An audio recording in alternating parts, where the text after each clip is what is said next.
It's week 6 of the National Football League, and we'll see the Cowboys' superstar running back.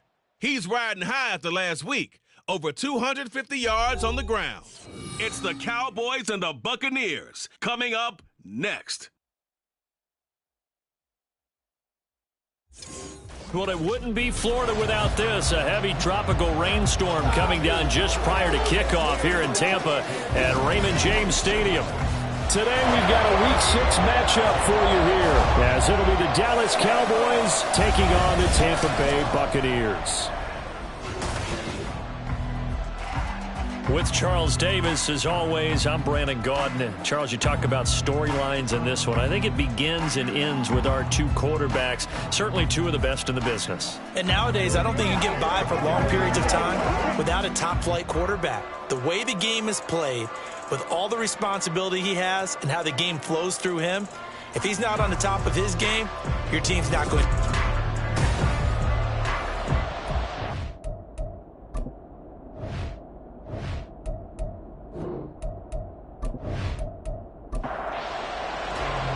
Set to go now in Week 6 of the NFL season, and we are underway on EA Sports. And they'll get him down inside the 30 at the 27. So out come the Bucs now for their first drive.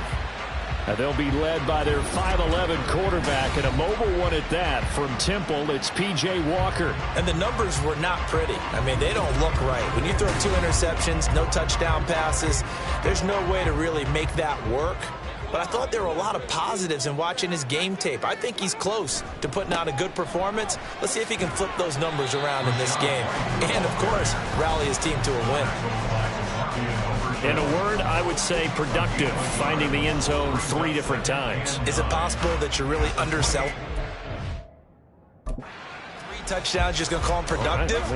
What do you want? This guy had a nose for the end zone. He was good. Had a snoot full, didn't he? How about that? Big-time game. On second down, they'll run with White. And only able to get 2 here. Stopped at the 30.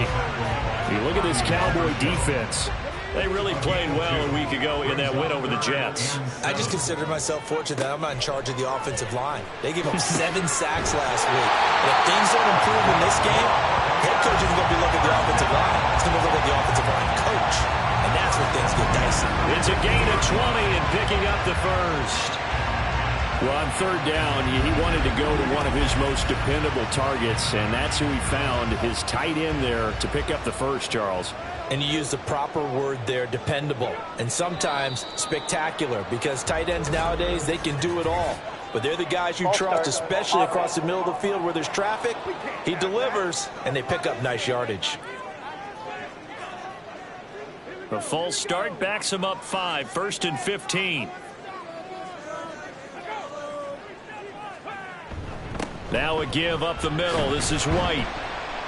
And he'll be taken down just shy of midfield after a gain of about 4.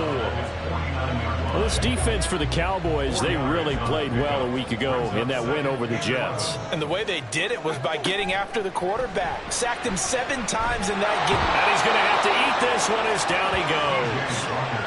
Multiple players combined for their team's first sack of the game. You know, last week it was unbelievable how many times they were in the backfield. They had 7 sacks. Whatever they had for pregame meal last week, maybe they had it again. I think they're going to continue to repeat it if they keep this up. But remember, we were at their facility, and we walked past the defensive meeting room, and what did it say? Well, the pressure too great, and he goes down once more. Max Crosby make that now 8 sacks for him on the season.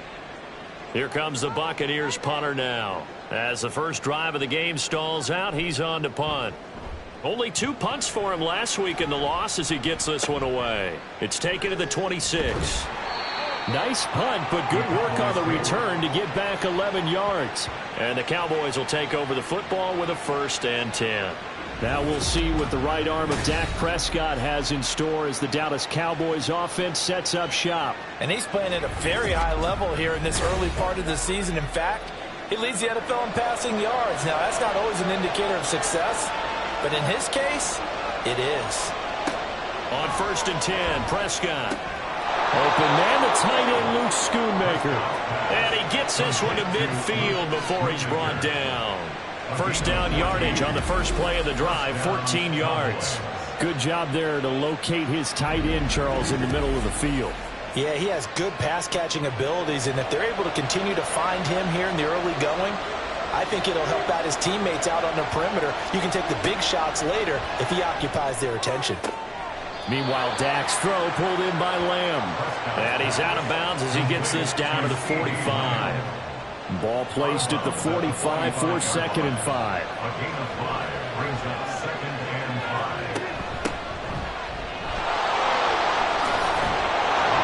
And that one opened up for him well as he'll take this down to the 26-yard line. That good for 19 and a 1st down. Well, there's plenty of real estate for him to maneuver on that run, and let's face it, it shouldn't be a surprise. He's one of the better backs in the league. Had to come into this game with the idea, slow him down, otherwise it's going to be a long afternoon. And that's good for a gain of 6, and that'll bring up 2nd down. Brings up 2nd and 4 at the 20-yard line. Prescott from the gun. And he's got his man in stride, complete.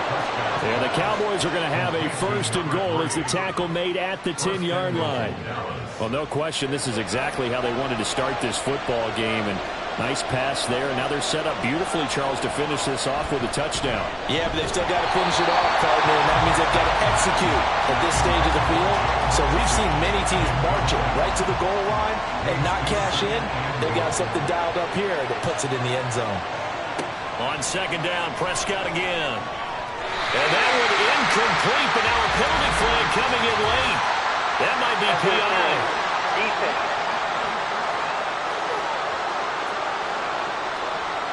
So the ball's moved to about the 1 after the penalty, 1st and goal. They'll try to run this one in, and he will take it in for a Cowboy score. A great effort there. Hitting double digits with his 10th rushing touchdown on the year. And the Cowboys are on the board first here on the road in Tampa. So that's now 10 touchdowns for him on the year. He's into double figures, and we're not even to the halfway point of the season yet. Partner, doesn't it speak to how well he works with this offensive line? They know he doesn't need a giant alley to run through. He just needs a little seam.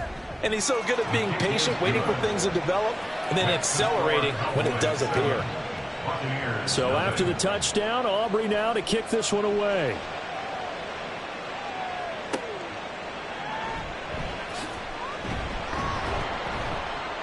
And good coverage there on special teams as they'll get him down shy of the 20. Tampa Bay, they're getting ready to set up shop here for their 2nd drive.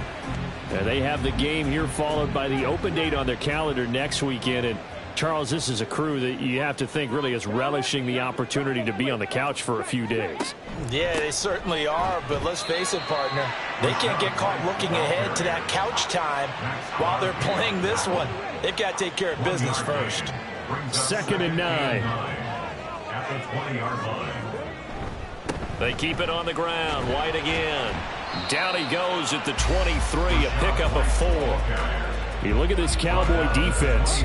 This unit, they've struggled a little bit against the pass, ranked number 21 in the league. And when you're getting ready to face the number 1 overall offense in the NFL, it does not matter where you rank defensively because you got your hands full.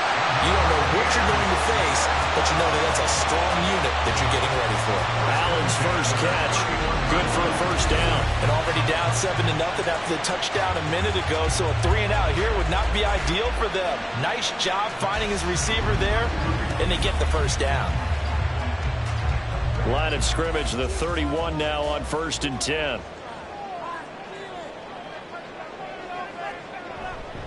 They run straight ahead here with White.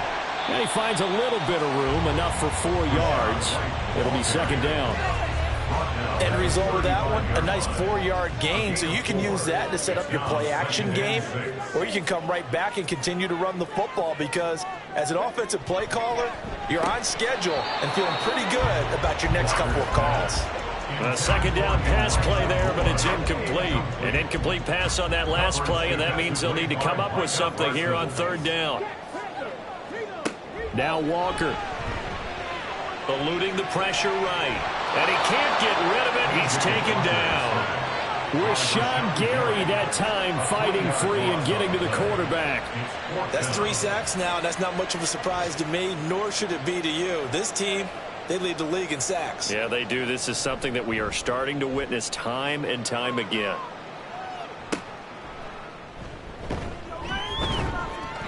That'll go as a punt of 32 yards. And that will come the offense as they take over. Second drive forthcoming here for the Dallas Cowboys. And they'll be looking to make this a 2-score advantage. Had the touchdown on their first drive, Charles. Hey, they can get up 2 scores here on the road. That's a heck of a start. And not only have they thought about it, I wonder if they visualized it. I remember playing and they used to turn the lights out in our meeting room and run through a situation like this and say, just think about what it would be like to be up on the road and take the crowd out of it. Maybe they did some of that. From the gun, they'll try to run it.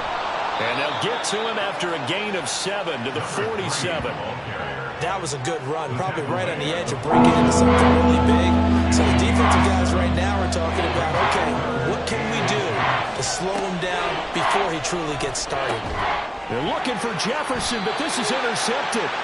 And the Bucs are going to take over a couple of yards shy of midfield. So this is something we didn't see at all from this offense in the victory last week. That's a turnover. They didn't have any, but giving the ball away here in the opening quarter. I love the surprise in your voice because it's exactly what you stated. Didn't see it last week, but it's a key to their win.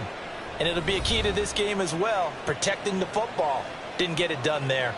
Offense heading back out, and with them comes Rachaad White. And we checked the rushing numbers so far here into Week 6, and the returns have been really good. Now, you're starting to hit that stride middle of the season toward the end. They're certainly hoping they can keep up this production. They are, because one of the adages in the NFL is that defense travels and defense endures even in bad weather, right? You know what else does? A good running game. And people want that, especially as you head down the stretch. You may play outdoors in some nasty stuff. You're trying to get to the playoffs. This is the time to get it going. And individually, I don't think you should just think about 1,000 yards either. The bar has to be set higher with this beginning. To throw is Walker. And that nearly intercepted.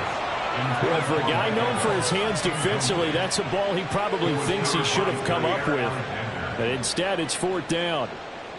Here comes the Buccaneers punter now, as he'll come on to kick this one away. And he's getting a workout here in this first quarter as he gets it away. And it's out of bounds. Now we'll see what the side judge says. He says out at the 8-yard line. And now Dallas gets set to take the field.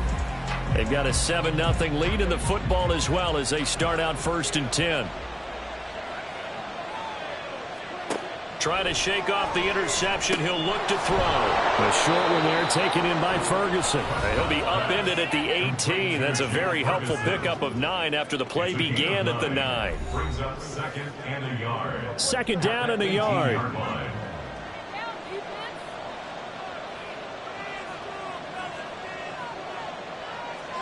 Here's Prescott. That's complete to Justin Jefferson. His first catch, good for 9 and a 1st down. The Cowboys in a perfect 5-0 here to begin the campaign. And they've certainly found their groove of late, winners of 5 in a row. And this team is absolutely playing their best football right now. This is the best that we've seen them play in a long time, partner. Sky's the limit as far as they're concerned. Their confidence really soaring. 2nd down, 8 to go from the 28. Prescott. Throwing the out route, incomplete. It's Ferguson. A busy first quarter. His 3rd catch of the afternoon is a 1st down. After one, 7-0 on EA Sports. Start of the second quarter, and it's the Cowboys in possession. Line of scrimmage, the 37 on 1st and 10. As they've got it as we resume action. Prescott looks to throw on first. Out of his hands quickly to CeeDee Lamb. And this will be stopped at the 44. That one good for 7 yards. So, Charles, you look at this offense, so what a start to the season. 5 wins without a loss. When do you think that you start believing that maybe you're in the midst of something special? Well, you and I both know every head coach never wants that thought to creep into a locker room. But the truth of the matter is, not quite at this time, because if we look at the Steelers in 2020, they're a great example. Remember, they started 11-0, then lost 5 of 6 and went out in the first round. But I think if you get toward mid-November, the Thanksgiving time frame, and you're still doing this, that's when things start to get real for a ball club. So from Buccaneer territory now, it's 1st and 10 at the 32-yard line. Now left side on the swing pass. That will go as a pickup of 7 on the 7th play of the drive. Well, they use him a lot out of the backfield. He had 5 catches a week ago, and he makes another catch here for good yardage. Now Prescott. Got his man complete over the middle. That's Ferguson. And he gets it inside the 10 to the 9. 3rd catch for him on this drive alone, and it'll give him a first down.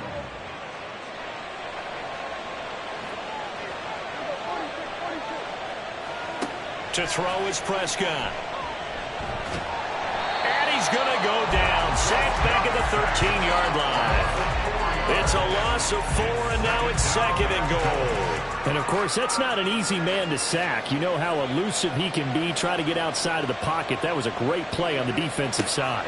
And I wonder what was going through his mind, because he didn't seem as committed to using his legs to pick up yardage.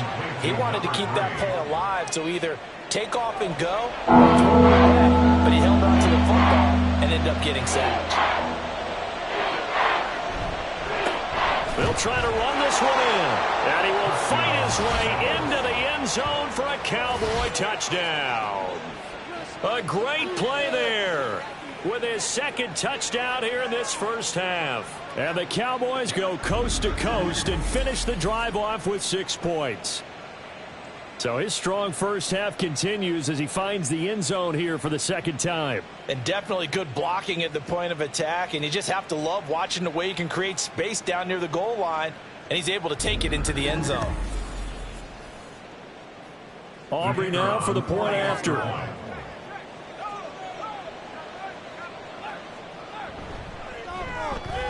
And it's good to make it 14-0. So that one a long 11-play drive. And it's culminated by a 2-yard touchdown run.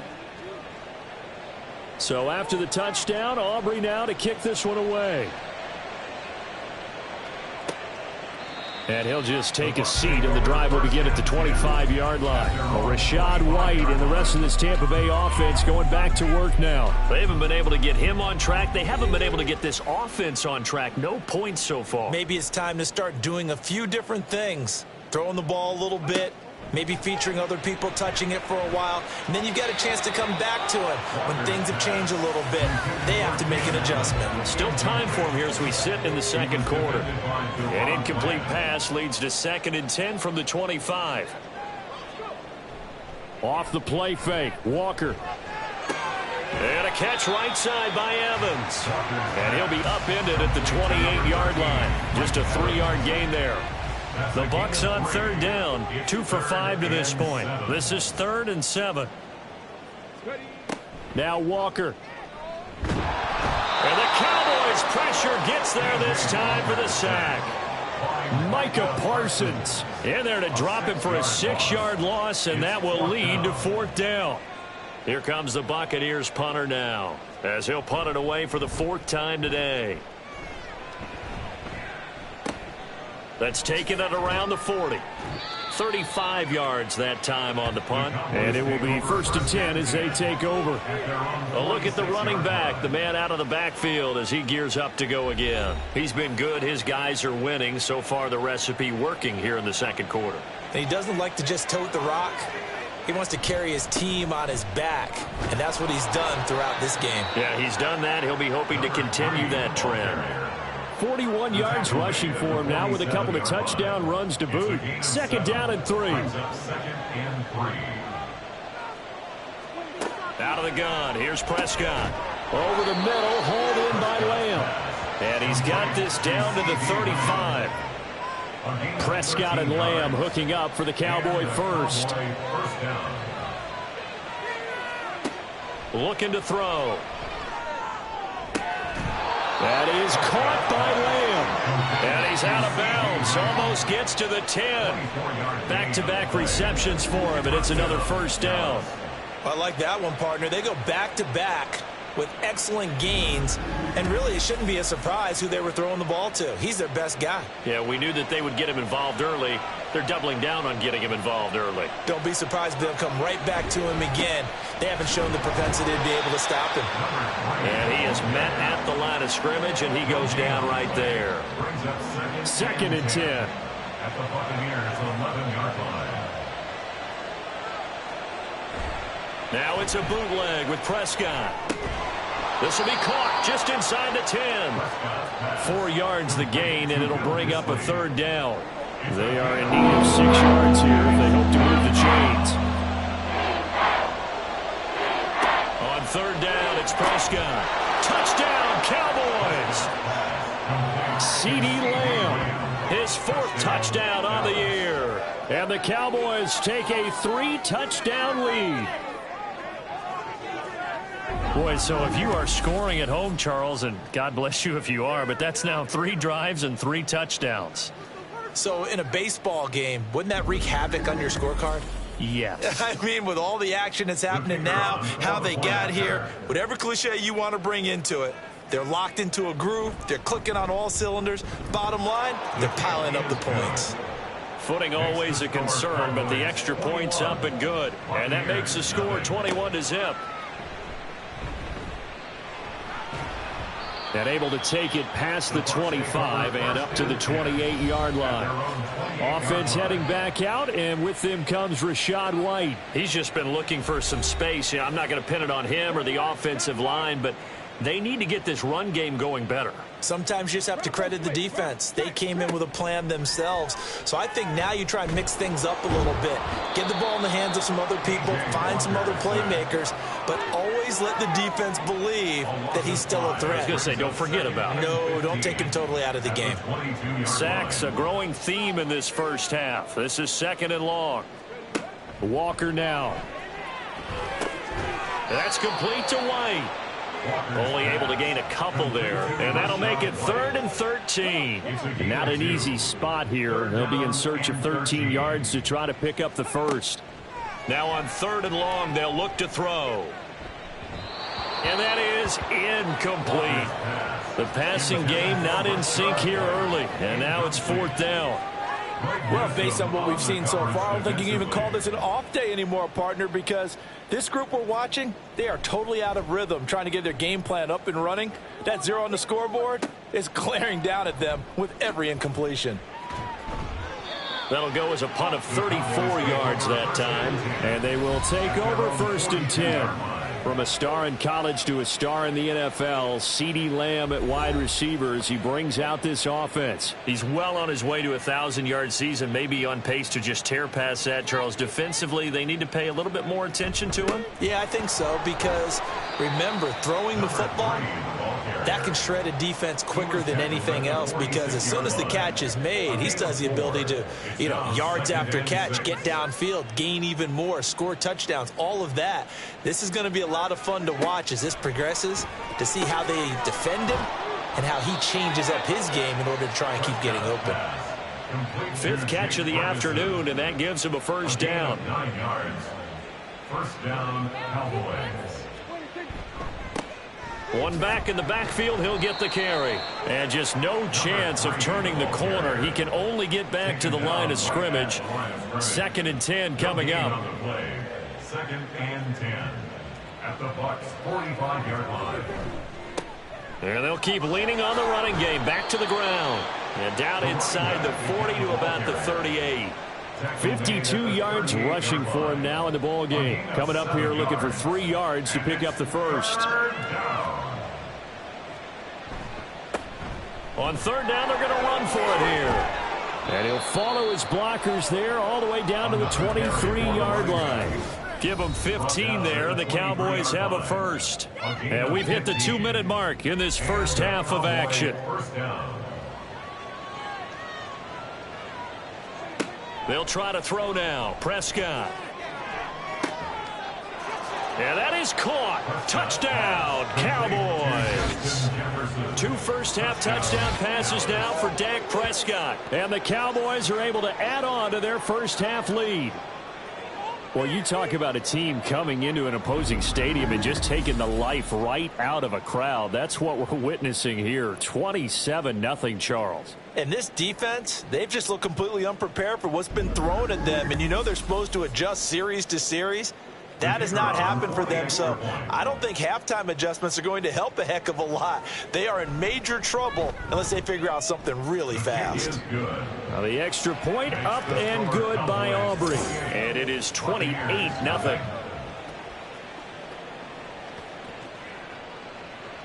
So after the touchdown, Aubrey now to kick this one away. And here comes a return from just beyond the goal line. And he's free going down the left side. It's a foot race. And a good effort on the return there. Gets him across the 30, up to the 33. Well, Rashad White and the rest of this Tampa Bay offense going back to work now. They've given him some touches. They haven't had a lot of success on the ground. Do you maybe keep going to that well, or do you mix it up more? I think you mix it up more. Try and loosen things up. Get the defense to react to other people and other plays, but don't forget about him. That's your horse. You know, Secretariat lost twice in his career. That's so educational. That's very true, kids. Look it up. And he's going to go down again. Now the Cowboys going to burn the first of their timeouts as they'll head to the sideline and talk over what to do next. Well, this is going to depend on the spot, but it's not a very generous one. He looks to be about a yard or so short. Now on fourth down, on is the punt team sending this one away. The time to get another look at this Cowboys offense. And now consider the lead. The question is, how much is good enough? Are you going for more? It's the NFL. There's never enough, I believe, because they get reeled in all the time when you sit on the ball. I think that they will try and move the ball downfield and try and squeeze a few more points out of this first half. They'll be careful. They'll be a little bit cautious at times, but also they will attack downfield and try and get in position for at least 3 points. First down, Dallas. A first down throw for Prescott. And he's got this to Jefferson. And he'll be taken down, but not before they work it across midfield. Call that a very strong gain of 24. First down, Cowboys. So we've come to halftime after a very one-sided beginning to this one. As we send you a stone's throw away across I-4 to Orlando. There standing by is Jonathan Coachman, ready with our EA Sports Halftime Report. Coach? All right, Brandon, thanks. A few teams starting to rise to the top as it's time to take you around the NFL here in Week 6. We'll get our tour started out at Venerable Soldier Field in Chicago. And that's been a back-and-forth game, all tied in the second quarter. We'll stay in the NFC North as we head over to Minneapolis to check on the Vikings at home in U.S. Bank Stadium. And they were losers in that one to the visiting Arizona Cardinals. Kyler Murray, over 300 yards through the air with a touchdown pass as well. Finally, let's get down to Houston.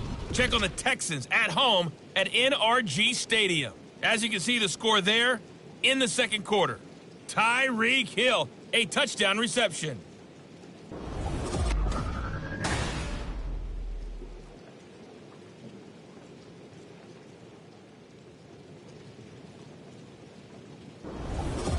The highlights from the first half. Thank you, and we welcome everyone back. This for one got out of hand early, 3. and now you have to wonder how these teams will approach this second half, because this one's already close to being in the bag, if it's not already.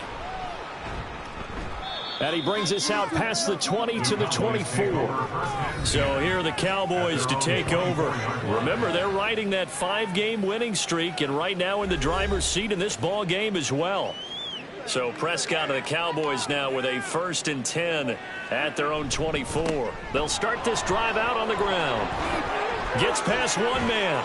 And they work this well upfield across the 45. 89 yards rushing for him so far as his terrific season continues here. They had a chance to limit his yardage, but he was able to fight off that tackle. So it's not just the responsibility of the guys who missed the tackles along the way.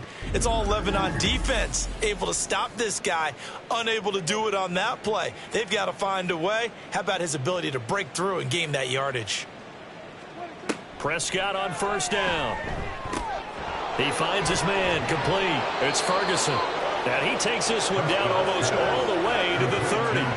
22 more yards there and another 1st down. Whatever the discussions were at halftime to try to slow down this offense, it has not worked to this point. Yeah, I have a vision right now of everything that was discussed at the half just being torn in shreds or being erased off of the Microsoft Surface tablets because none of it is working. They are really locked in on offense. And he gets it all the way down inside the 10 and mark him at the 5. That'll be marked as a 27-yard pickup. Boy, how about the speed with which this offense can get down the field? It's taken them no time at all to get down here, and now they're set up with a 1st and goal. They'll try and run for it on 1st and goal. And he gets halfway there from the 6 to the 3 on a gain of 3. You know, when this offense gets down here near the end zone, they're going to turn to their bell cow, and this guy's been a touchdown machine all year. Excellent job stopping him there on 1st down. And they'll run again. And this time he is in for a Cowboy touchdown. What a game it's been for him in the backfield, Charles, as he pounds it into the end zone yet again. Yeah, and he hits the end zone one more time, and his blockers cleared all those lanes. Before the snap, they called for the heavy unit, right? 3 tight ends coming on the field, and they got the job done clearing the way.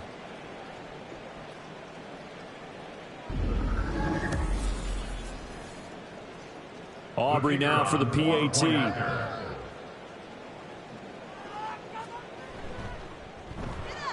And he's been a busy man, 5 for 5 now as he knocks another one through to extend the lead. 5 plays there on that drive. And it ends with a 3-yard scoring run. So after the touchdown, Aubrey now to kick this one away.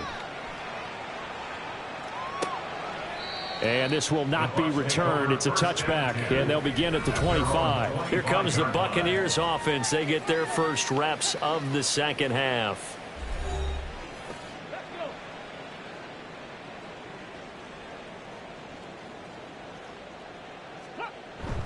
Play action now. Walker.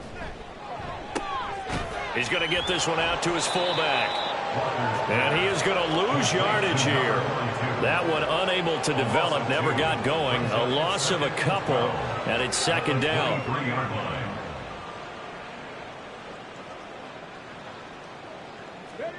Here's Walker. That's complete. It's Elijah Moore. So the completion good for 6 yards. 3rd and 7 now. So 7 yards from the 1st down here as they come up to the line of scrimmage. Walker. And he will go down. A Cowboy sack. Micah Parsons in there for sack number 127 in his great career, moving him past Kansas City Hall of Famer Derek Thomas on the all-time list. On 4th down, the punt team is on as this is sent away. And he'll take it just outside the 40. 33 yards is the distance on the punt there. There again is the running back as he trots onto the field. I guess it kind of goes without saying at this point, but he's had a great game, as we like to say, a nose for the end zone, no doubt. Continues to find it throughout this game, and I'm sure he's got a nice place to live. He might want to make an offer on the end zone for a second home because that's what it's been like throughout this contest. He knows how to get there, and boy, he looks happy when he does. He's already bought all the property in the end zone. That's the problem. He's going to sell to himself now. Yeah, another good run there. He's been such a big part of their success here this afternoon. And that last carry, it puts him over 100 yards now for the day. Right back to him on 1st down. And a good push up front, and he's able to navigate his way down inside the 30. 121 yards for him on the ground now, as he has been terrific here this afternoon. Back-to-back good plays have him on the move on first down. Prescott now. Under pressure, and down he goes. They sack him back at the 36. Dropped for a loss of 7 by multiple defenders. But defensively on the previous play, they gave up a pretty good chunk of yardage, but right there, they got a good portion of it right back. And if we just flip it around from the offensive perspective, took a nice step forward, and how about a couple of leaps backwards after that play? They've got to figure out a big call coming up here to try and gain that yardage back. Play fake. Here's Prescott. And his throw here's incomplete. I see the surprise in your face there, partner. That is a rare incompletion from him. He's been on point this entire game. He has percentage completion-wise way up. Not that time. Pass taken in by his big tight end. And he gets this one inside the 15, just a yard or two shy of the 10. How about that? They weather the storm of a 3rd and 17 to pick up the first. This offensive game plan has just been sensational. I mean, when you think about all the different ways they've gotten their receivers open so far, it's really been impressive. Scheme, design, execution. On first down, they'll go to the ground attack. And he'll fight his way down inside the 10 to the 9-yard line. 2 yards on the carry there. It'll be second down. It's 2nd and 8. Here's Prescott. And the timing a bit off that time as that one falls to the ground. I had to do a double take on that one, Brandon, because so far in this game, we haven't seen many of his passes fall incomplete. On play action, Prescott. And this is caught for a Cowboy touchdown. 3 touchdown passes now for Dak Prescott. And the Cowboys have taken a 6-touchdown lead. This is why a lot of play callers love play action in this spot. You just want to freeze the linebackers just for a second. Then you got a chance to get a quick pass into your tight end right behind them for a touchdown. Aubrey now for the point after.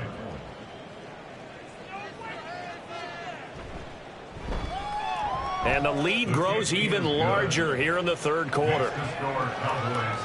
So that drive goes 8 plays. And it's capped off with a Cowboys touchdown. This taken in at the goal line. And he had no room to run as he's tackled down inside the 20. Here comes the Tampa Bay offense now heading back out onto the field. Well, we're still in the 3rd quarter, so there's some time to kind of clean this up and make it look more respectable. Now, a win, that's probably gone out the window, Charles, but I don't know. Do you look at this as a time to just improve and maybe start to look towards the future?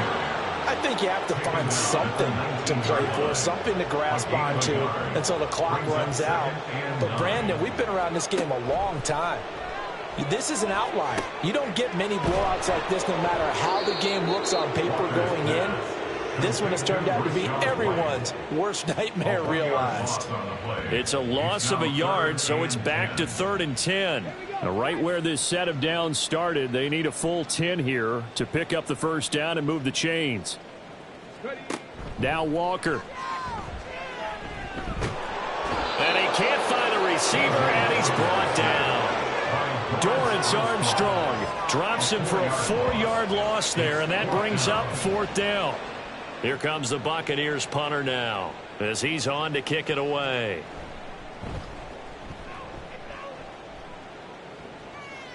Fair catch called for. No gimme in these conditions, but he's able to look this one in.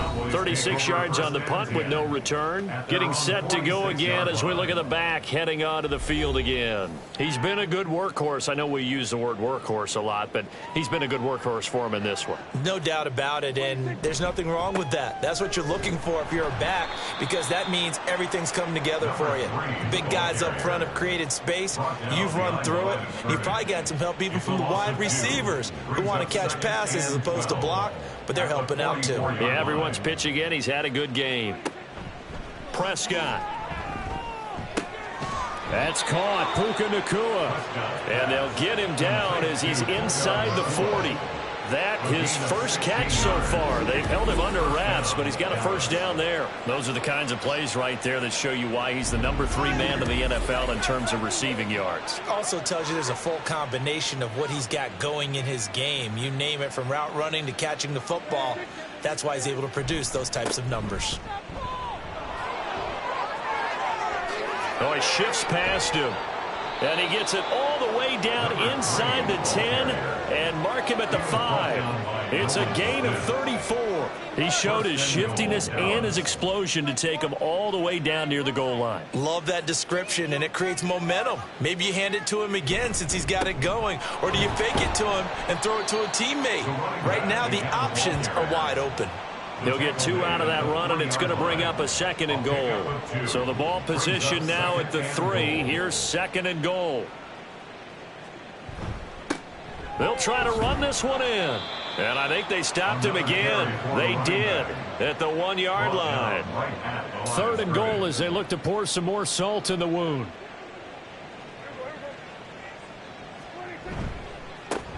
They'll try to run this one in.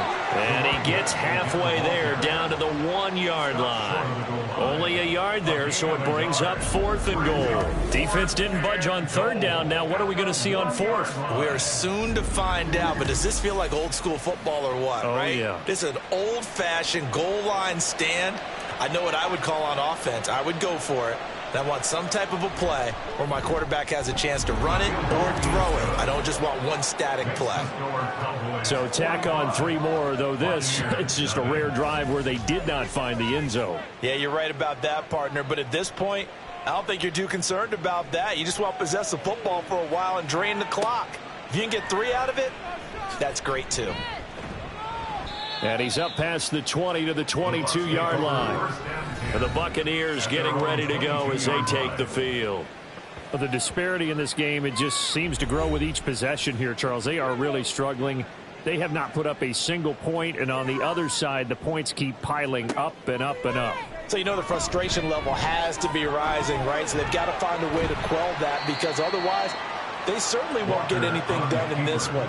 Keep diving deeper into the offensive playbook, but bottom line is don't quit competing. Brings up 2nd and 3 at the 29-yard line. And they go play action. Here's Walker. And he's going to lose yardage here, as they will switch ends as time is run out on this 3rd quarter of play. So they'll get a little extra time to come up with his 3rd down play as we played 3 quarters. We'll return with more after this. You're watching the NFL on EA Sports. Back now in Tampa. To throw is Walker.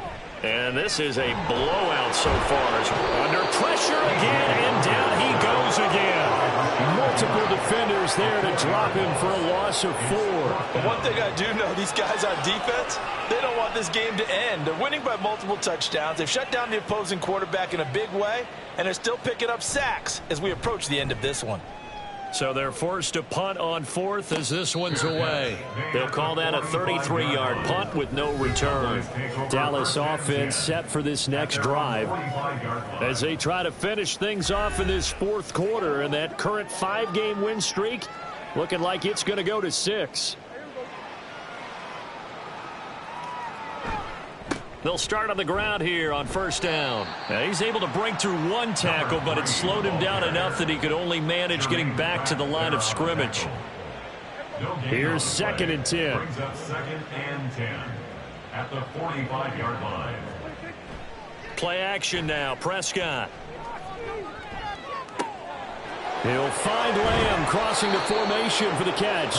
And he goes down, but not before getting this inside the 25. The previous play, they barely got back to the line of scrimmage. Now they pick up over 30 yards. That catch, number 750 of his NFL career, and it puts him even with not just 1 but 2 Hall of Famers, Michael Irvin and Charlie Joyner. So some pretty good company at 750. Yeah, you're talking about the playmaker, Michael Irvin, and the guy who just made plays, Charlie Joyner. And that's what we're seeing here. Similar style in terms of being dependable, being open, and turning it into plays that you remember. And all the way down inside the 5 to the 4. And this this game to the last one, and they moved the ball over 50 yards in 2 plays. Tell you what, partner, the way he's been slinging it in this one, I think he should be ticketed for a baseball cap and a set of headphones for the next drive. He's been absolutely sensational. But one thing we've both learned about... And he'll take it into the end zone for a Cowboy touchdown. Taking it in from 4 yards out. And the Cowboys add on to their lead, and it's looking like that win streak is going to extend another week. Well, this offensive line has really stepped up to the challenge here because those Mastodons, they've been sensational clearing holes all game long. And this is great work down here near the goal line to give their back the space he needs to work his way into the end zone.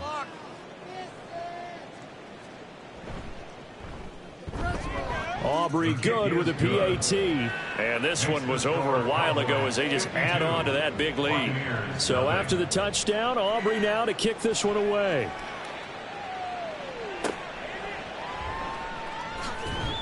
And he'll get it up just past the 20 as his guys will go to work at the 21-yard line. And Tampa Bay trots out there now. And just looking ahead, it would appear that that bye week is coming at the right time. They'll have 2 weeks to chew on this one, though probably not one that they want to chew on. A poor performance from start to finish. He'll get just a yard on the scramble in 2nd down. 1 yard gain brings up 2nd and 9 at the 22-yard line. To throw is Walker.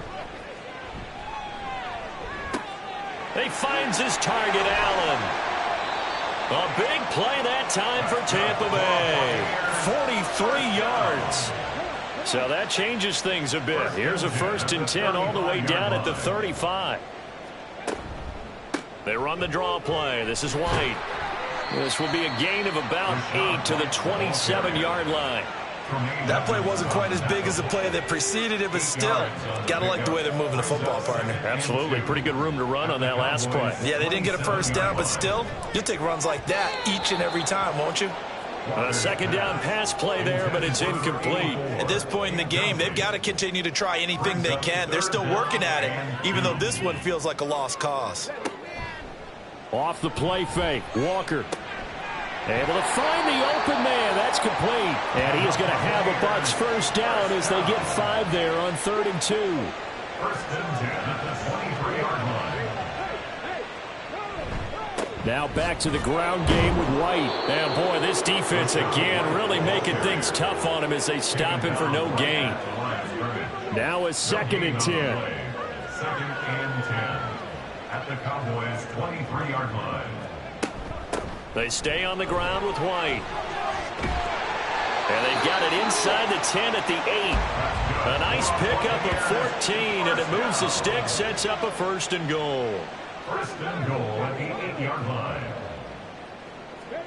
Now Walker. And to the right side here, it's Allen. That's good for a gain of 6, 2nd and goal. A 6-yard pickup brings up 2nd and goal at the 2-yard line. And that one blown up quickly as he's going to be stopped before he could even get started. It'll be a loss of a full 3 yards there, and it also brings up 3rd down. 3rd and goal.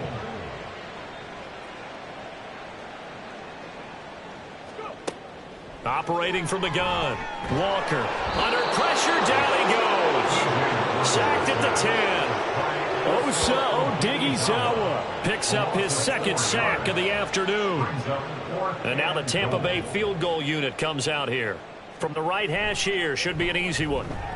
And his kick is good. So he's been automatic to this point of the season, and he connects on the field goal there.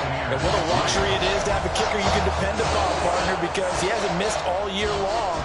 Converts on that one as well. And kudos to you. You didn't jinx him. And this will be a touchback, so they'll bring it out to the 25.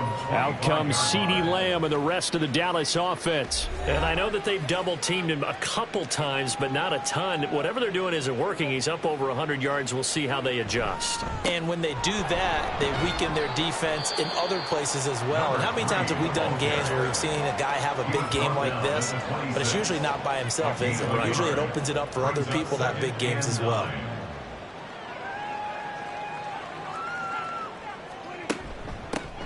And they'll give him another shot here on the ground. It'll be a gain of 5, but still about 3 yards shy of the first down marker, and now it's third down. 5 yards on the play, and it's third down. Out of the gun, here's Prescott. Work in the middle of the field, and he's got a man complete. And he will have a Cowboys first down as they're able to get the third down conversion. And looking to put this game on ice in the fourth quarter, but still not afraid to throw it as they show there. You want to play the game with confidence, and they have a guy who's in control right now. Their trigger guy throwing it, they feel just as confident with him doing that as they would if they tried to run the ball and run the clock out. And he's across the 45. It'll be second down. Brandon, I've got to think this offensive line has got some smiles on its faces. And I know it sounds crazy, but they practiced for this back in training camp. They knew they'd be in situations where it'd be extra defenders in the box coming after them, trying to keep them from locking down a game. Right now, they want to show the world they're up to the challenge. And good vision there as he's across midfield and down to the 45-yard line. Coming up on the final 2.5 minutes. And boy, has it been fun to watch this offense operate. Quite the display, and now they look to polish it off. They'll try and run some clock here as they keep it on the ground. And he'll get it out a couple yards shy of midfield at the 48. If they didn't have that penalty a moment ago, it'd be a first down. Still a nice 13-yard pickup. Just 2 minutes remaining here in the fourth quarter of what has been a one-sided affair. This now a 3rd and 4.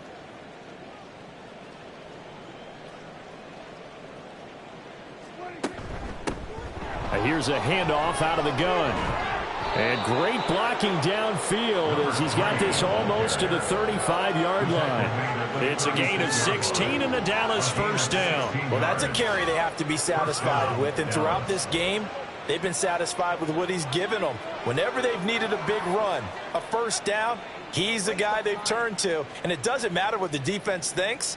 They feel like they've got the confidence to keep handing it to him and keep picking up good yardage. Oh, and they set the man in motion too late. This is going to be a delay. Delay of game, offense.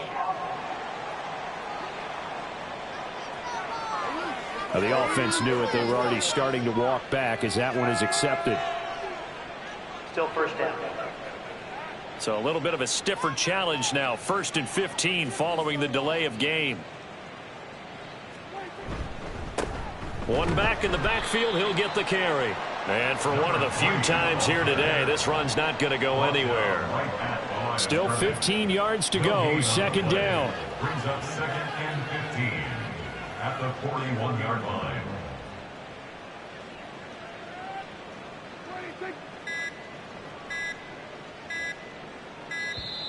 Oh, the motion comes too late. And this is going to be a delay.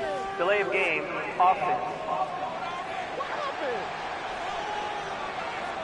That flag accepted, and it backs the offense up a little bit. Still second down.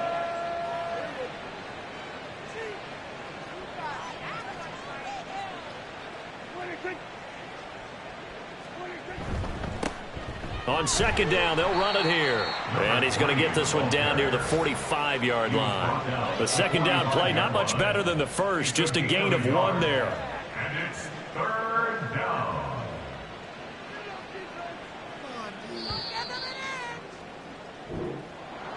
Well, fans usually love to see scoring, and there was no shortage of it today. What a dominant showing from an offense that was truly playing at an elite level in this contest. Partner, this game was over a long time ago, and you noticed they did not want to slow down anything. Absolutely a dream scenario for everyone on that offense, and they took advantage of every second.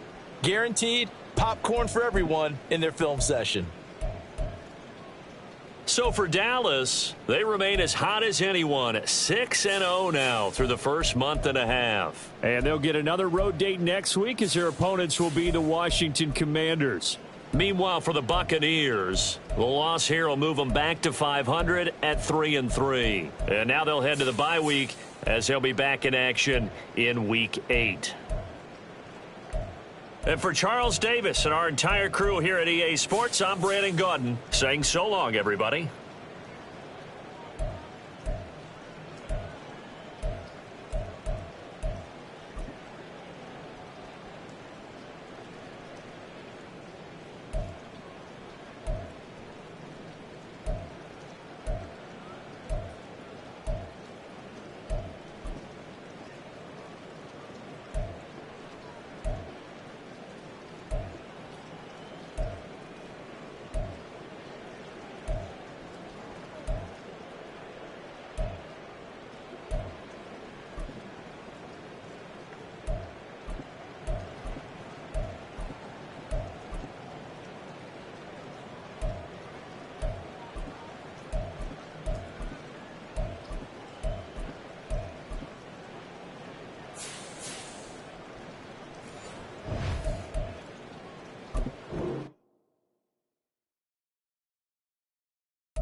It's week 6 of the National Football League, and all eyes are on the dual threat Lamar Jackson.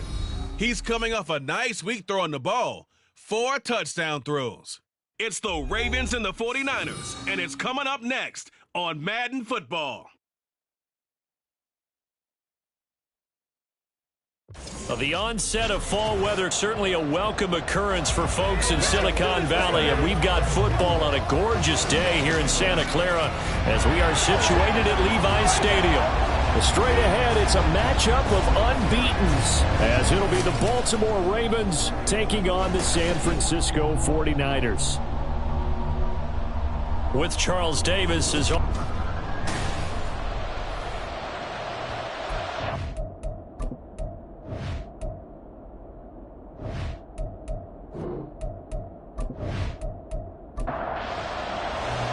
set to go now in week 6 of the NFL season, and we are underway on EA Sports. Taken at the goal line. On the return there, gets him across the 30, up to the 33. So here's the first drive now for the 49ers. And they are led out there by their mobile quarterback. His game last week reminded me of the old song, Accentuate the Positive, because that's about all he did, right? Yeah. 3 touchdown passes, over 300 yards in the air. Receivers happy. And they got the win. Got the win. If you're a running back that likes to catch passes, they're happy as well. Big-time game. And he can't find anywhere to go with it, and he goes down. Justin Madubuike working his way to the quarterback that time. A situation they'll certainly want to avoid going forward. An early 2nd and long they're facing. Now an option play, and he'll keep it. And he'll get this one up to about the 39 here. So this game of our, Charles, the talk of the NFL world all week. 2 unbeaten teams. You rarely see such a matchup this deep into a season. I would agree with that because normally you might get one team undefeated for a while, but 2 teams like this, and I remember in preseason you looked at schedules and said, I think these 2 are on a collision course. It'd be interesting to see if they actually get there, and they did. And to me, the winner of this game has to wear the crown of Super Bowl favorite.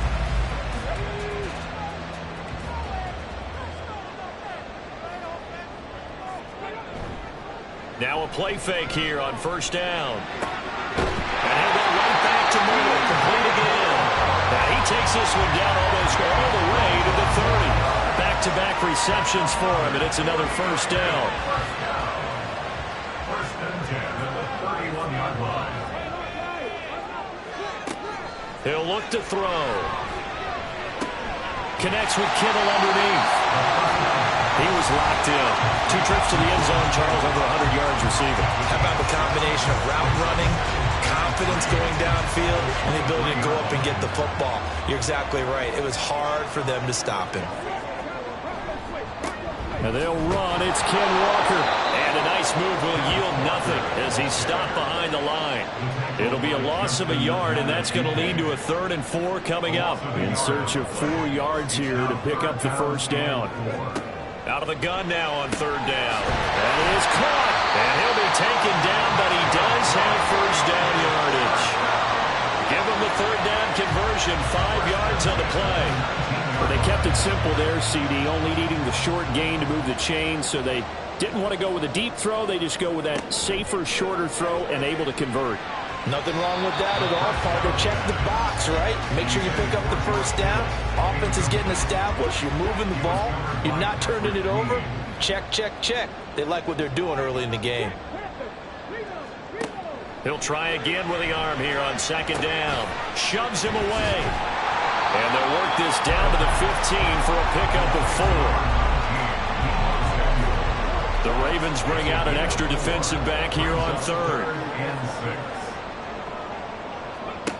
Back to throw again. And able to catch it on the left sideline, but they're going to rule him out of bounds. So it'll be incomplete. Certainly one they'd like to have back as it brings up 4th down. Jake Moody now on for the field goal. From the left hash, just a 32-yard attempt. And this one is right through. And the 49ers take a 3-0 lead. No touchdown is any indication, looks like they're going to have a pretty good day passing the football. I would say confidence would have to be pretty high after that first drive, able to throw it almost at will. You're exactly right. They didn't get the touchdown, but 3 points serves as a nice notice about how this offense is going to move. And a decent return out to the 27-yard line. The Ravens offense going to work, and as usual, it's Lamar Jackson, the former MVP of the league, at the helm. And for how good he is throwing the ball, it's his running that makes him so dangerous. He had a couple of touchdowns on the ground in last week's game, so we'll see what they dial up for him for this one. Jackson and the Ravens come up now 1st and 10 at their own 27. They'll come out throwing here to start the drive. A short throw caught by Andrews. And he gets this up to the 34 out of bounds there. The numbers for Andrews last week: 6 catches, 74 yards, and a touchdown. And I get the feeling that he loves this matchup. I mean, the unit he's going against is in the bottom half of the league against the pass. He had to have circled this one on the schedule and said to himself, this should be a big game. And he's going to be met at the line of scrimmage and taken down. Call it no gain on the keeper, and it's going to bring up a 3rd down. They'll come to the line needing only 2 yards to gain the first here.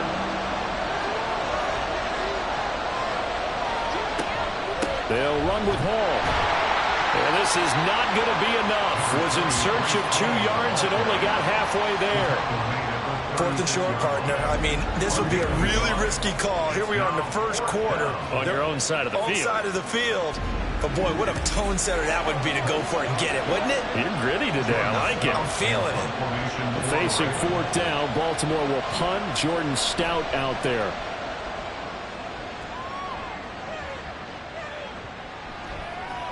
And that'll hit at the 5 and go into the end zone for a touchback. Back out there comes the 49ers offense, ready for their second drive.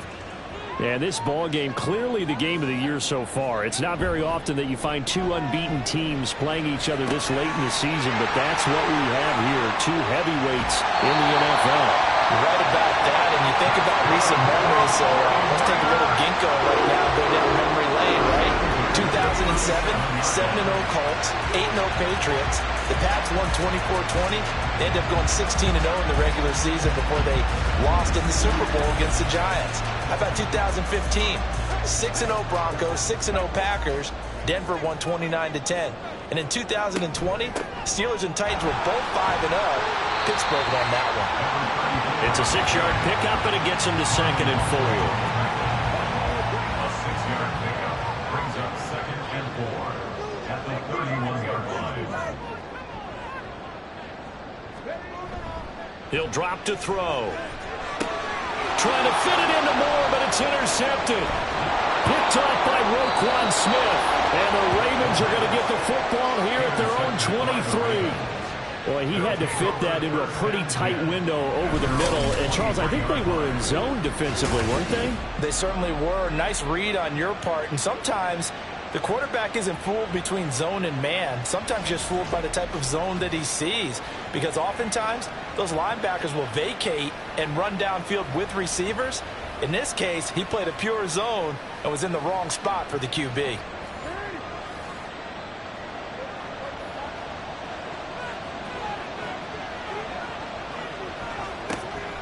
They'll start on the ground. Hall.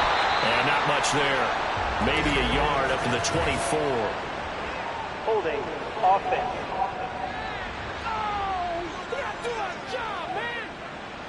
All right, so they got that one, Charles, against the center. And let's remember how difficult it is for the center, because remember, he's got to snap the ball to put the play in motion, and sometimes you got that big guy on your nose. You got sometimes where he's coming at you at an angle.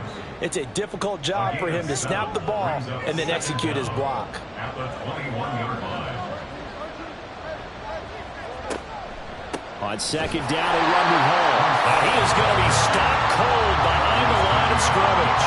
3rd down, now even tougher. 3rd and 13 after that loss of a yard.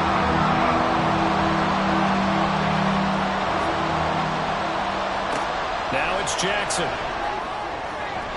And that is incomplete. That looks like it's going to be 2 empty possessions now to start this football game. I think they're going to have to sit down and talk about what worked for them last week in their win. Sometimes you over-game plan, overthink things. Get back to what works. Fair catch called for and made right at the 25-yard line. So possession goes over here on the punt. And the Niners will go on offense. 1st and 10.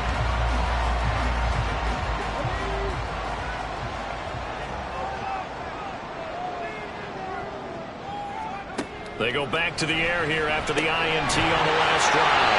And he gets this one just shy of 40, down at the 39. Solid way to start the drive. 13 yards, picking up the first. So from the 39 now, they'll come up on a 1st and 10. Straight ahead, Walker. Nowhere to go that time. He maybe got a yard up to the 40. Now 2nd and 9. Brings up 2nd and 9. Sticking with Walker on 2nd down. And only a couple for him there as the tackle is made at the 42. When you look at this defense, they are number 2 in the NFL against the run right now, Charles. Numbers don't tell you everything, but they do paint a pretty good picture. We're talking about 2 top 5 units going at each other. One in running the ball, one in stopping the run. I think this is going to be a whole lot of fun myself. A busy first quarter. His 3rd catch of the afternoon is a 1st down. And that's well executed there on 3rd down. And I love the confidence that they had to let their tight end try and find some space in the middle of the field, right in their quarterback's line of vision. And QBs love to make that easy throw, and they hooked up there for a 1st down. Throwing on 1st down, but this one winds up to be incomplete. This could be the start of a nice stand from this defense now after getting walked backwards on this drive. Come through with another one here, and you have them staring at a 3rd and long, and that puts the defense in a position to dictate to the offense. And he's going to be taken down with the 1st down at the Ravens' 28. A solid gain of 15 yards, and the sticks move. They'll stick with the passing game as he looks to throw.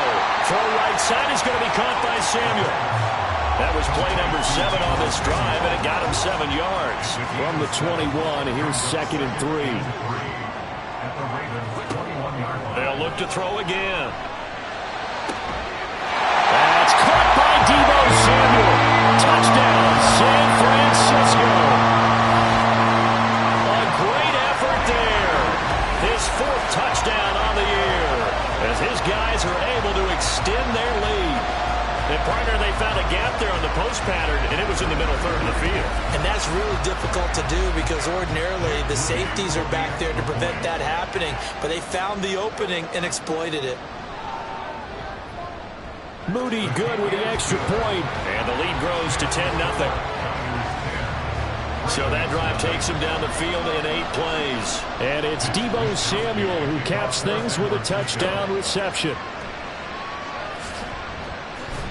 And able to get this out to the 25. Baltimore about ready to go on offense. And they come into this one riding that nice long win streak. And remember, next weekend is an open week for them. So if they can get the win here, a lot of momentum into that time off. It certainly is. And if you're wondering if anybody's saying, boy, this is coming at a bad time, we want to keep playing, the answer can be yes. Because when teams are on a hot streak, they want to keep going. But what the veterans are telling the young guys in the locker room, an open week is always good, guys. Take it, and let's go with it.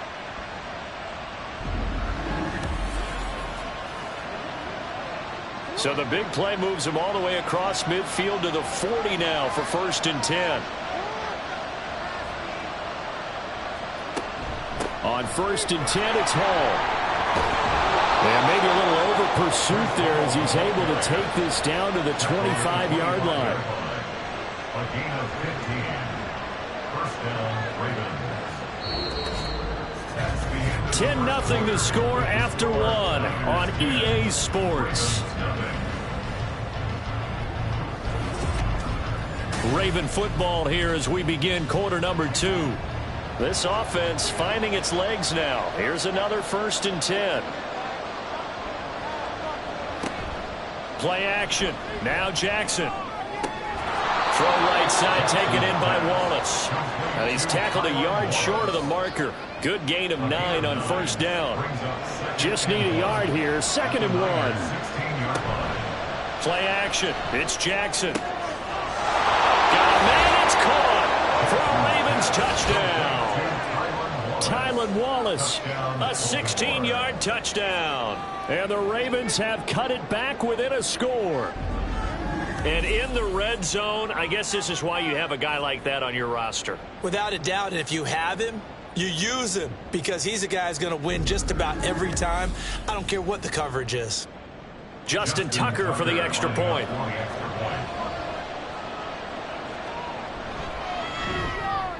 And they're back within a field goal. It's 10-7 now. The drive summary, 4 plays, 75 yards. And it's capped off by the Baltimore score. The dangerous Hill now to return. And he'll get it up across the 20 to the 21-yard line. The 49ers offense now, they get set to head back on the field. And this game, Charles, much talked about coming in. You think there's a real chance this is a Super Bowl preview? I do, because as things stand, and I'll give you a little bit of a caveat here, that maybe things will shake out a little bit if someone loses along the way. But here we are right now. These are your 2 current #1 seeds, and I think they're both good enough to make it to the big game. First play of the drive, a success, 19 yards. And a good quarterback facing zone coverage. If he has just a little bit of time to survey the scene, that's what's going to happen. No doubt about it. If there's no pressure, he's going to continue to pick them apart because he'll have all that time to find someone open downfield who can only cover for so long. So maybe they want to go to a zone blitz scheme, get a little bit more pressure. Remember when Carolina did that against Denver? They lost the game ultimately. They dropped the defensive end out, and he ended up with an interception in that game in Super Bowl 50. Maybe some sort of scheme like that to try and get more pressure at the passer. And the result here, a pickup of 8. Leaves him with 2 to go on 2nd down. 2nd and a couple. At the Ravens' 41-yard line. And they'll run on the inside handoff. And he stopped after a gain of 1. Not enough. Still a yard to go on 3rd down. So they just need 1 yard here to pick up the first down. 3rd and 1. On 3rd down, here's Walker. Well, he's going to be a yard short. Needed 2, but only got 1. 4th down. The passing game's been working quite well so far, but the running game's been a little bit of a struggle, and that's a surprise to me. Typically, when you can throw it, you've opened up lanes for your runners. So coming on now is the field goal unit. They're going to try for 3, and he'll need all the leg he's got here.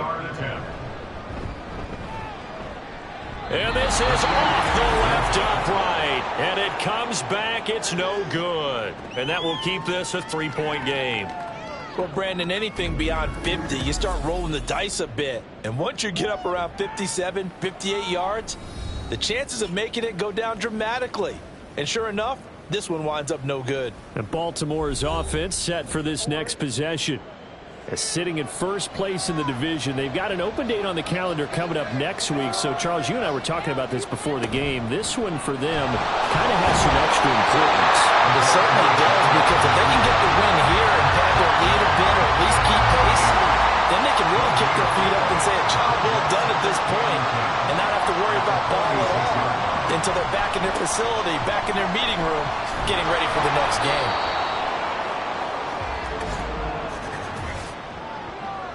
Holding offense. Now they face a 2nd and long following the holding penalty. Jackson.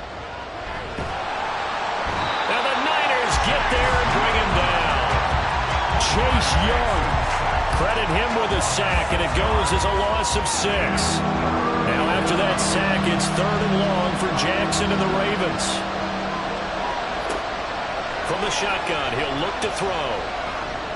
Going long here for Wallace. That's going to be knocked away and incomplete. Thus far, they have been able to move the line of scrimmage very well in the running game. Almost felt like they said in the huddle, can you guys pass protect? Let's take a big shot downfield. Didn't get it on that one, but they may come back to it again. He's been a busy man here in this first half as he gets it away. Now Hill to return it. So a good punt there, but a nice return of 11 yards. The 49ers ready to set up shop again offensively. Last time out, they had that long 50-plus yard field goal that they missed. And I'm sure on their sideline they're thinking to themselves, okay, do we still want to try one if we're in that position again? And I would dare say that the answer would be yes. They're going to have a lot of confidence in their kicker. But just to be on the safe side, I'm sure they tell their offensive guys, can we get a little bit closer this time? Yeah, well, you know, I'd rather get in the end zone first and foremost. But if all else fails, less of a field goal attempt for him.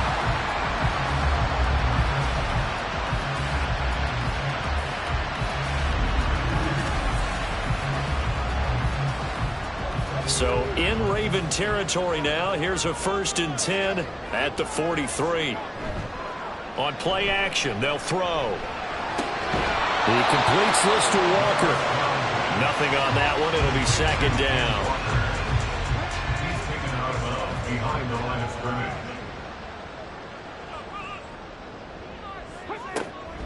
Back to throw here. When I watched that play, I thought about what my coaches had told me in the past. The biggest teaching point, get your head around. Locate the football so you can make a play on it while it's in the air. That's exactly what he did there. That was nice.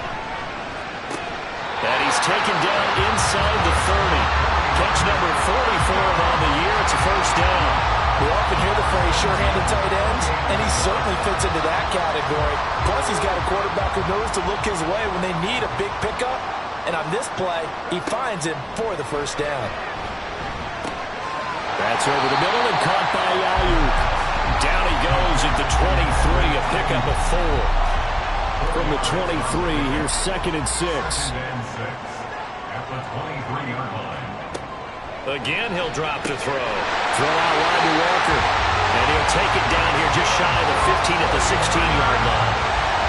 So the ball down to the 16 here for 1st and 10.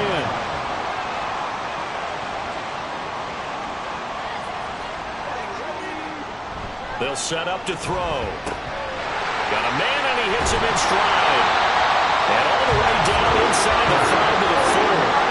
A solid pickup of 12 yards, and now they're knocking on the door.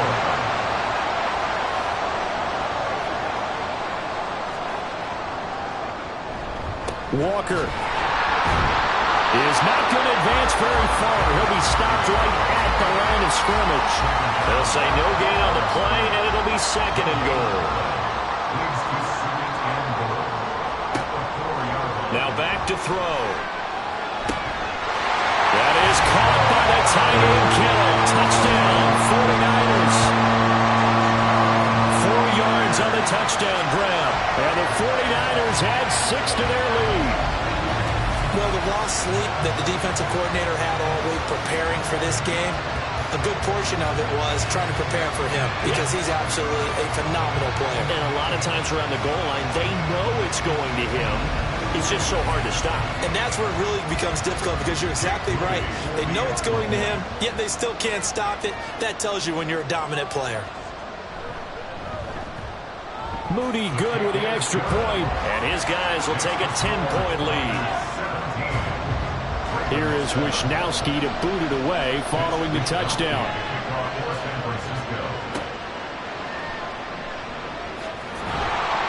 And no alley to be found. The coverage was solid, and he's dropped at the 18. Now the Baltimore offense heading back out onto the field. Well, partner, fast forward with me for a second. Remember, next week they have the open week, so they're going to get some extended rest. Does that change how they manage the rest of this one?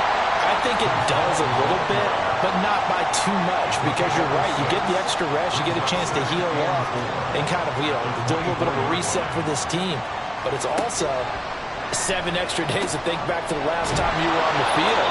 So now, a little more importance on what they're getting done because they carry it with them for essentially 2 weeks. A gain there of 21 yards. Well, this hasn't really been a first half to remember on either side of the ball, but I think this kind of makes this an important drive. You'd love to get this back to a one-score game if you can, and that's good work there to get some yardage here and pick up the 1st down. Meanwhile, Jackson's throw caught there by Wallace. It'll go down as a gain of 6, And it's second down. A 6-yard pickup brings up 2nd and 4 at the 49ers' 49-yard line. St. Brown in motion right. Now Jackson taps this forward, jet sweep. That's a nice job there defensively, being able to diagnose that little touch pass. They saw it coming, converged on him before he could get much out of it. 2 minutes remaining in this first half of football.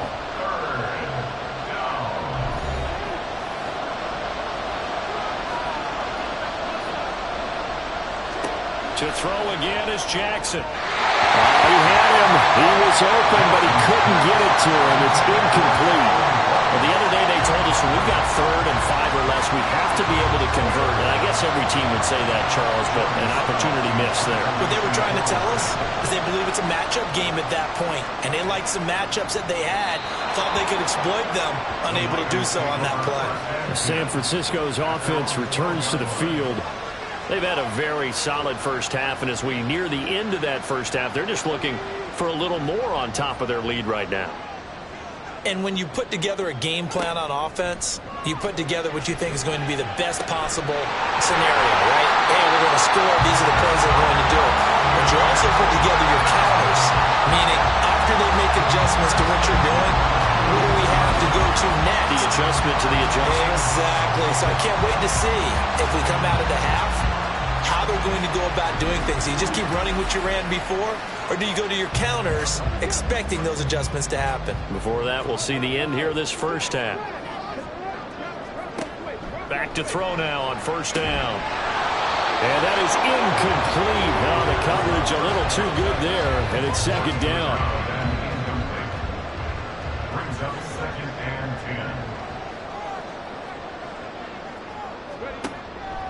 They're going to look to throw. He's got this complete to Ayuk on the outright. And he'll be taken down, but not before he works it past the 50.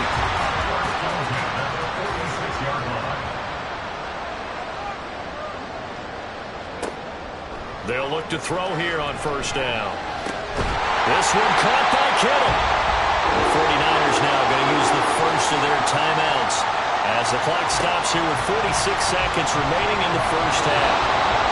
Now here's a pass on first down that's knocked away and incomplete. Then their back's up against the wall a little bit, and they come through by forcing an incompletion. Now they've got to continue to ratchet up the intensity a couple of more times and get off the field before giving up any more yardage. And he will be brought down at about the 6-yard line. 18 yards that time to push him up first and goal. He'll look to throw. This is caught. Touchdown! George Kittle as the first half is winding down. And the 49ers will extend their lead here just before halftime. That score that they just gave up there, that's a tough one for their defense to swallow because they've had a tough time through the first 2 quarters. They really were determined to get a stop there, unable to do so. That makes their comeback hopes that much more difficult. Extra point try now for Moody.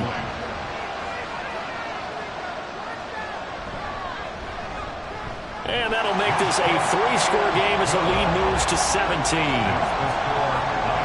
So this drive spans 7 plays. So not much time to speak of remaining in this first half as the kick's away. And he returns this to the 22. The Baltimore offense at the line set to get going. And with 10 seconds left, not really enough time to put something together. Ball start, offense. So they accept the penalty, of course, and push the offense backwards a bit. A false start backs him up 5, 1st and 15.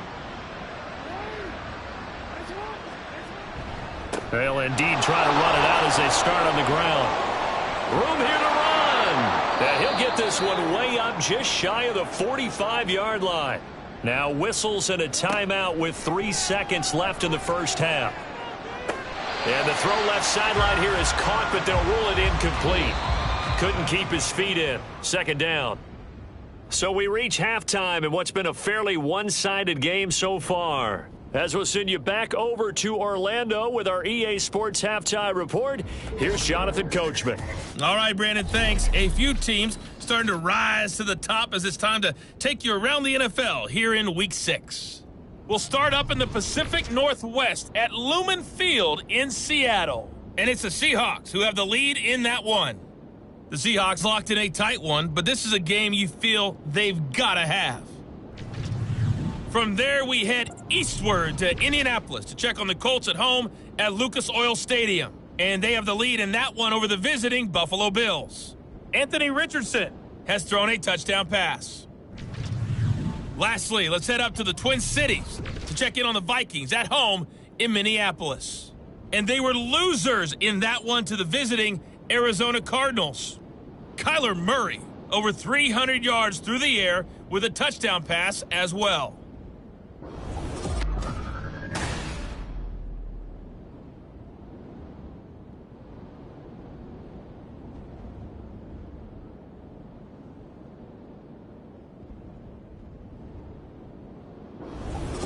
All right, Coach, thanks very much. Fine work as always as we welcome you back for quarter number 3. The Ravens set to receive the football, trailing here as we resume action in the third quarter.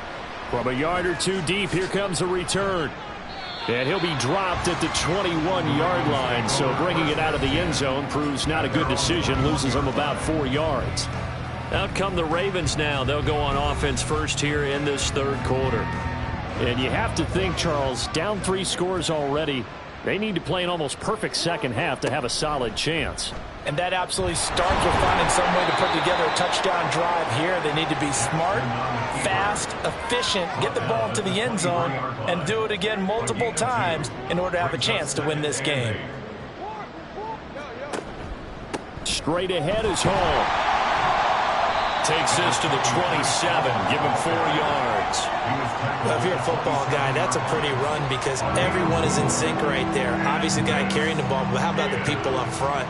Leverage, athleticism, they created some nice space for him. This pass out wide to Hall. And he's brought down short. 2 yards there, needed 4. Caught that look from you there, partner. I think we're on the same page on that one. Just his first catch. I think we both thought he'd be a little more active in the passing game. Let's see if that's the start of them trying to get the ball to him a little bit more here in the second half. Watch out for Hill on the return.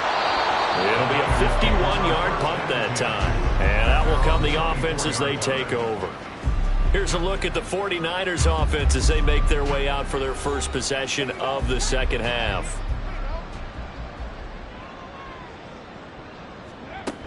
Here's Walker to start the drive. And this will leave him a yard short. Nice pickup of 9 yards on first down. Second down and a little more than a yard here. Brings up second and a yard. They'll set up a throw. And he's got his man in stride, complete. And he slips up past the 45 before being tackled. Second catch for him today, and it'll wind up a first down. And while we may be looking at the scoreboard, this offense certainly is not because they're showing no signs of backing down, even with a 3-score lead here in the third quarter. I think they keep taking their shots. They've seen blown leads happen throughout this league. They don't want to fall victim to it themselves. Now a throw here, hauled in. And he's able to get this to the 40-yard line before he's out of bounds. So in Raven territory now. Here's a 1st and 10 right at the 40. Off the play fake, he'll look to throw. And that one into the hands of Ayuk downfield. And they'll wind up getting this one all the way down inside the 20. 23 yards on the play. Now a tip of the cap to the man under center, Charles. He just went over 400 yards passing in this ball game. He's got the touchdown passes to boot, taking pretty good care of the ball. Just all around a really solid performance. Yeah, just check, check, check, and check, right? Because he certainly showed he was worthy of the trust that his team put in him. A handful of touchdowns to his credit thus far. Now he's just crossing off yardage milestones, and win or lose, his name has to be in serious discussion for player of the game. They'll bring one of the tight ends in motion left. On second down, it's Walker. And he's going to be brought down just shy of the 5 at the 6. Give him 2 yards. That sets him up 1st and goal.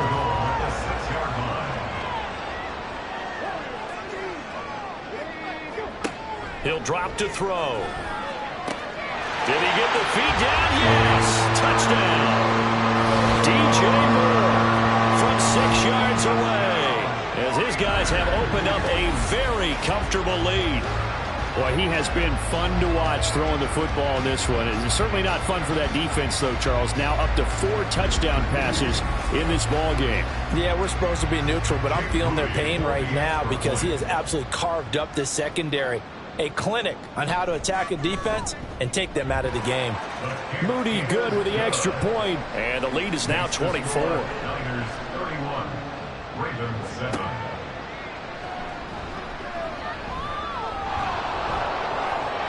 And now off to the races down the right side. He might take this all the way. He will take this all the way. Touchdown, Ravens. I know a lot of special teams coaches, they just want to keep it away from him because that's what he can do. And others have egos that their players can't keep up with. And they say, challenge him, kick it to him. The way he runs as fast as he is, I wouldn't challenge him at all. I'd do everything possible to keep it away. He is just a blur when he gets a full head of steam, and he got a full head of steam there. Jackson and the Ravens still on the field. They'll go for 2.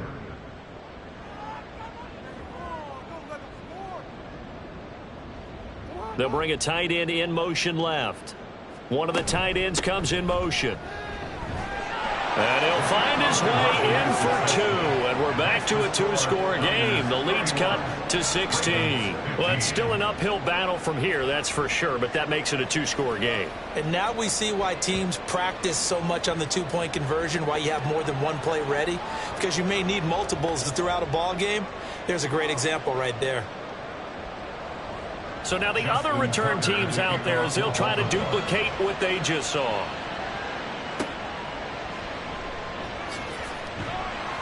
And he won't get this to the 20-yard line as he's down at the 19. Out on the field now, here come the 49ers. And that last drive, so effective in the passing game, resulting in the touchdown. Maybe not many people were focused on the trenches. There was good protection there. Excellent protection. So now defensively, you've almost got to get down to those starters blocks like you're a sprinter. Get lower than those guys on offense and find a way to roar through them or around them to get into the face of the pass. Easier said than done, though. Way easier said than done. But they've got to try something because right now they're just cutting them to shreds. Brings up 2nd and 4 at the 25-yard line. 2nd and 4. The tight end Kittle has it on the left side. And they'll get it up just short of the 45 at the 44. He was over 100 receiving last week. He's over 100 now this week as he's got a first down as well. And now we get into the psychology of the whole thing because a lot of teams with a 2-score lead in the 3rd quarter, they almost become defensive with their offense, just playing not to lose. I think with this team, you got to figure at this point, this is a great spot for them to go into attack mode, really try and put the hammer down and finish this one off. Looks like he's going to get a couple here on this first down carry, and that'll make it 2nd and 8. From the 46, here's 2nd down and 8. It's 2nd and 8 at the 46-yard line. Sticking with Walker on 2nd down. He'll be taken down at the 48 for a pickup of 2 yards. The way things have gone in this one, the running game's been something of an afterthought, and that's not been too bad for them, has it? Yeah, the offensive returns have been good, but I guess we figured he in the ground game would be a bit more involved. He's got his running back out of the backfield. And he's going to be taken down with the first down at the Ravens' 41-yard line. Give him 12 yards on that one and earns him a fresh set of downs. So in Raven territory now, here's a 1st and 10 at the 41. Stopped by the safety, Kyle Hamilton. In the first half, he was held in check on the ground, but despite that lack of production, they still have the lead. Yeah, and they've got to feel fortunate about that. If they could actually get production from their lead horse, that would help open up this offense and widen this margin, too. And the Raven pressure too much. Down he goes. Travis Jones make that now 8 sacks for him on the season. Yeah, some real defensive resistance there, saying not so fast to a good drive. They had marched to the end zone the last time out.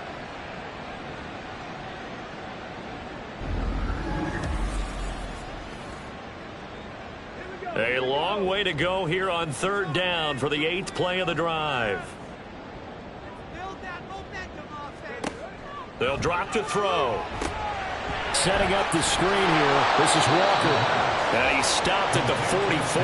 It's also a gain of 4. And now it's 4th down. Yeah, and on 3rd down, you know those pass rushers, they're in the starter's block. They're just waiting for the pistol to fire. You can almost hear the defensive coaches on the sideline pre-snap. Watch the screen, watch the screen. Really good job of identifying it and making the play for us. Well, Charles, the NFL record is 66 yards. That was 5 shy of that, but only a handful of guys have ever connected from 61 or deeper, and he can add his name to the list. Yeah, more and more guys are trying it. That doesn't mean the success rate has gone up. That is a long kick. Guaranteed, when he turns on his phone after the game, a ton of congratulatory texts will be awaiting him. And now Baltimore gets set to take the field. I kind of feel like they've reached a do-or-die point in this game, Charles. If they're going to try to pull off an impressive comeback, it has to start right here, right now. Yeah, now they've got a final chance to get out of this situation, but they also understand they've got to move the ball and move it fast. In addition, they need to save as much time so they can get 2 more possessions. The completion, but they go in the wrong direction. A loss of yards, and now they're dealing with a 2nd and long. We'll put that one in the win column for the defense. Trying to contain tight ends in the passing game is so difficult nowadays, but they did in a big way there. Jackson. He short arms that one just a bit. It's low and incomplete. And those two just have been in sync thus far. They've done a nice job against him, but still, with his talent, you would expect them to have more completions to him in this game. He's going to let this one go deep. And unable to connect. Incomplete. Now give them credit. They took their shot, but it's going to bring up 4th down. I'm sure this isn't a novel thought, but maybe run some simpler routes instead of trying to get it all back in one shot. Defense certainly appears to be ready for them. Try and get it back little by little instead of in big chunks. And this returnable for Hill. A nice return that time of about 14 yards. The 49ers getting set to trot out there. Last time out, you remember their drive stalled, but thanks to their kicker, booted a long field goal to at least get them 3. Now here they'll try to do better and find the end zone. And in our experience, how much fun is it for coaches to know that they've got a kicker who can nail it from long distance? Now the hard part is, as an offensive play caller, you don't want that in your head too much where you're relying on it, and he goes out and gets the job done for them. But I'm quite sure he would be content to just kick extra points from here on out. Yeah, absolutely no question. I think his teammates would be okay with him just kicking the extra points as well. Throwing again on 2nd down, but this time it's incomplete. As expected, he's gone to him several times in this game, but that's the first time one has slipped from his grasp. I bet he goes back to him, though. He's an excellent player. Work in the middle of the field, and he's got a man complete. Well, he'll go down, but not before getting this inside the 30. That one goes for 24 yards. They brought in a heavy set on 3rd down, and that usually means running play, but we have seen them throw out of that formation, and sure enough, they snuck the tight end out on that one, wound up hitting him for a 1st down.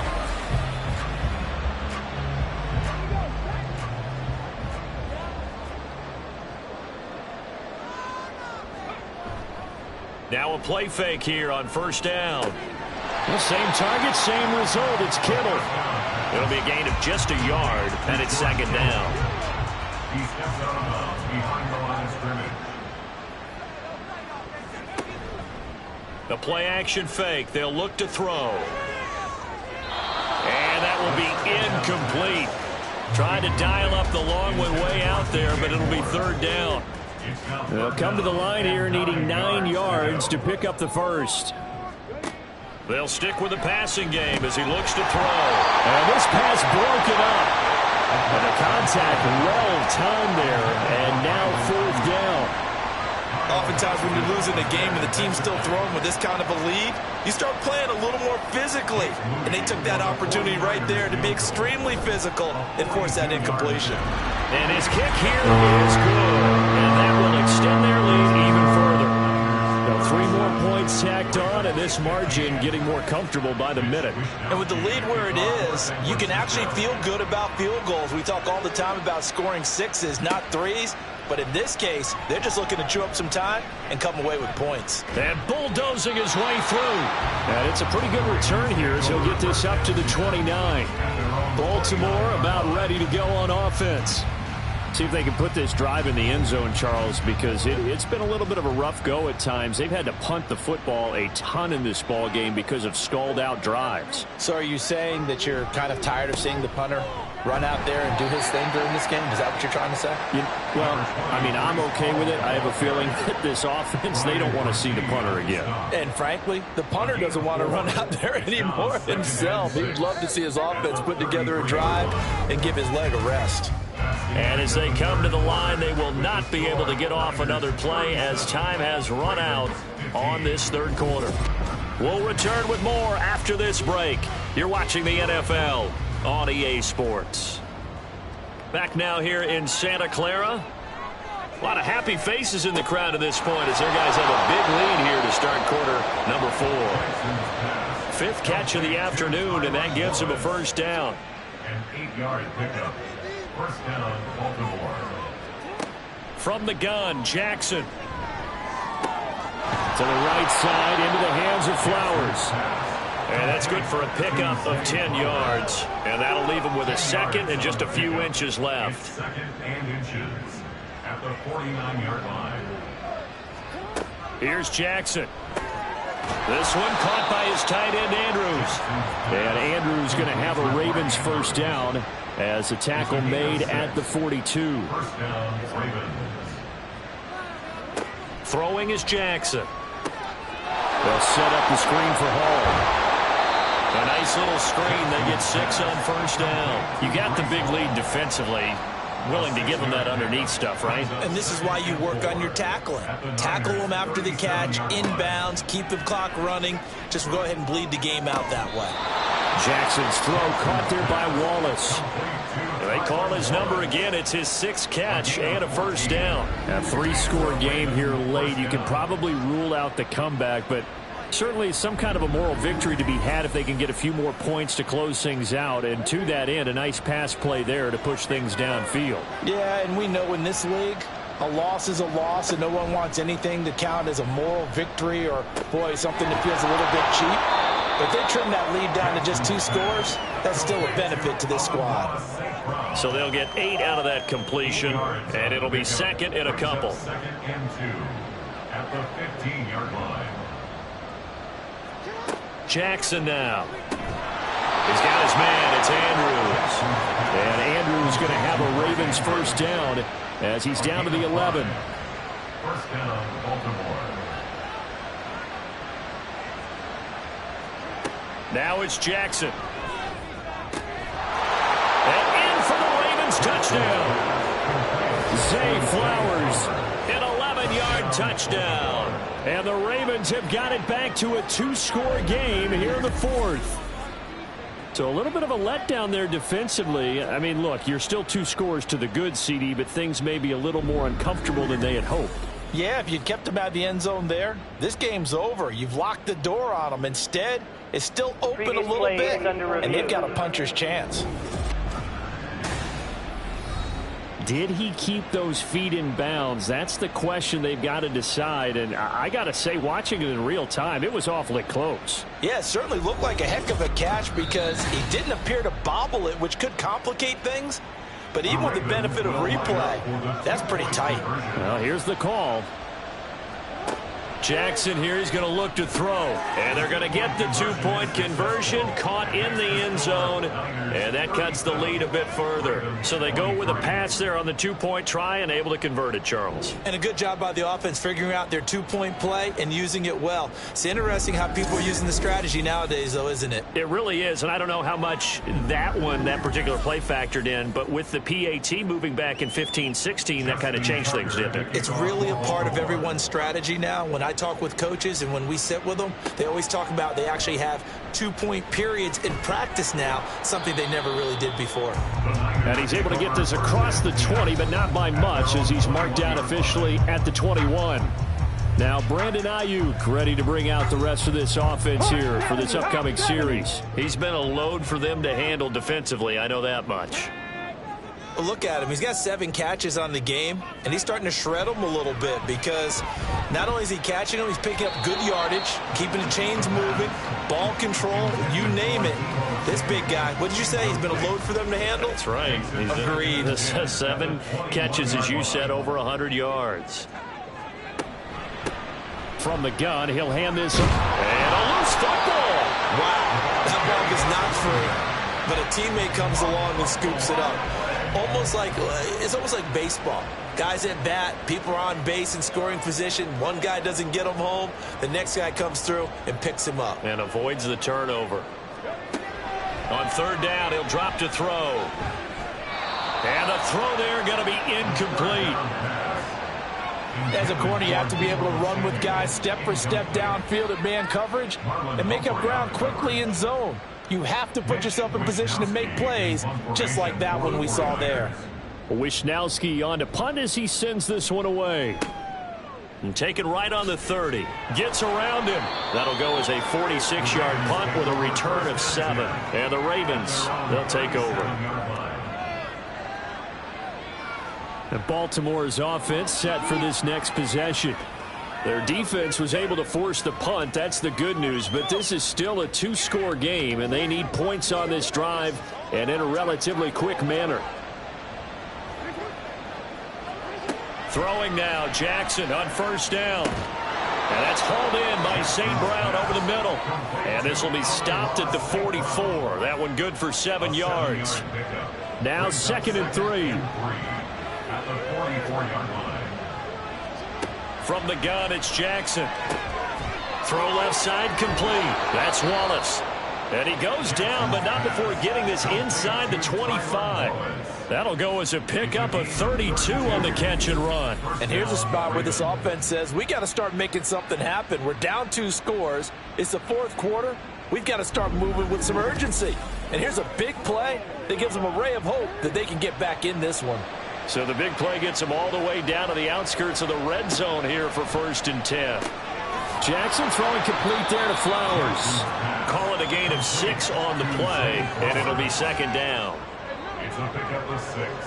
Brings up 2nd and 4. At the 49ers' 18-yard line. Hall ought to give up the middle. And they've got it inside the 10 at the 8. 66 yards rushing now on 8 carries for him so far. Well, partner, I know this type of running back. I mean, this size, this intensity usually gets better as the game goes on. And I can just tell you from experience, the first few quarters, oh, you're eager. And this is caught. Touchdown, Baltimore. Sam Laporta from 8 yards out. And the Ravens have made it a 1-score game again here in the 4th. What a great weapon. So often, such a big mismatch. And there's no route he can't run. You name it, he's going to do it. And he's a matchup nightmare for the defense. No matter who they put on him, he's going to win the battle. Now Tucker to add the PAT. And that'll cut the lead down now to a touchdown.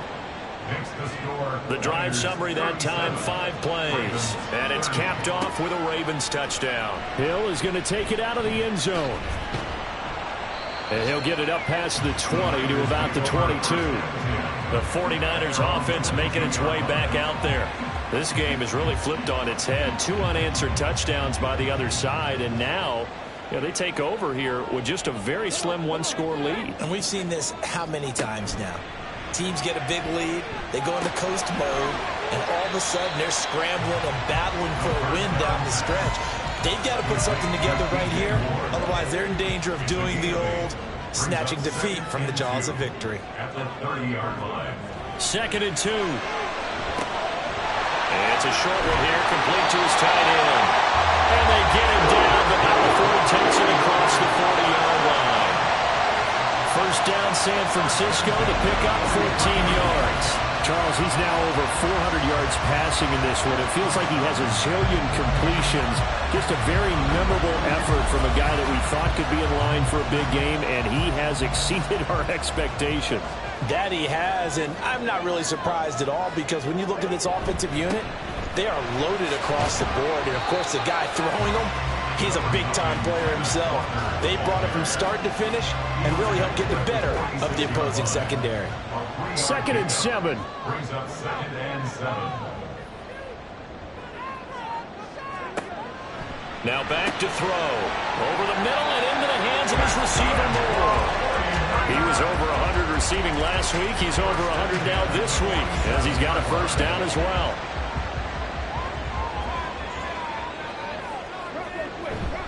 Up the middle they run. It's Walker. Nice move. And past the 35 will be dropped a yard or two shy of the 30. 15 for the Niners there and a first down. Well, it is our business to analyze what we saw out there. And on that play, I saw a defense staying in base, not taking a chance, not blitzing in a situation where they absolutely need the football back. That's either a case of overthinking it or not thinking it through. If you do blitz, do you have to be careful about where you're coming from, or are you just coming from all angles? You have to be careful about where you're coming from, obviously. But at this stage, you have to take a few chances as well. Brings up 2nd and 3 at the Ravens' 25-yard line. 2nd and 3. Again to the big tight end, George Kittle. Yeah, he will get enough for a first down, and that will lead us to the 2-minute warning. 4th quarter, down to the final 2 minutes, and we've got a one-score game. And not totally home free yet, but it's looking good as they come up 1st and 10. Now to the ground, here's Walker, and he can only manage to get a couple. 2nd and 8 coming up. Now the Ravens going to use one of their timeouts. It's just their first. They've got 2 more to use here in the final stages. And quickly, we're going to get another stop here with 1:54 left as they call the timeout defensively. They'll set up a throw. And this is caught. And that could seal it. It's a touchdown. And that was absolutely ideal for them, wasn't it? Trying to salt this game away. I think one of my kids just graduated in the amount of time they had the football. That was absolutely impressive. Everybody wants those salt-away-the-game drives. What makes them successful? Well, when you're able to mix run pass, when you're able to control the football and stay ahead of the chains, I'm using every cliche I know, but that's how you get it done because you're not taking negative plays, and that way you're able to run what you want to run when you get a chance to call it. Moody good with the extra point, and the lead now up to 14. So that drive goes a full 80 yards in 10 plays. and it concludes with a touchdown reception by DJ Moore. Here is Wisnowski to boot it away following the touchdown. And able to get this across the 20, but not much further as he's dropped at the 23-yard line. Jackson and the Ravens, here they come. Down by 2 touchdowns. 1:46 to go. Their 5-game winning streak hanging in the balance here. Now Jackson. Throw caught. And he fumbled it. It's on the ground. Oh, one of the linebackers has got it. There he goes right side. And they'll have the ball set up in the red zone at the 16-yard line. Well, that drive wasn't a case of wanting to put points on the board. It was needing to, having to, and they didn't get it done. Yeah, didn't get it done, and now you look at the situation and the point differential, 2 scores, pretty much game, set, match. How about the takeaway, though, huh? How about those defensive guys? And San Francisco gets set to go here.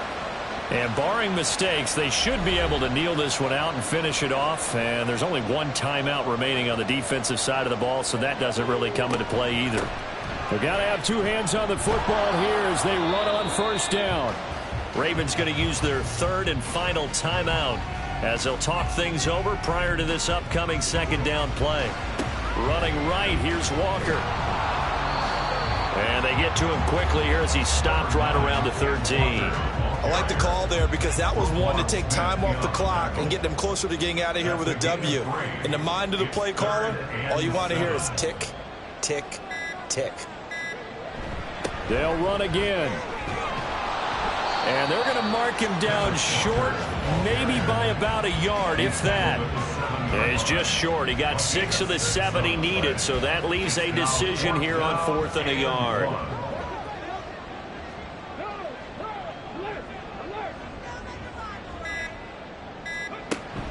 They'll try and run for it. And they are going to stop him on 4th and 1 as they'll wind up going backwards. They'll get neither the touchdown nor the first down. And the Ravens are going to get the football back. So he needed the short yardage, Charles. He elected to try to bounce it outside of the outer third, unsuccessful. Sometimes those plays are stacked up by the defense and there's nowhere to go, so you have to bounce it outside. And some backs just get impatient. They want to go to where they think there's more open territory instead of going where the play was actually blocked. In any case, it didn't work here. And he gets this one just shy of the 35 to the 34. Pass interference. Defense. So they take a decent shot, CD, and the flag comes out for pass interference. Yeah, a little DPI, as they like to call it in the business, right? And the farther you get downfield, the more frenetic things get, and the more calm and control you have to remain as a defender. That's a little bit of a slip there, and the penalty will go against it. So the victory here for San Francisco. And I tell you what, one thing that you and I featured as a storyline was that they were facing the NFL's #1 defense coming in, and they really took it right to them. Yeah, they didn't blink, did they?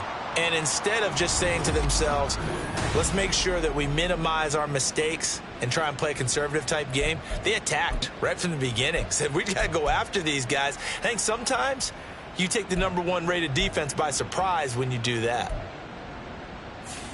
So for the Niners, they remain as hot as anyone, 6-0 now through the first month and a half. And they'll get another home date next week as the Jaguars will come to town.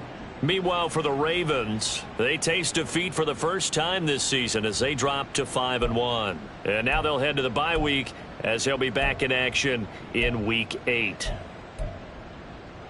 That'll do it for us. I'm Brandon Gaudin alongside Charles Davis. Thanks to our entire crew as well. We'll talk to you next time. So long, everybody.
It's week 6 of the National Football League, and we've got the Dolphins leader at quarterback.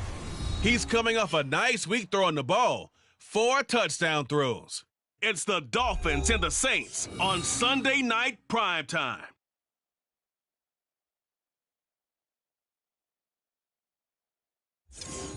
It is always a celebration here in the city of New Orleans, and we are just outside of the French Quarter at the Superdome. Tonight we've got a great Sunday night matchup on tap, as it'll be the Miami Dolphins taking on the New Orleans Saints.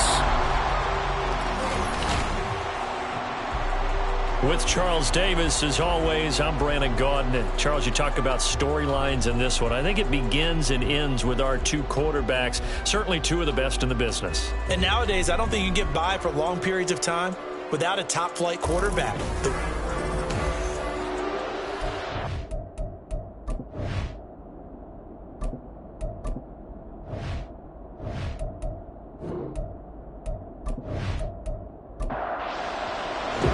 Set to go now in week 6 of the NFL season, and we are underway on EA Sports. We will not get a run back here to start. It's a touchback, and it will come out to the 25. And here come the Saints for their opening drive. Leading this unit will be the big arm man out of Texas Tech. 10th pick in the 2017 draft, Patrick Mahomes. And I thought it was a really nice performance last week by him. 3 touchdown passes. I think that signifies exactly what he was getting done. He did have the 1 interception. But that's the ratio you say you're okay with, right? If you go 3 to 1, you're going to be pretty happy over the course of the season. And let's face it, he'll never blame the receiver publicly. But behind closed doors, he probably told his agent, hey, what's the deal? I should have had a perfect game. The last play got just a yard. Here's 2nd and 9 from the 26. Mahomes going to throw. The Dolphins get there this time, and they bring him down. They'll wind up losing 10 on the sack, and it'll lead to a 3rd and long. We were wondering what they would do defensively to disrupt Patrick Mahomes. Sacking him on the first drive, that's a really good way to set a tone. The last thing you want to do is let him get established in the pocket where he can set his feet and throw wherever he wants to. Even though he does it well on the run and on the move, you definitely want to get him off the spot in the pocket. Now on 3rd and long, they'll look to throw. He's going to fire one deep over the middle, and that will be incomplete. Well, they weren't scared to let it fly, but it falls to the ground and brings up 4th down. 2 things you can do in that situation: run and punt the football, or try and take your shot at getting the 1st down. They chose the latter, but they'll have to punt all the same.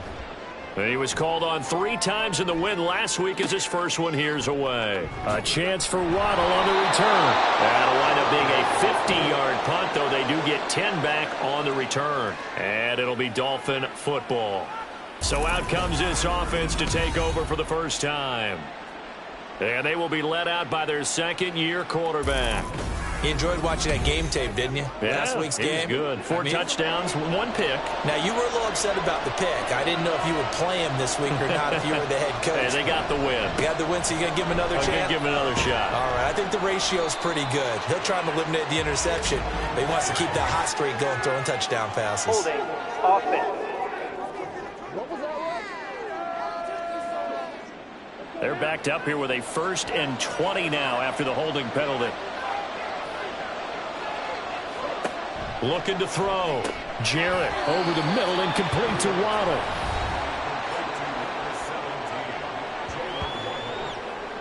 A gain of 3 brings up 2nd down at the 34-yard line.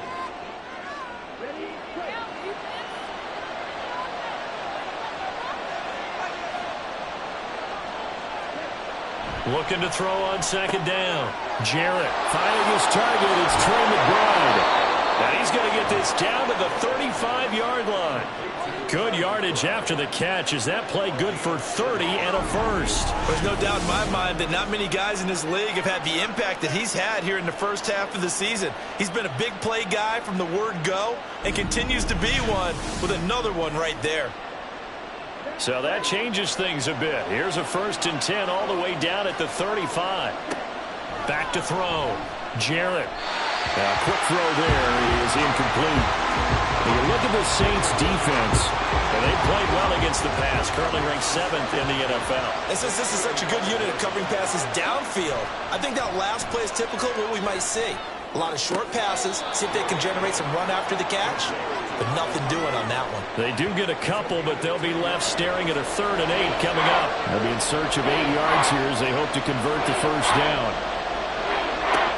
Again, he'll drop to throw. Pass taken in by his big tight end. And he is going to have the Dolphins 1st down as they're able to get the 3rd down conversion. Solid opening drive so far, Charles. They've moved this football into field goal range, but you know that they want to cap this off with 6 and not 3. Absolutely. As one of the better coaches in the league always tells me, on offense, I want their body blows all game long and finish it with uppercuts. Well, here are the body blows right now. He's hoping in one uppercut will take care of the end of this drive. This defense is a difficult one to prepare for, one of the best in the league. They'll come at you from all angles, and they did a nice job there stopping him for a loss. Right back to Achane on 2nd down. And they've got it in the red zone now, down at about the 19. Holding. Offense. What you talking about, man? They'll come up now on a 2nd and long after the hold. Operating from the gun, Jarrett. They'll swing this out wide. Here's Achane. And that's good for a gain of 6. And they're going to be staring at a 3rd and long here. A tall task ahead of them here, needing a full 15 yards to move the chains. Throwing on 3rd and long. Jarrett. Over the middle, that's caught by Metcalf. And he's going to be marked down short of the first down, right around the 17. They'll get 11, but it'll still lead to a 4th down. Riley Patterson now on for the field goal. From the right hash, just a 34-yard attempt. Patterson's kick is good. And the Dolphins will jump out to a 3-0 lead. A lot of energy in this building tonight, but the opening drive produces 3, maybe quiets them just a bit, at least momentarily. Just a little, right? That's all you're asking for, right? Things just getting started. You know they haven't taken the momentum totally here, but at the same time, they like what they've done here in the early going.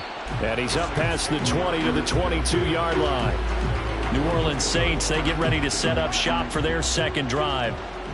These guys definitely hoping for a better showing than their last appearance. They couldn't really even move the football much beyond the shadows of their own goalpost, Charles. We'll see if they can get a better, more sustained drive going here. Yeah, and every team that we ever talk to says the exact same thing. When you start a drive from that deep in your own territory, the goal is a minimum of at least 2 first downs, because even if you have to punt then, you change the field position, right? You flip the field a little bit. They didn't get that done. This time they want to string together a nice drive and help themselves out. So the incomplete pass on the last play, and that leads us to a 3rd and 3. Now Mahomes. Work in the middle of the field, and he's got a man complete. And he is going to have a Saints first down, and he was able to get it by plenty. A gain of 8 on 3rd and 3. The Saints in a very solid 4-1 here in the early part of the year. And they've come in on a nice run of recent form. 4 wins out of 5. And I thought that they played pretty well last week. Their execution, their discipline, their resilience, all on display in that victory. Throwing on first down, but this one winds up to be incomplete. Trying to get that one to Chris Olave, but it'll be 2nd down. You talk about this Miami defense. This unit, they've struggled a little bit against the pass, ranked number 21 in the league. And those are the kind of plays that this unit needs to make, because they know that going against a team of this magnitude and the way that they're playing, they cannot afford to let them get on a roll early. Chip away at their timing. Throwing is Mahomes on 3rd. He's got his target. That's complete. And he's got another first down as he's brought down at the Dolphins' 42. A good pickup there, 22. Well, I think when they look at their offense, they think to themselves, weapons everywhere, and they want to move the ball around. They want to spread it to different people. But you absolutely know they want to get this man involved as well, and that's what they just did on that play. So now 1st and 10 as they've crossed into Miami territory at the 42. And the Dolphins rush gets home. Down he goes. Jalen Phillips, the former first-rounder, getting in there for the sack. I don't know if he was just working through progressions or just unaware of the pressure, but no matter. Excellent work by the defense to get him to the ground before he could escape the pocket.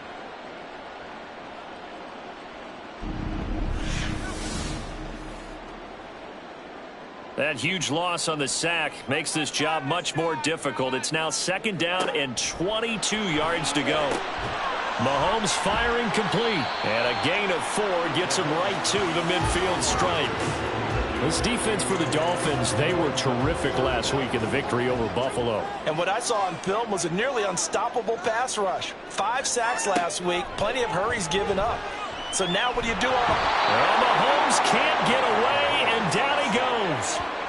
The defense rising to the challenge and setting him back on the sack. They were in the top 5 in sacks in the league coming into this one. That's their 3rd one in this game. Obviously, pass rush has been a strength of this team all year long. And apparently they're not satisfied with top 5. They want to climb that ladder. Yeah, I think it goes back to their offseason. They decided to make it a priority, and it's working out. 4th down, so Jake Camarda is out there.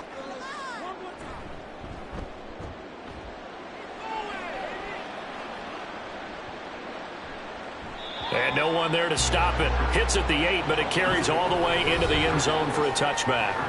So Miami coming out for their second drive. They've got a 3-0 lead and the football as they start 1st and 10. Throwing to start the drive. Jarrett.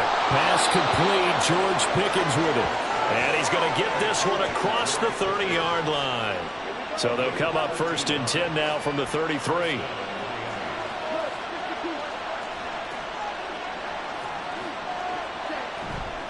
Off play action. Jarrett.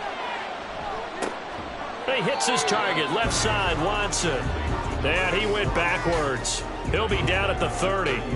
Not what they had in mind there. That's going to go as a loss of 4.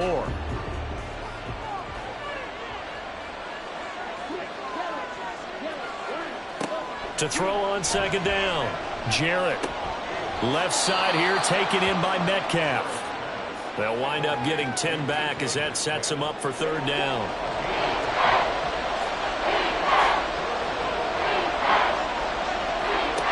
They'll stick with the passing game as he looks to throw. And he is going to have the Dolphins 1st down as they're able to get the 3rd down conversion. I don't care who you put on him. He's going to be a handful in one-on-one throws. Yeah, right now you're right. They're in man-to-man. Maybe need some safety help. I would say that'd be a good idea. Double team him somehow. I'm going to have to make someone else beat me rather than let him shred my defense. So in Saints territory now. Here's 1st and 10 at the 48-yard line. They'll look to throw again. Throw caught by Achane. And he is tackled inside the 40, not quite to the 35.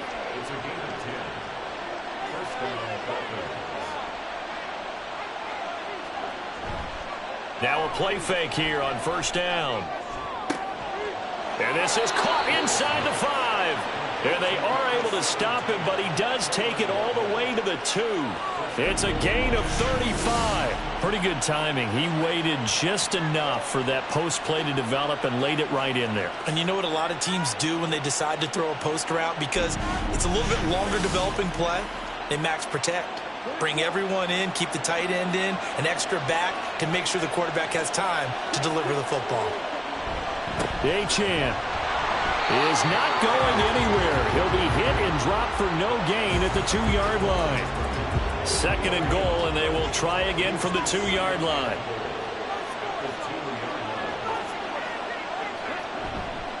Off the play fake.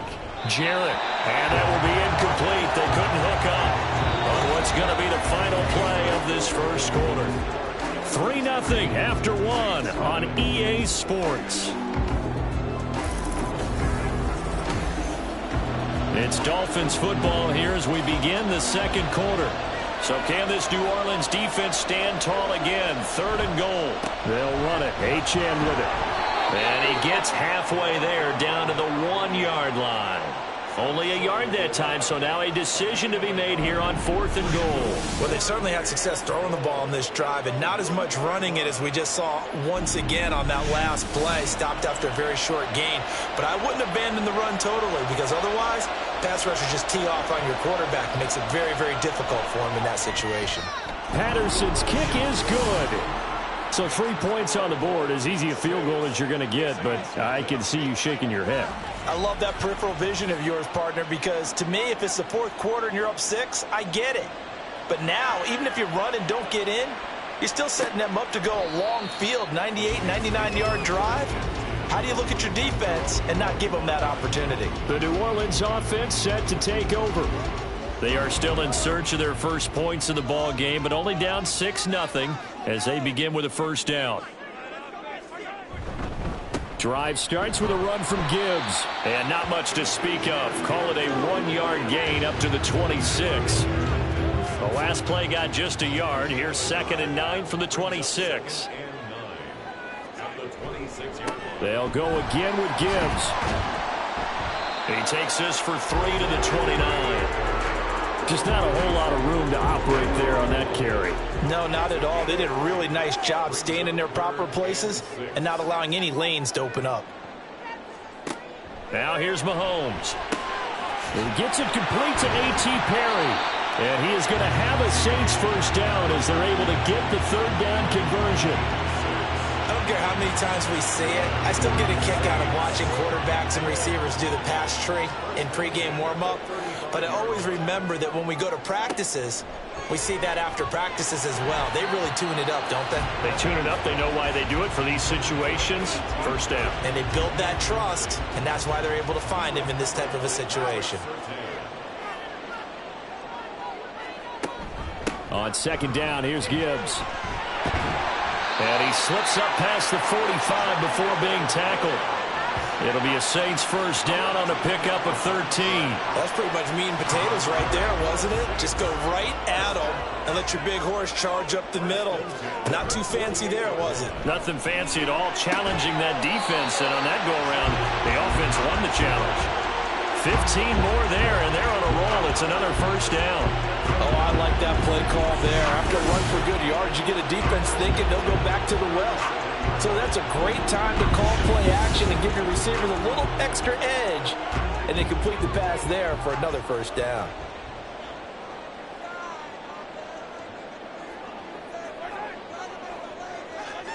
Mahomes now on first down.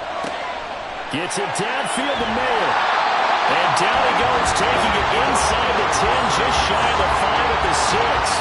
That goes for a gain of 31. For an offense that has not found the end zone yet, that's a big play. There's the spark right there. The big play that they needed. Now they've got to go ahead and finish this drive and put this ball in the end zone.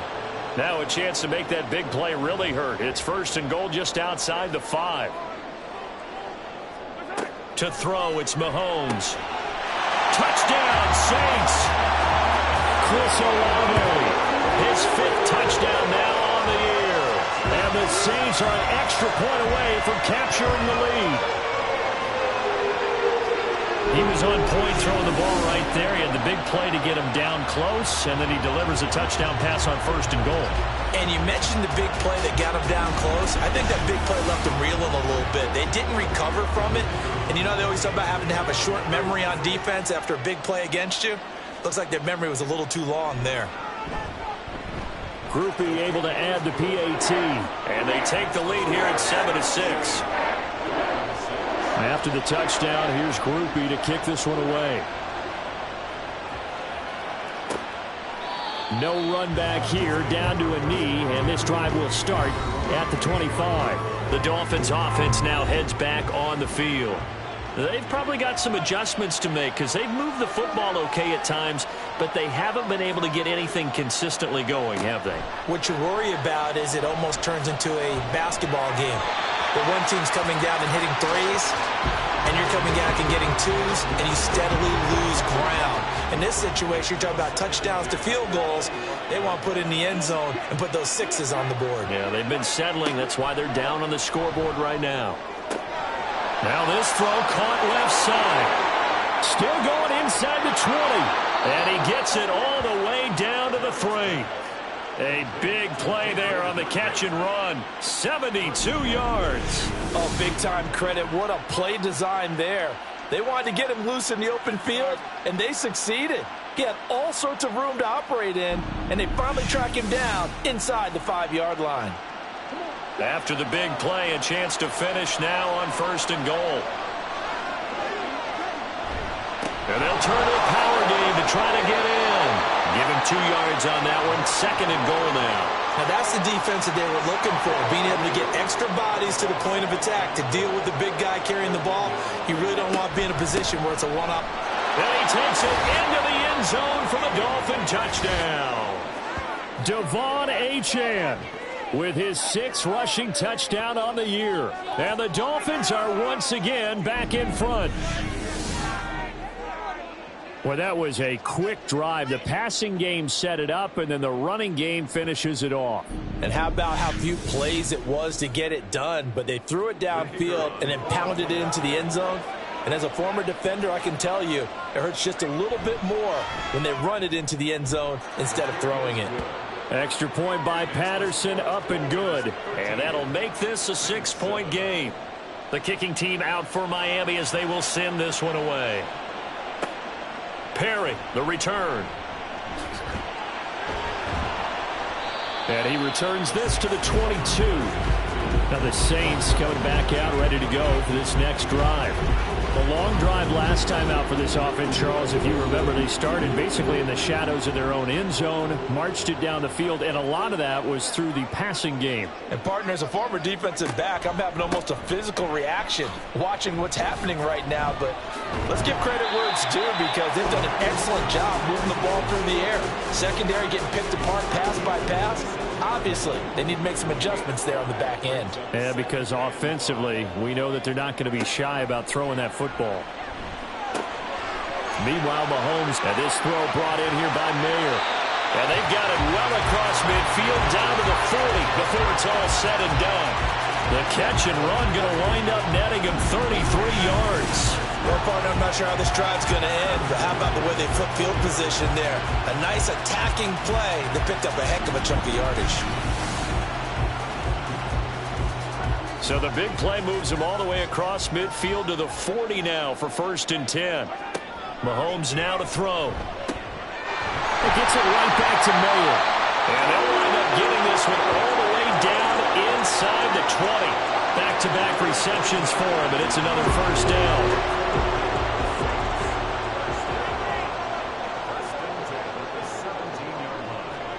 Operating from the red zone now, Mahomes. And that is incomplete. He couldn't hold on through the contact. Brings up 2nd down.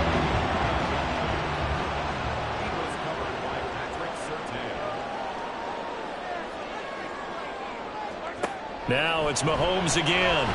And he's going to go down. He's sacked back at the 24. They push him back 8 yards that time on 2nd down. So that now 4 first-half sacks. This pass rush has been unrelenting. And, partner, you hear that sound of paper being ripped to shreds? That's the game plan that they've had so far because they've got to say to themselves right now, we have to do something differently. Going to need better protection here. 3rd and long following the sack from Mahomes and company. They'll look to throw. That is incomplete. The Dolphins do the job defensively there, and now it brings up 4th. Smart move to throw that one away. You're in field goal range, so you definitely don't want to be loose with the ball. And that's great work by this defense to force a 4th down. And his kick is right there. It's good, and that will cut the lead back down to 3 at 13-10. So they're able to end that drive with 3 points in this one-possession ball game. And ideally, you want to end every drive with points. Most quarterbacks would tell you, let's end it with a kick, right? A PAT, that's number 1. Field goal, you'll take. Punts, you really don't want to do that. In this case, they'll take the field goal and get prepared for the rest of the game. Devon Achane of the offense ready to go once again. It's the 2nd quarter. His team has the lead, but I think he's hoping for a little bit more production out of himself. And we often talk about preaching patience to a runner when things are a little bumpy in the early going, but we have to do the same thing with the offensive line. They can't wait to halftime to make the adjustments. They have to do it from series to series for those surface tablets come into play. Check out what the defense is doing and see if they can find a better way to run it. So they search for that patience here now. Now this one complete on the slant route. A gain of 5, good enough for the 1st down.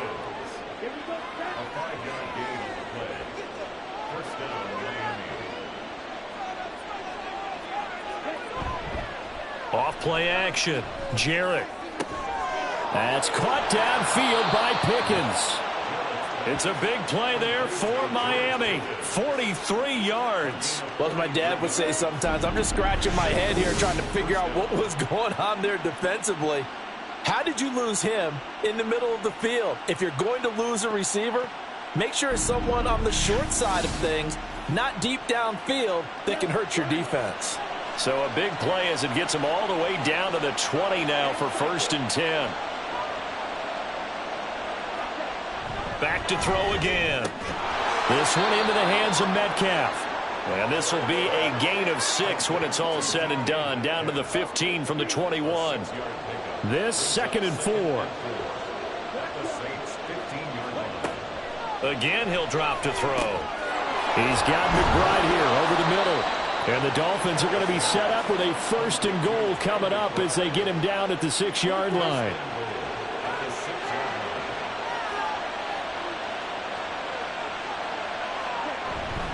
They'll run. Achane. And he'll take this into the end zone for a Dolphins touchdown. Devon Achane with his second touchdown here in this first half. And the Dolphins are able to extend their lead. Well, they move the ball down the field through the air, Charles, and then finally they get the running game involved, and it works to perfection. Touchdown. And, partner, I kept waiting for that running game to come into play, and they actually saved it until the very end. Touchdown goes on his stat sheet, but you and I both know, and he knows as well, his teammates airing it out made this a successful drive. Extra point by Patterson, up and good. And his guys will take a 10-point lead.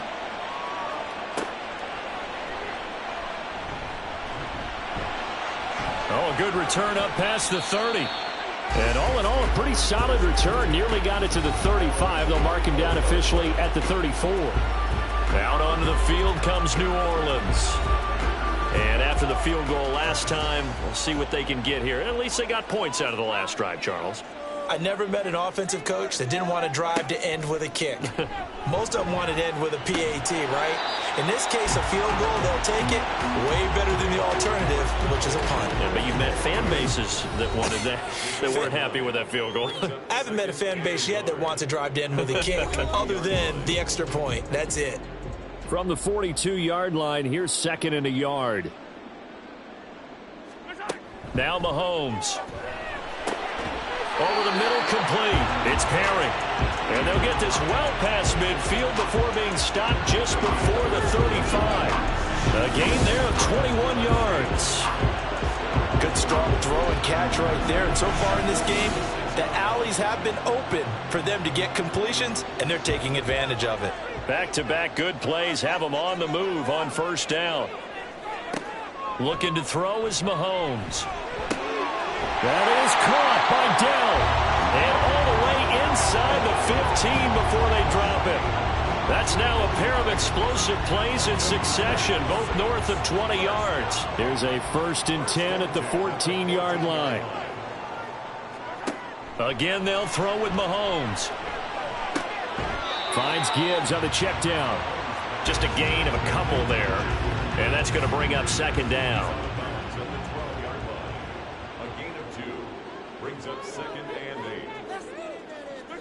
Mahomes going to throw. And he's got it. It's caught in the end zone. Touchdown, New Orleans. A.T. Perry with a milestone career touchdown number 100. Joining Curtis Martin and Franco Harris at the century mark as he continues to climb the all-time list. And the Saints get a late score here in the final minute of the first half.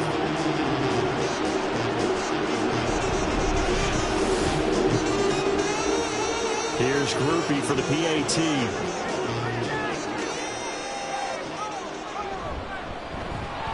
It's up and good, and the lead's now down to 3 at 20-17. So that drive spanned 5 plays, and it all culminates in a Saints touchdown. And it'll come out to the 25 as he will not attempt to return. The Dolphins taking over now late in this first half. And we'll see how this is played. Offensively, they've got the lead. Not a whole lot of time left. What do you think, Charles? Well, it's tempting to try and add to your lead, but a mistake there, that can change things in a big way. I say go ahead, take the knee, get on out for the half. Throwing on first down, but this one winds up to be incomplete. Following the incomplete pass, here they go again. 2nd and 10 from the 25. Throwing again. Jarrett. That's to Waddle on the quick slant. Now the Dolphins going to burn the first of their timeouts as it'll come with 36 ticks to go in half number 1. Work in the middle of the field, and he's got a man complete. The Dolphins going to take their second timeout. So that means they're down to 1 remaining here as we head toward halftime. They'll stick with the passing game as he looks to throw. Over the middle and complete to Waddle. And he's going to get a solid gain of 9 before being brought down. 2nd and right at a yard. Now the Dolphins will use the last of their timeouts. And with halftime on the horizon, they'll be out of timeouts from here forward.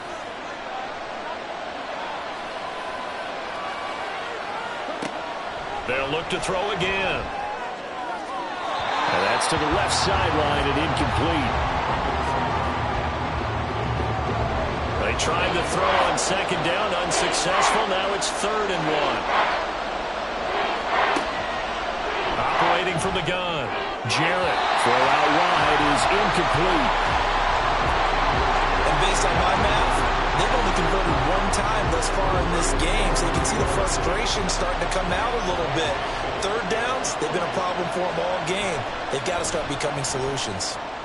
And he gets it away, a directional kick going toward the sideline. Let's go old school there. That's absolutely a great coffin corner punt. Someone's put some time in working on that, hasn't he? Seems like every year these guys get better and better. It's amazing how they can command that football through the air. Yeah, they used to actually practice with hula hoops where they place them and try and put them there. Now a lot of guys use barrels on the sidelines to try and put the football in one. And they'll indeed start on the ground to run that clock. And he'll just push his way forward for a few as the clock will run. So we've reached halftime here, and it's the visiting Dolphins taking a lead to the locker room. As we send you on over to Orlando for Jonathan Coachman at our EA Sports Halftime Report. Take it away, Coach. All right, Brandon, thanks very much. We'll get back to you and Charles in a minute. But first, time to give the folks at home a look at what's going on around the NFL. We'll get started out in Texas, NRG Stadium in Houston, where it was the visiting Steelers who were able to walk away with the road victory. Kenny Pickett leading the way in the victory with 3 touchdown passes. From there, we're off to check out another game, and it was the visiting Jacksonville Jaguars that go home with the victory. Trevor Lawrence strong in the victory as his guys run their record to 6-1 on the campaign. And one more to highlight, a good one on Monday Night Football between the Kansas City Chiefs and the Denver Broncos.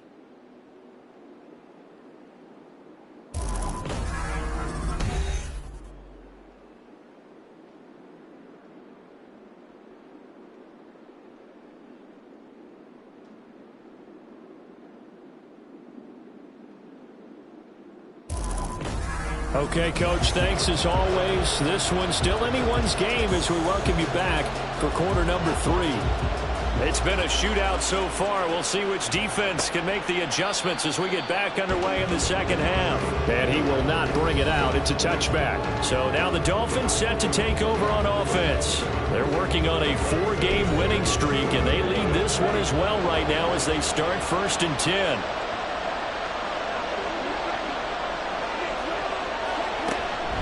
The third quarter begins with a run by Achane. And this will be a gain of 5 as he gets it to the 30. Well, they're hoping that the second half is better for him than the first half. They've got to find a way to get him going. He's a big part of their offense. Looking to throw on second down. Jarrett. Now a quick throw there, but it's going to be incomplete. I think he could have scanned downfield forever, but there wasn't anything available. Ends up throwing an incompletion, and I think he'll take that. From the gun on 3rd down. Jarrett, he's got his target. That's complete. And he is going to have the Dolphins 1st down as they're able to get the 3rd down conversion. And with that last play, he's now up over that 300-yard mark. And in today's NFL, it almost feels routine. And I hate that when you talk about a 300-yard passing game. To me, 300 yards still signifies excellence, and he's achieved that in his performance. Oh, able to avoid him. And a pretty good burst there as he'll get this across midfield and down to the 46. Back-to-back nice gains. That one for 14 yards and another first.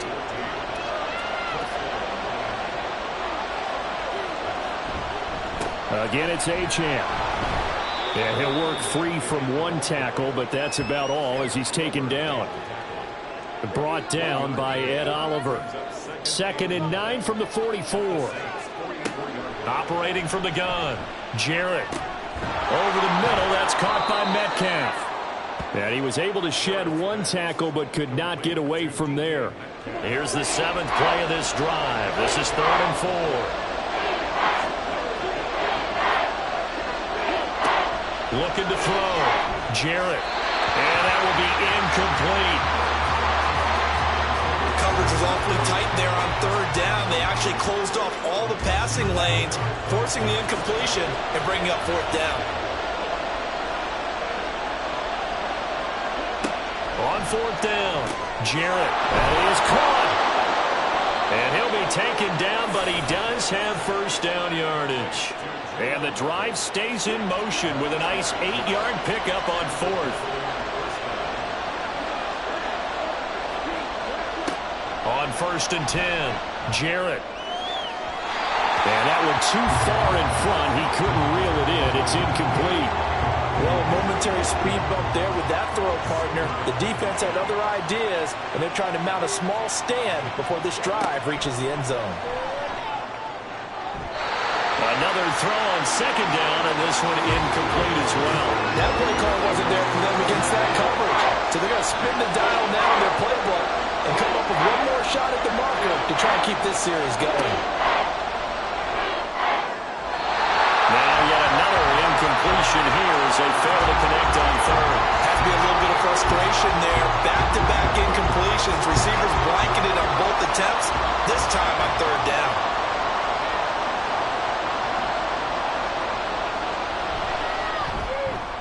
Patterson's kick is good, and the drive will wind up yielding 3.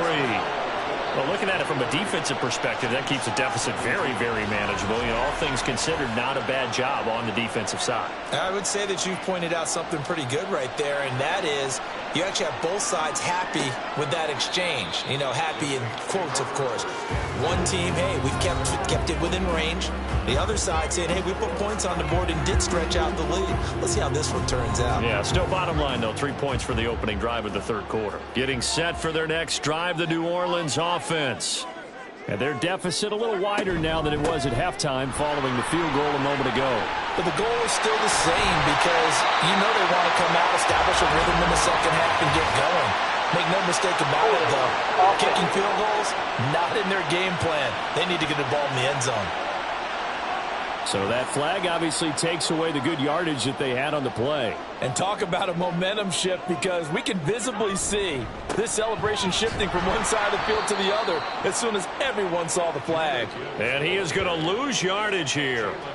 Now that sends him 2 yards in the wrong direction and leads to 2nd down. I think it's pretty evident. We can say what a difference a week makes. Last week, he ran pretty much wild, didn't he? Did pretty much what he wanted to do.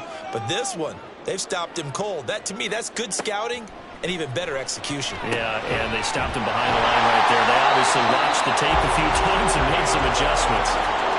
With that catch, he goes over 100 yards receiving on the night. 5th catch of the game for him there. Yeah, and the tight end position is now becoming a volume pass catcher. Used to be occasional, right? Safety valve. Throw one to him every so often, but mainly they... Well, Mahomes can't get away, and down he goes. It looks like a loss of right around 11 there on 1st down to set him back on 2nd. My man, it's been a rough night for that offensive line, and it's only getting rougher. 5 sacks now that they've given up in this contest so far. It feels like the witching hour out here, doesn't it? Okay, stupid question. What's the witching hour? Yeah, the witching hour. That's when everything goes haywire late at night. Throwing on 2nd and long. Mahomes got his man complete over the middle. That's Perry. It's a pickup of 12, and that'll set up a 3rd down. Dolphins bring on an extra defensive back on 3rd down. They go play fake. Mahomes. Pass taken in by his big tight end. And he is going to have a Saints first down as they're able to get the 3rd down conversion. Well, sometimes our pregame meetings do pay off, don't they? What did the guys in the locker room call him? Well, they said it with a chuckle. They called him Old Reliable. Yeah, that means he doesn't move quite as fast as he used to, but he still knows all the tricks, doesn't he? Even that little gentle push-off in order to get open, he finds a way to pick up a first down. And able to break one tackle, but then quickly brought down at a nice little gain. A good position to be in here, 2nd and inches. Play action. Now it's Mahomes. Got his man, Dell. And he's got another first down as he's brought down at the Dolphins' 24-yard line. That one goes for 13 yards, and it moves the sticks. Mahomes now on first down. And that one off the mark behind him, incomplete. And not a common sight, at least on this drive. A momentary setback, though, for this passing game that has been moving well this series. Good thing for them, though. Still 2 more downs to connect and try and pick up another first down. And that's going to wind up incomplete. However, we do have a flag down. Illegal touching. Let's check in with our referee. So illegal touching, Charles. If you set foot out of bounds as a receiver, you can't be the first to touch it. You nailed it on that one. You've got to be mindful of the sideline. It's been a pretty long drive. This will be play number 9. And they need 10 yards out of it on third. Mahomes to throw once more. Able to find the open man. That's complete. And they will eventually get him down, but he's inside the 5 all the way to the 3. They're able to convert on third down, and that sets up a first and goal. A field goal helps, but a touchdown gets you the lead. That had to be the message transmitted in the huddle. And they delivered there as that throw is going to keep the drive alive. And even better than that, set them up with a first and goal. And down he goes. Pressure gets him back at the 14. This will go as an 11-yard loss there on first and goal. I don't know what else can be said about this pass rush. They have been sensational, CD. That is now 6 sacks for them. And how many times do we talk to offensive coordinators and they say a sack as a result of everyone on offense not doing their job? But let's be honest about this one. This is the offensive line unable to counter the pass rush. They've been teeing off all game long. Throwing now is Mahomes. And he's got it. Touchdown, Saints. A.T. Perry with his 14th touchdown of the year, second of the game. And the Saints are an extra point away now from moving out in front. Well, they were down 6 at intermission, but they quickly erased that deficit. And, Charles, now they've got a chance to take the lead. And while being down 6 points, obviously not an insurmountable lead, tying a game up, that just relaxes a whole team, doesn't it? And now when you add the extra point and you go up, you really feel good about what you've accomplished. The point after, good by Groupie. And that will put them on top here in the third.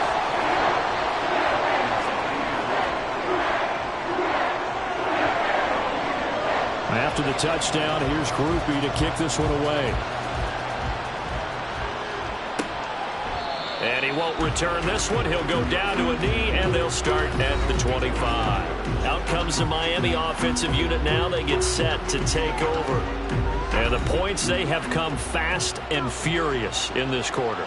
You really don't want to be on the defensive side of the ball right now, do you? Because you're either thinking, my replacement may get an opportunity.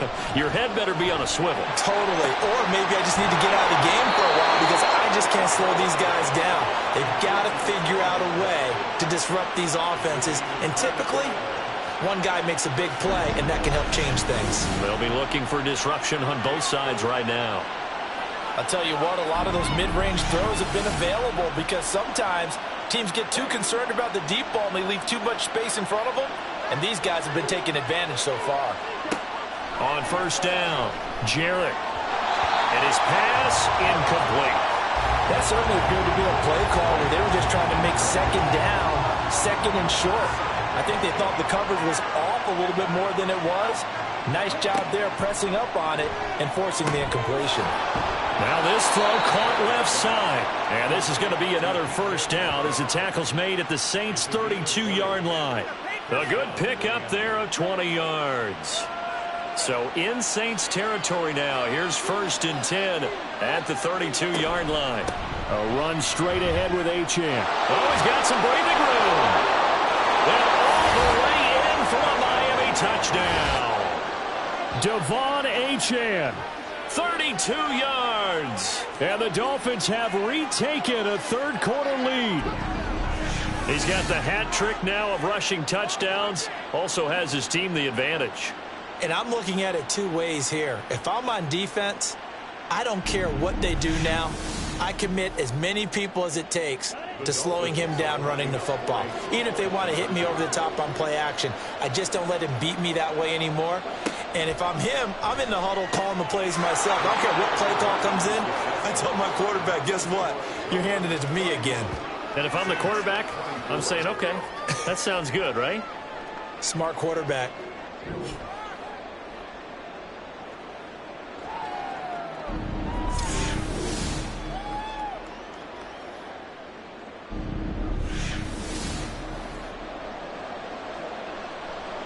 The kickoff team on the field now as they will send this one away.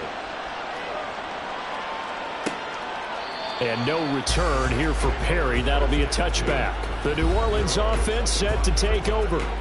And they'll be looking to build off of a nice drive last time, a drive that really relied on the quarterback. Making good decisions, distributing the ball well, distributing it accurately, keeping it away from danger. A really nicely run drive. But now the defense, what adjustments do they need to make in the passing game? Pass rush, pass rush, pass rush. Lots of guys up front, but maybe you bring additional guys, but you've got to disrupt the timing of them throwing the football. We'll see if they can disrupt it here. 4 yards the pickup, first down. Most of their damage has been done through the air. I mean, they've rung the bell 3 times with passing touchdowns, but guess what? Ground game has not been neglected. Nice little burst right there. Mahomes now on first down. Completes it to Perry. Nothing fancy on first down, but a very consistent type of a play. Hit that slant. A lot of people call it an extension of the running game, and it can be if that pass is completed. Because you hit a guy on the run like that, you often can go for big yardage. Sets him up nicely for second down, staying ahead of schedule. 3rd and 4.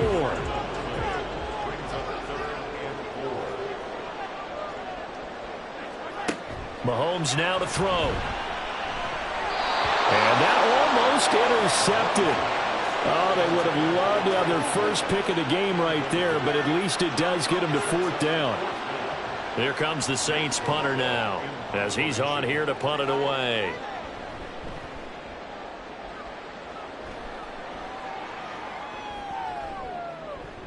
And that one hits at the 7, but bounds into the end zone, and that'll be a touchback. Miami's offense set and ready to go.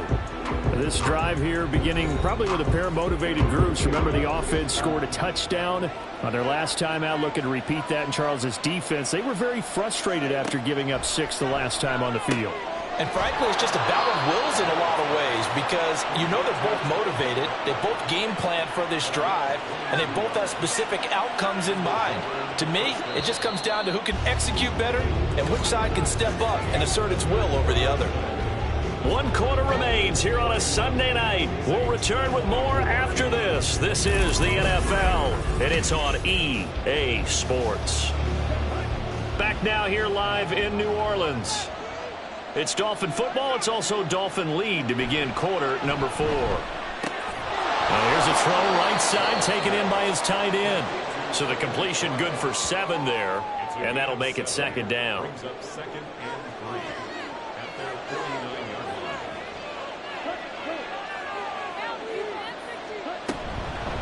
Achane gets it from the gun.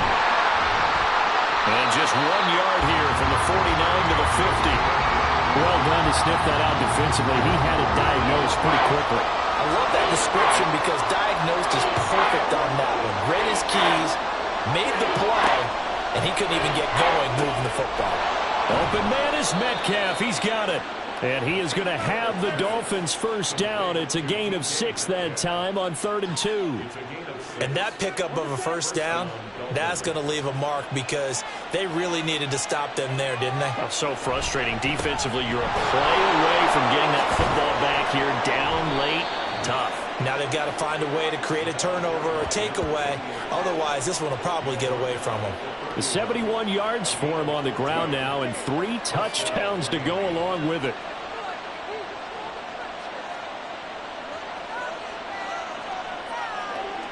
Throwing on first down. Jarrett, a short one here, caught by McBride. Short completion, just 4 yards, and it'll be second down.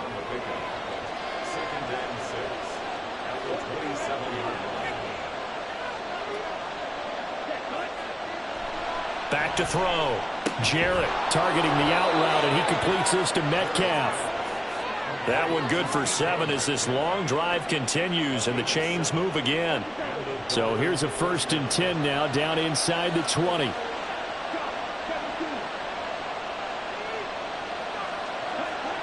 Looking to throw.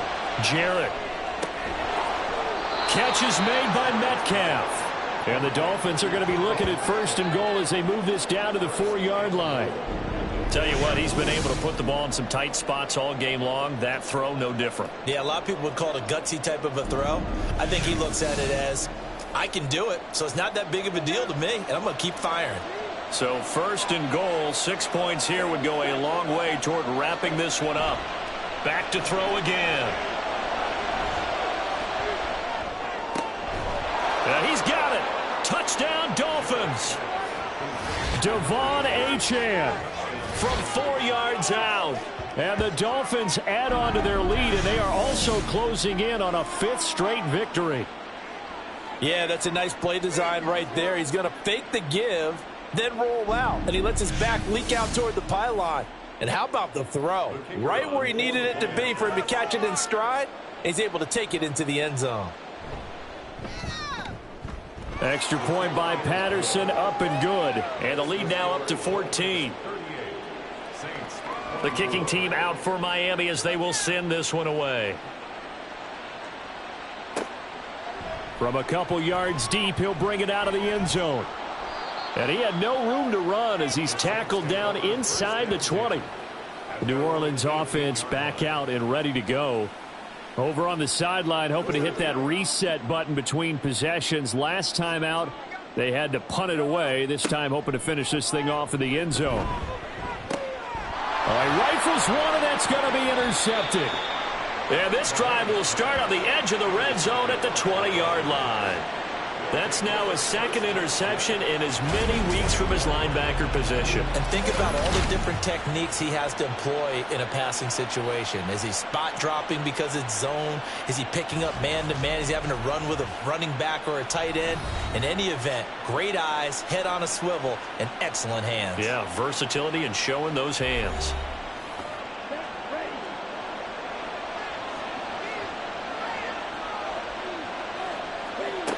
Throwing to start the drive.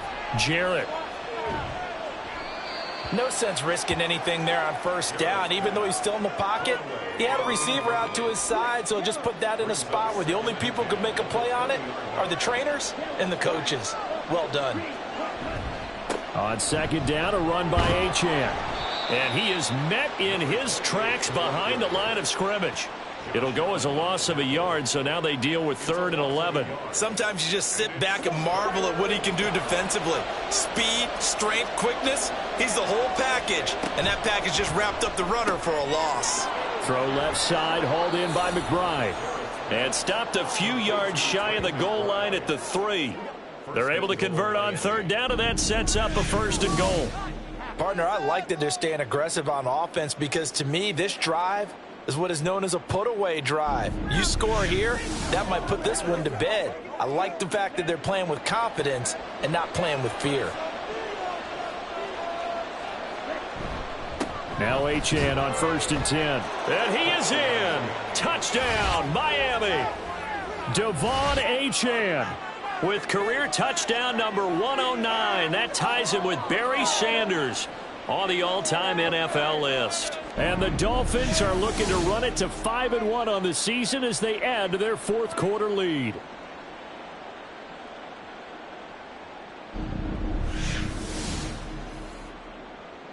Extra point try now for Patterson.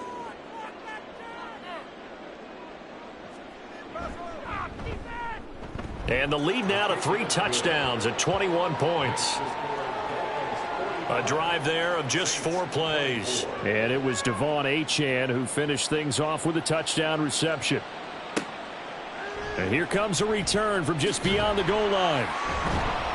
And he'll be stopped right around where he would have been had he gone down to a knee, maybe a yard shy of there at the 24. The Saints coming out now to take the field. Remember, they have won 3 straight, but getting to 4 straight does not appear to be in the cards as they are in a big 4th quarter hole. Trying to shake off the interception. He'll look to throw. Throwing out right here, caught by Olave. They'll wind up getting 7 on the play, and that will bring up 2nd down. Brings up 2nd and 3 at the 31-yard line.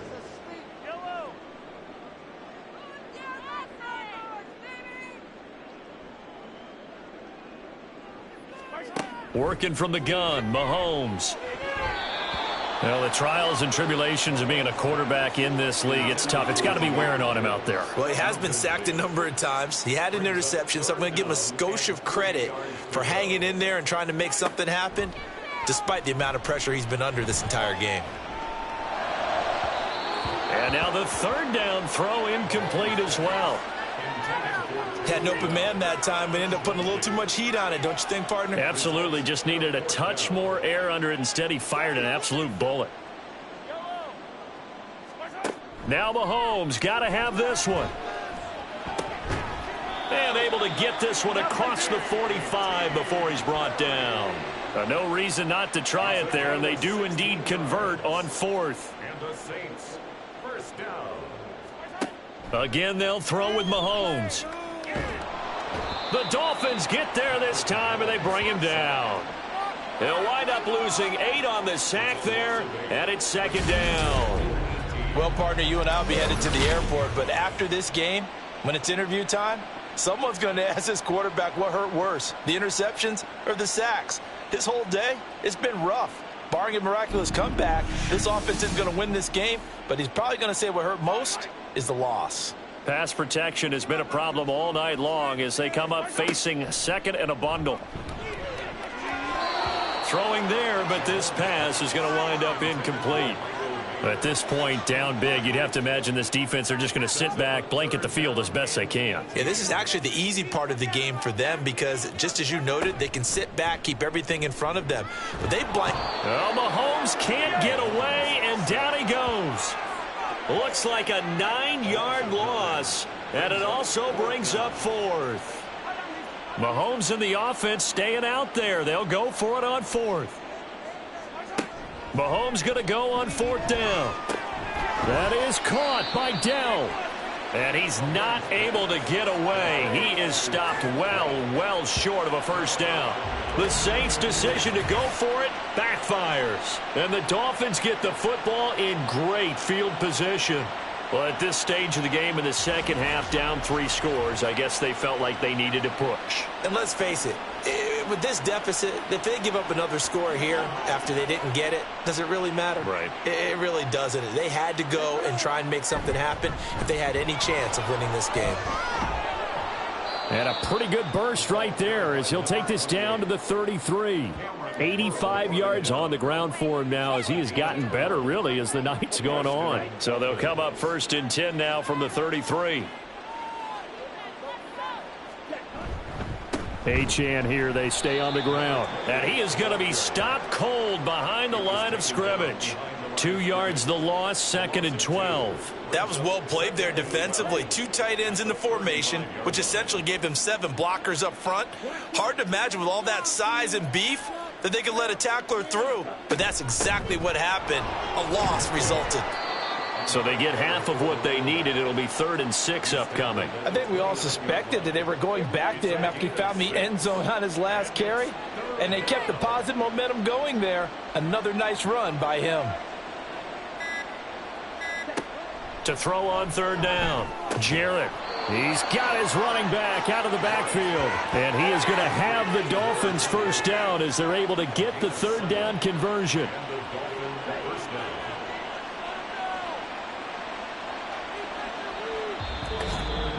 Just 2 minutes remaining here in the 4th quarter of what has been a one-sided affair. So the Dolphins have it as we welcome you back in.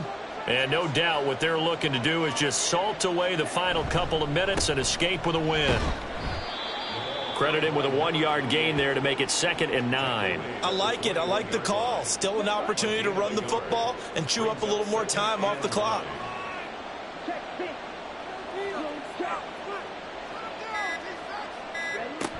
Right back to Achane on 2nd down. Only gets 3 yards there on the heels of the 1-yard pickup. Sets up 3rd and 6.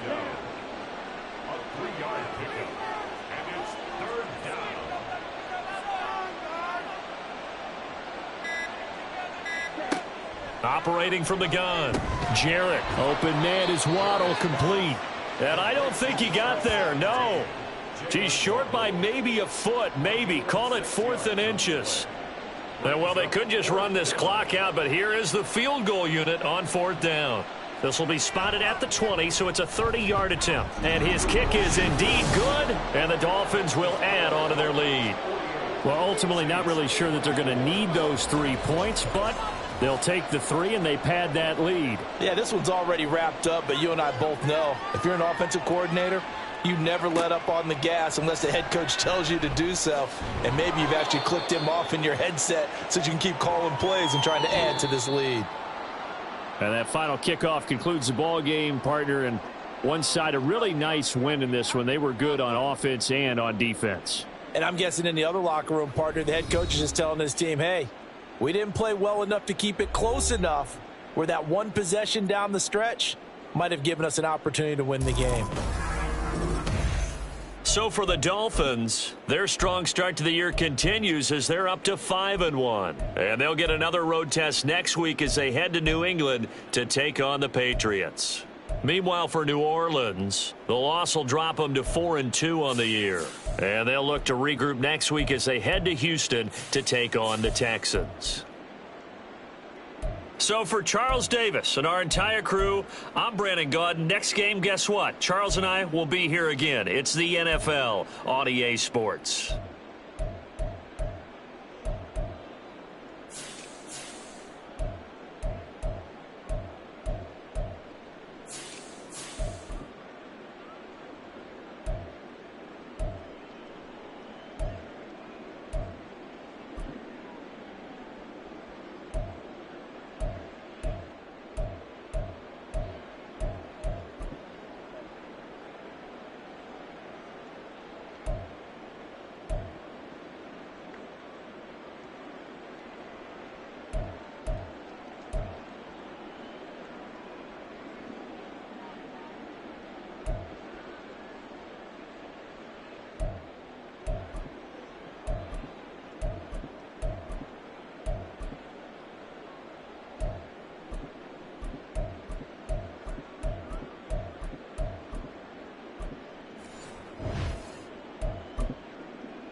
It's week 6 of the National Football League, and we'll see Garrett Wilson. He went well over 100 yards a week ago and found his way to the end zone. It's the Chargers and the Lions, and it comes your way next.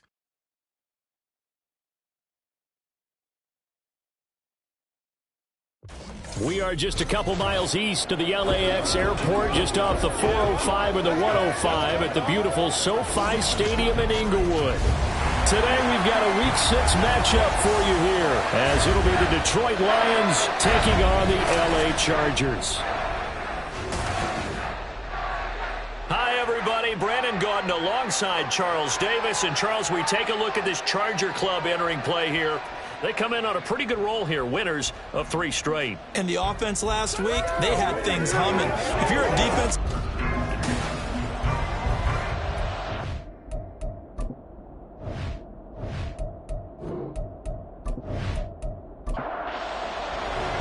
Set to go now in Week 6 of the NFL season, and we are underway on EA Sports.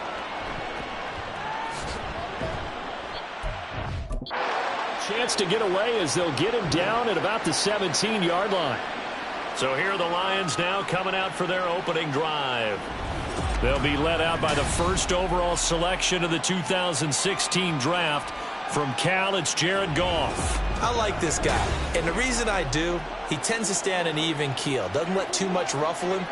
He will manage the game the way it needs to be managed, take what the defense gives him, and then he can strike at times. Had a touchdown pass. Yes, he had an interception last week, but he found a way for his team to win. And they'll get him down after a pickup of 8, 2nd and 2. Oh, man, that wasn't far from breaking in a big way into the secondary. Read option, quarterback kept it, and while he didn't get a first down, he did get a nice chunk of yardage. Only a nice tackle. Oh, his first throw of the game going to be intercepted. And his guys are going to get the football at the 37-yard line. Well, that is a quick lesson on how difficult this defense is to throw against. An interception on their initial drive of the ball game. Now we know why their offensive staff spent the entire week awake trying to prepare for this one, because you can't totally shy away from throwing the football, but at the same time you're looking at them and going, where are the weaknesses? How are we going to move it? One of the top defenses in the NFL for a reason. We just saw one example right there.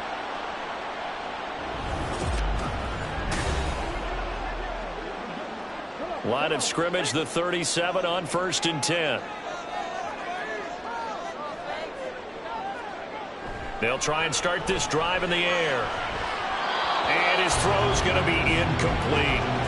You talk about this Lions defense, and they played well against the pass, currently ranked 7th in the NFL. And I'm struggling a little bit trying to really categorize this crew. They're top 10 in the league against the pass, but the bottom half of the league in sacking the quarterback. That doesn't make sense. Imagine if this group ever put pressure on the QB, they'd easily move into the top 5. On 1st down, he'll drop to throw. Now he'll dump it underneath to his running back, complete. And they've got it inside the 10 at the 8. Another nice gain, 16 yards there, and a 1st down again. And remember, this drive started off following the turnover, and they've taken no time working their way down the short field. A nice connection there, and now they're looking at a 1st and goal. Shifts by him. A good run, 8 yards there, and it'll be 2nd and goal. Defensively, they must have been expecting a pass. They were in the dime look out there.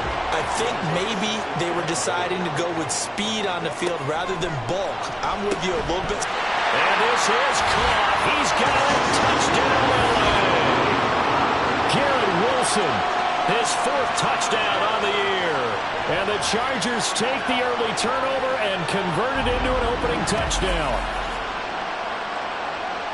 And there was no going through the progressions on that touchdown pass. Yeah, nor was it necessary. His receiver won that route early, presented himself. No reason to wait. Go ahead and put it on him and score a touchdown. Extra point up and good by Dicker. And it's now a 7-0 game. 5 plays there on that drive. And Garrett Wilson capped things off with a touchdown grab. This fielded right at the goal line. And he will be brought down here inside the 20. Good coverage as he's dropped at the 17. Back onto the field come the Lions for their 2nd overall drive. And the interception on that opening drive winds up leading to the touchdown, so now it's kind of time to start over. Yeah, it certainly is, and his first throw of the game. But I like the way his guys rallied around him. Oftentimes, the quarterback is the leader, right? He tells everyone what to do. In this case, I noticed his linemen around him kind of patting him, saying, "Let's go, big boy. You're still our leader." The numbers a week ago for Cook. 16 carries, 71 yards. A key component of his team's offense. He will certainly stay in that role if he keeps producing like this each week. Expecting to make a run and not only matching, but exceeding those numbers as this one goes on. Meanwhile, the throw here is complete. And he almost gets this to the 30, taken down about a yard shy. 11 yards there and a Lion first down.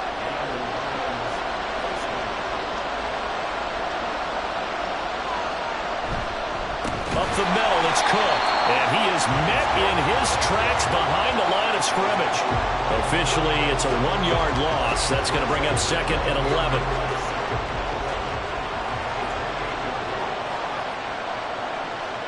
Goff now to throw. To the sideline. Wow, what a catch.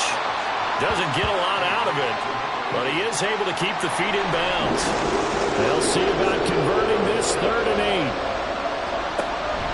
Play action. It's Goff. Chargers able to get the pressure and bring him down. It'll be a loss of 8 on the sack, and it's going to lead him to 4th down.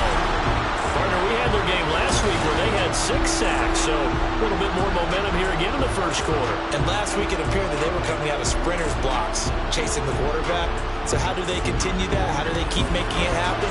Different looks, different disguises, different angles that they chase it. They were so disruptive last week. We'll see what the trend is here as we go forward. And Sanchez on to punt here as he sends this one away. It'll be 37 yards there on the punt, and it'll be Charger football here as they take over. The Chargers get set to go here for their 2nd drive. They've got the 7-0 lead. Now they've got the football back after their defense got the stop, CD, and you get the feeling if they could score here, they'd really have all the momentum on their side. And you just wonder right now, is the quarterback and the play caller totally in sync? Are they of one mind that, hey, what worked last time? Let's keep doing it until they stop us. Or do they go to a different section in the playbook, show them something different? Either way, they want a repeat of their first drive. Now a play fake here on 1st down. Throws out left. It's caught by Williams. And just 1 yard here from the 49 to the 50. Ball right on the 50-yard line. Here's 2nd and 9. From the midfield stripe, they'll look to throw. And this throw incomplete. And the defender all over him that time, and it's going to lead to 3rd down.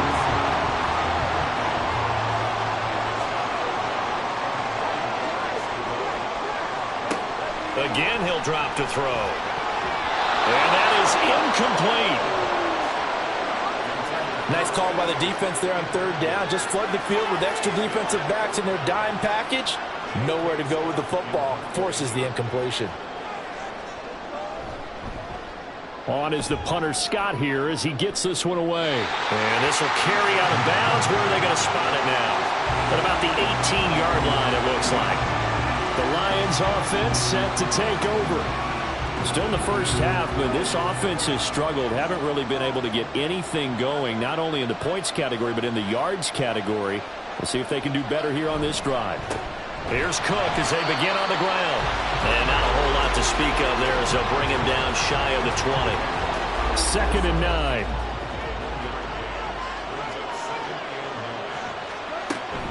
They run it again with Cook. Solid stiff arm. And he's got it past the 30 before he's hit and dropped. 1st down Lions on a pickup of 13. Usually we see runs like this as the defense breaks down later in the game, but this guy is setting the tone early, running through all types of tackles and putting the defense back on its heels. And he's going to be taken down. Goff is sacked. Credit the sack to Joey Bosa. Now that was a passer's nightmare. The front door totally shut down by the defense, so he kept going backwards, hoping to find another avenue of escape. It didn't exist.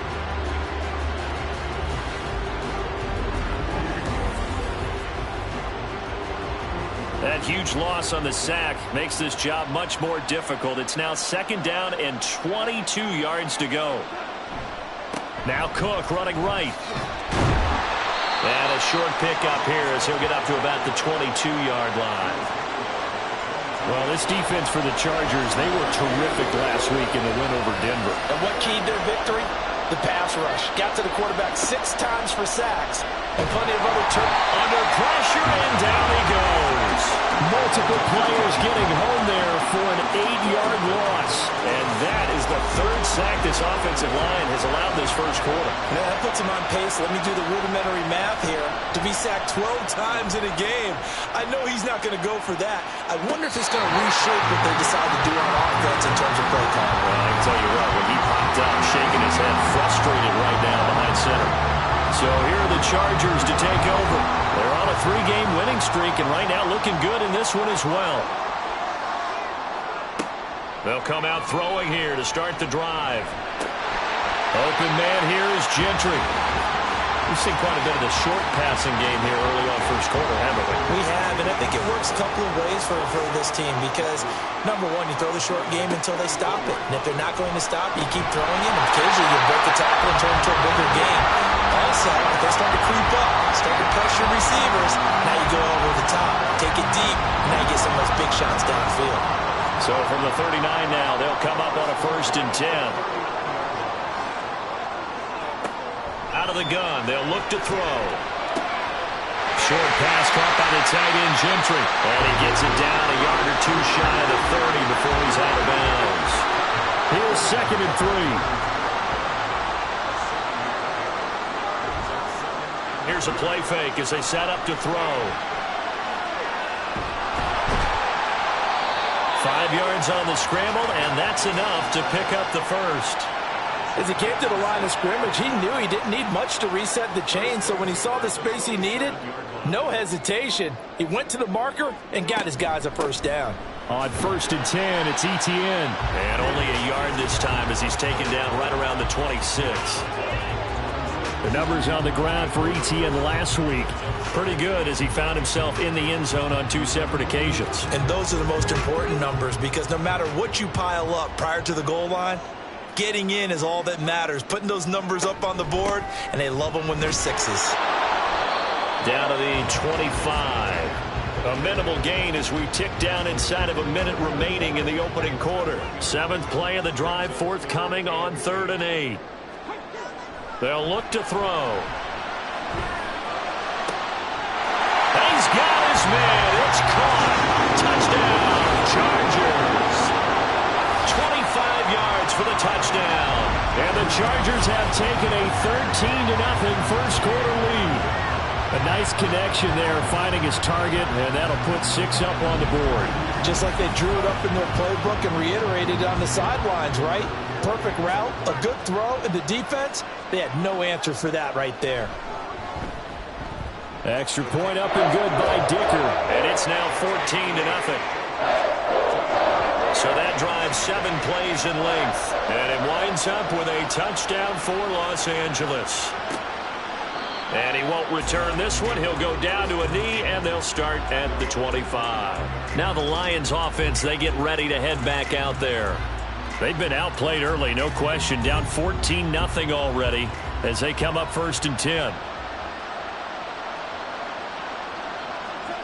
Here's Goff. Oh, and his early struggles continue. Here's another one intercepted. And he brings this one back. It's a pick 6 and a Charger TD.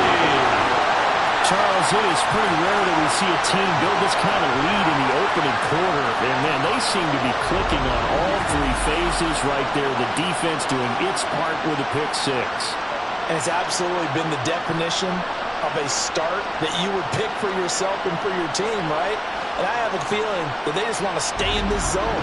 What's truly incredible about this start is they can add on a couple more scores.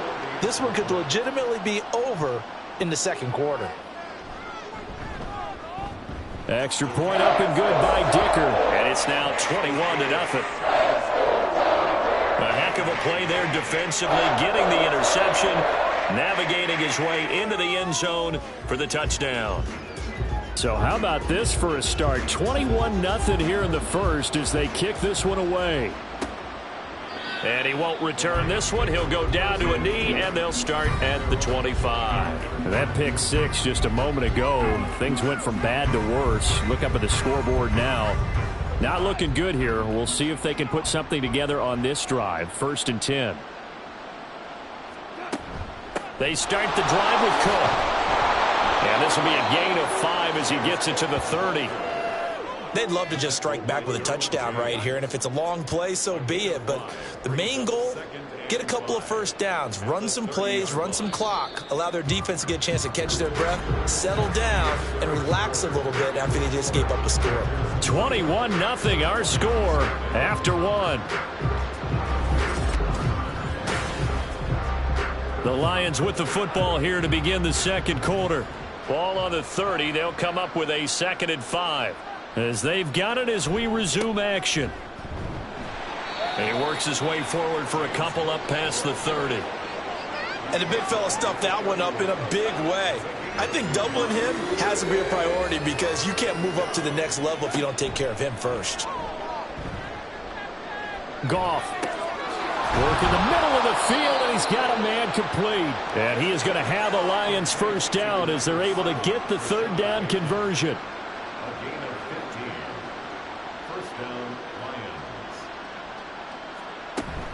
First down, here's the run with Cook.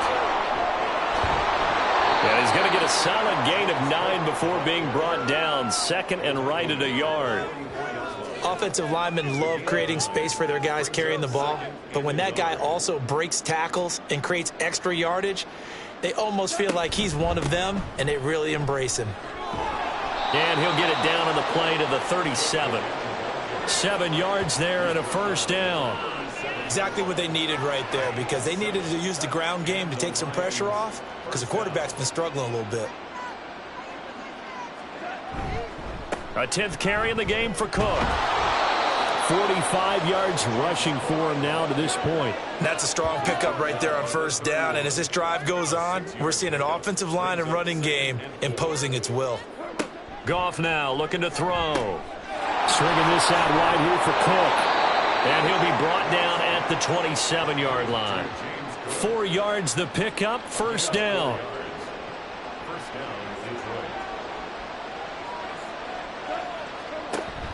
They'll fake the give. Now Goff.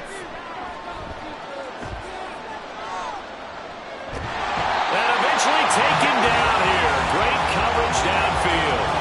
A loss of 3 on the sack made by multiple defenders. They come up on 2nd and long, and the pass protection just has not been there this afternoon. Here's Goff. Looking left side, and he's got a man. That's Hess. He'll be stopped short of the 25. The nice move couldn't free him. And just 3 yards on the catch there. He couldn't get away. And that brings up 3rd and a full 10 yards. Now Goff. Under pressure, and down he goes. They sack him back at the 36. Taken down for the 5th time this game. Multiple defenders there to get him. But Charles, this has been something to watch so far. This is where you really feel for a quarterback. He's been running for his life in this first half. Brandon, that's 5 sacks already, so you know he's got to be saying, can we get some more guys in here to block, please? Because if we don't, we're going to need another quarterback. Out is Rigoberto Sanchez on 4th down to punt this thing. He's been a busy man here in this first half as he gets it away. This one will sail out of bounds. It'll depend on the spot here. And the side judge says that went out at the 7-yard line. The Charger drive about to get going. And they'll just simply be looking to build off the confidence of the last time out where they scored a touchdown. Then confidence is powerful, isn't it? When you've scored once, you feel like you can go back out there and get it done again. Doesn't matter what the defense throws at them. They feel like they're in a groove right now, and they want to get out there and show it. Yeah, hoping to stay in that groove here this go-around. 2nd and 6. He's got a man. That's caught. Left sideline. A big play there for L.A. 58 yards. yards. And that last throw is going to keep him climbing that all-time passing yards leaderboard as he crosses the 25,000-yard mark now for his career. He just recently passed Bart Starr. Next up for him, Bob Greasy. That's 2 Hall of Famers, 2 Super Bowl winners, multiple Super Bowl winners. So he's getting up with the legends now. Congratulations. They'll look to throw now on first down. It's incomplete. Took a shot, couldn't connect. Zone coverage there, and they were playing deep. That makes it obviously a little bit harder to run by guys. And that time, it was not much of a window to get the ball in there, and it winds up incomplete. Now he dumps this off over the middle, and he'll be a couple yards shy of the red zone here at the 22-yard line. 3rd and 2.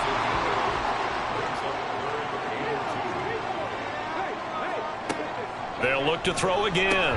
He's got his target. That's complete. And it's going to be another first down as they'll get him to the ground at the Lions' 12-yard line. The Chargers passing game rolling a bit here. They've got another first. From down at the 12, it's 1st and 10. They'll stick with the passing game as he looks to throw. This will be stopped about 2 yards shy of the marker. 8-yard gain, 2nd and 2. I do think it's fair to say that they were caught off guard a little bit when he decided not to throw it on first down. But give them credit. They recovered in time to deny him the first down yardage. But it's only 2nd and short.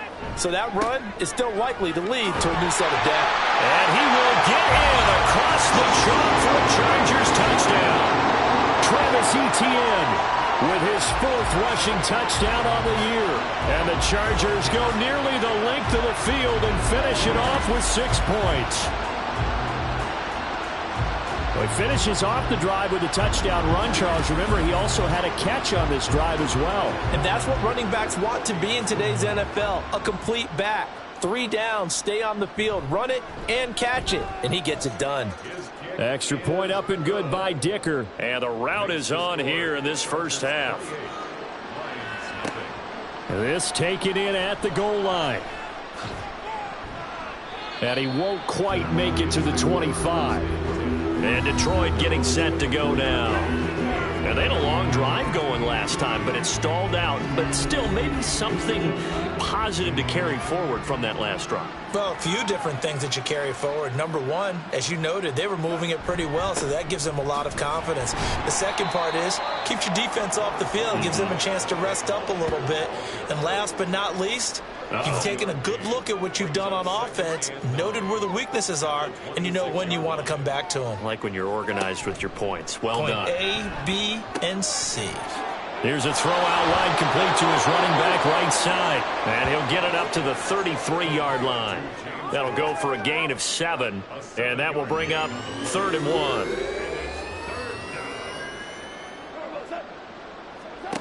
1. A shotgun snap for Goff. Pass taken in by his big tight end. And he is going to have a Lions first down as they're able to get the 3rd down conversion. First down, Lions. Off play action. Here's Goff. And the Chargers rush is going to get there. Down he goes. Multiple defenders get to him there, and that is the 6th time he's been sacked in this ballgame. But collectively as a defense, Charles, I think if you get 4 sacks a game, you're feeling really good. Now they have 6 as a unit. And that type of a number is just staggering because there's so many ways to try and counteract it. But in this case, they've got no answers for this unrelenting pressure coming at their quarterback. On 2nd down, here's Goff. And he drops it incomplete. And their struggles continue here. And Charles, got to like what this defense has been able to do these last couple of plays. Yeah, they get the sack on first down, then they force the incomplete pass. Now they're just a play away from getting the football right back, but it's a big play. They've got to hold up. And now the 3rd down throw incomplete as well. It's going to be another frustrating end to a drive here. This offense, they've not been able to get anything going in this first half. And now it's going to be time to gather on the sidelines and try and figure out what's going wrong. Who has an idea? Who has a plan? Time to implement it. That'll be a 41-yard punt, 4 yards there on the return.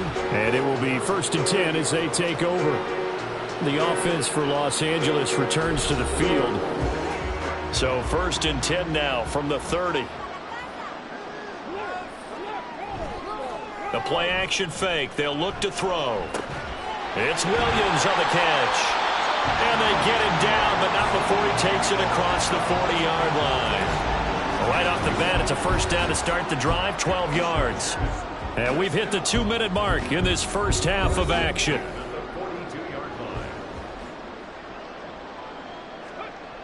On first down, he'll drop to throw. And that one drops down, incomplete. Good coverage there, forced the ball free, and it's 2nd down.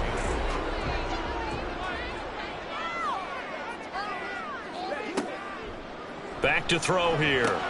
Try to get it to Williams, but it's intercepted. And the Lions are going to take possession here at their own 47-yard line. Well, he's certainly not been afraid to take some chances downfield. Now, look, it's paid off for him a couple of times. That time, not so fortunate. And that's where I want to start, what you said. It's paid off a couple of times. So his aggressiveness has been good for his offense for the most part. So he throws an interception there. No one likes that, but I would not rein him back in. The return on investment thus far has been pretty good. 2 touchdowns to 1 interception. So good starting field position for him here as they come up 1st and 10 on their side of midfield at the 47. Meanwhile, Goff's throw complete there to Bateman. And he's corralled, but not before getting it inside the 35. And the Lions first down. On first down, it's Goff. Short pass caught by Henry and brought down, but not before they're inside the 25. It's a gain of 10 for the Lions and a first down. Creeping up on a minute to play in this first half. On first down, Goff. And that is incomplete. Well, they had that one sniffed out defensively. That's a tough one to connect on when you got multiple defenders in the area, and it winds up incomplete. Again, Goff. That's to the sideline and incomplete. Well, this defense is certainly organized and playing off of each other because the rush is providing pressure and the coverage is forcing incompletions and capitalizing on mistakes. When you get every level on defense hitting at once, you get first-half scores just like this one.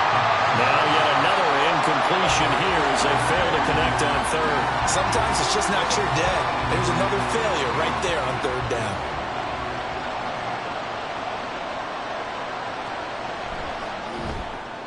And his kick is good.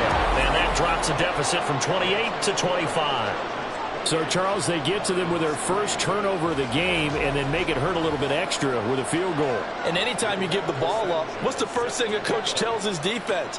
Don't let them score off of this. You've got to put out the fire. In fact, in 2021, that's what one NFL coach termed his defense. The firemen. Go out there, guys, and don't let them put some points on the board. As the offense returns, let's take a look at running back Travis Etienne.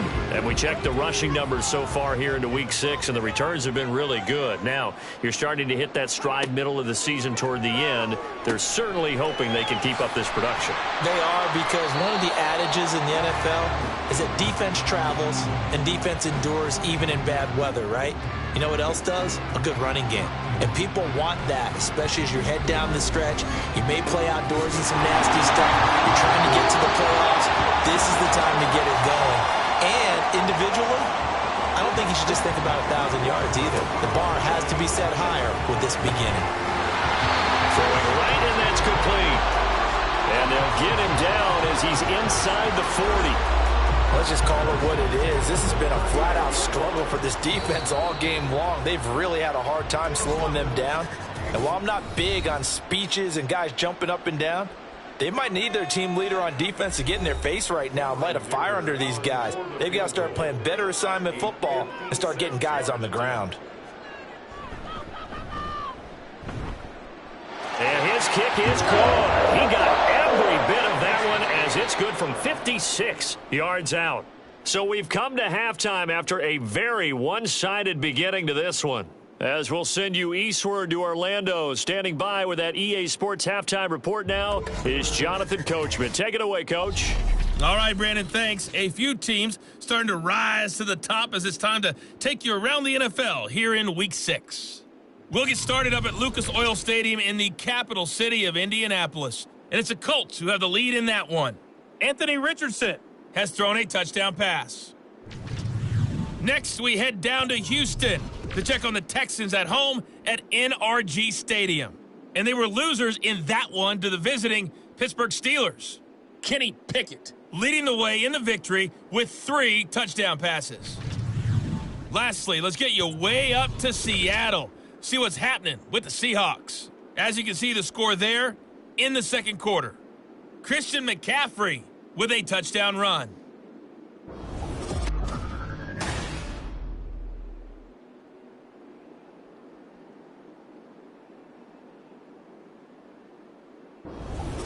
All the right, highlights Coach, from the thank first you very half, much. all As we welcome one-sided. you back This for one got out of hand quarter early, number 3. and now you have to wonder how these teams will approach this second half, because this one's already close to being in the bag, if it's not already.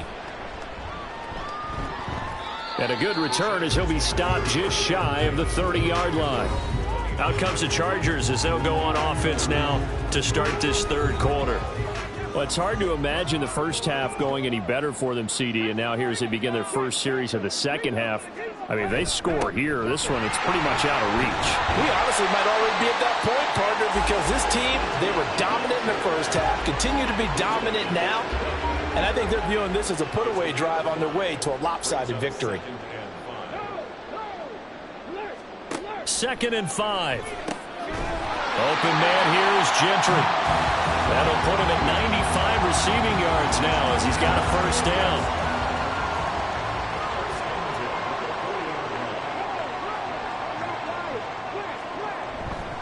They'll try the left side with Etienne. 5 yards is the tally on first down. That brings up 2nd and 5. I'd say they've got to find a way to get him going. He's such a big part of their offense. I wonder if they might throw it a little and come back to the run. Anything, because you're right. He's pretty much been completely neutralized. That, I believe, will put him over 100 yards receiving for the game. Yes, it will. And he's got a first down to boot. First and 10 at the 49-yard line. Now they'll throw here out of the gun. And he's got his man on the out route. And he's going to be out of bounds, but not before he takes it inside the 40. So 1st and 10, and if they score on this drive, might have to start digging in our second half blowout material. Here's a play fake as they set up to throw. He's got a man. It's his fullback. And he gets it down a yard or 2 shy of the 30 before he's out of bounds. From the 32-yard line now, here's 2nd and 5. Etienne up the middle. And he is going to be stopped cold behind the line of scrimmage. A loss on that play, and now 3rd down gets tougher. 3rd and 6. I have zero rooting interest in either team in this game. I only want a good game. But with all the offense we've seen from them tonight, it's kind of nice to see the defense step up and make a big play. Yeah, I was wondering if they were ever going to get him in the backfield. Nice to see him get a stop. And he is going to have the Chargers first down as he's able to get 8 yards there on 3rd and 5. And defensively, they were in zone coverage there. Do you have to be a little careful? You're losing playing against a good quarterback like he is to not play too much zone? Yeah, you have to be careful about how much time you're giving up. I think it's a good point you just brought up. So maybe if you still want to play zone, you go to a zone blitz scheme. And you can drop anyone out of your defensive front. Defensive end, defensive tackle. It doesn't matter. You just exchange someone to bring more pressure towards the quarterback and still try and cover downfield. 23 yards, the final tally.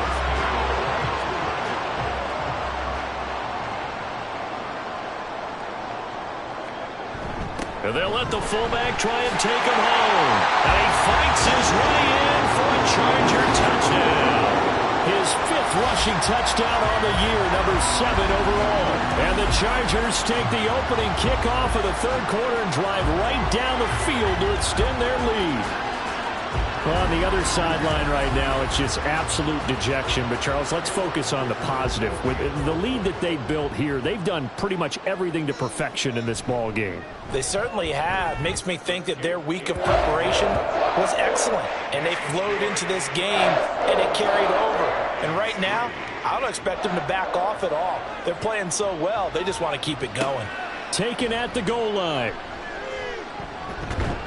And he'll be tackled just shy of the 25. So we get a look at the Lions offense as they get ready for their first possession of the second half.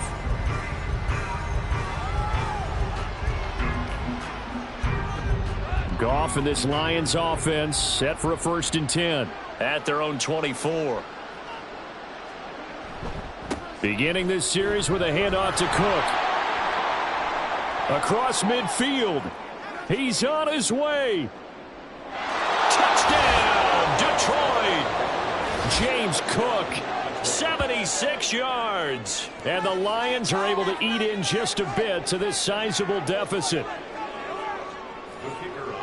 We were just saying off-air during halftime, could they mount a comeback, and how would it start? Well, it started in a hurry. Yeah, they have to get back into the game, right? So if you're going to do that, you think to yourself, we need points right here on the opening drive. But even in their best game plan, did they expect it to be a one-play drive and put the points on the board? Probably not. No, probably not, but they got it in a big way. Powering his way forward. And he brings us out past the 20 to the 24. Now the Chargers offensive unit ready to see what they can do here. Still well in control of this ball game despite giving up that touchdown a moment ago. They'll come out throwing here to start the drive. He's tackled a yard short of the marker. Good gain of 9 on 1st down. From the 33, here's 2nd down and 1.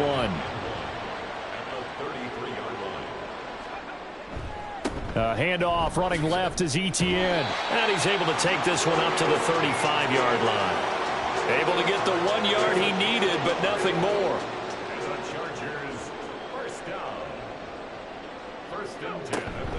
Etienne once more. And he's got it up over the 40 to the 41.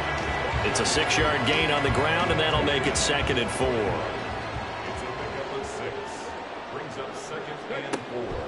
Looking to throw. Got his man. It's Williams. 9 yards to pick up there, and it's a 1st down. I think that's a big pickup for a 1st down because when you run a drag route against zone, you're sometimes asking for trouble because you might run into a defender. Yeah, well, there they ran into a 1st down. Executed it to perfection. And a pretty good burst right there as he'll take this down to the 33. 47 yards rushing for him now on what was his 10th carry of the ball game. So they'll come up 1st and 10 now from the 33. On the counter, Etienne. And he'll work this forward for about 3 at 2nd down. They went right back to him, but he pretty much had nowhere to go on that play. Now, the previous carry looked pretty good. That one, maybe he was a little tired. I don't know. Yeah, maybe he should have tapped out and had a second back come in and maybe make that run. Who knows? That pass caught. It's Williams.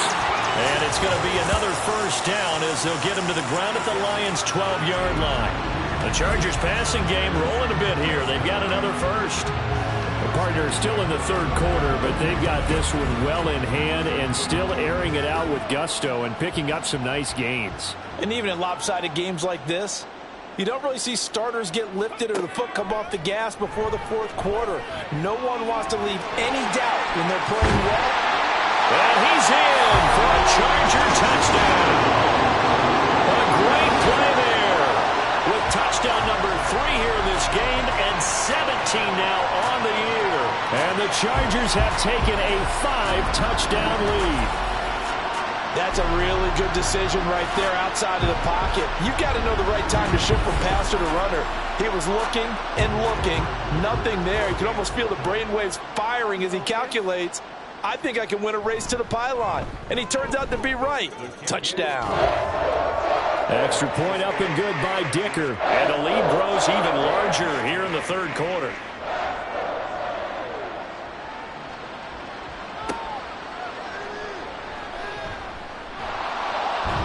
And able to take it past the 25 and up to the 28-yard line. Detroit's offense ready to take over.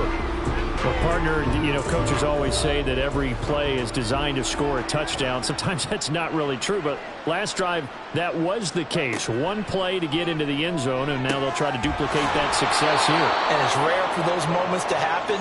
Incredible when they do. And you saw the celebration. Pure, unbridled joy after that one.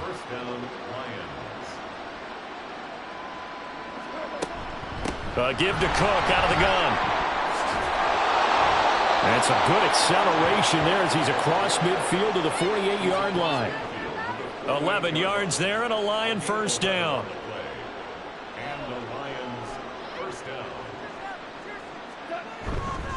Here's Cook again.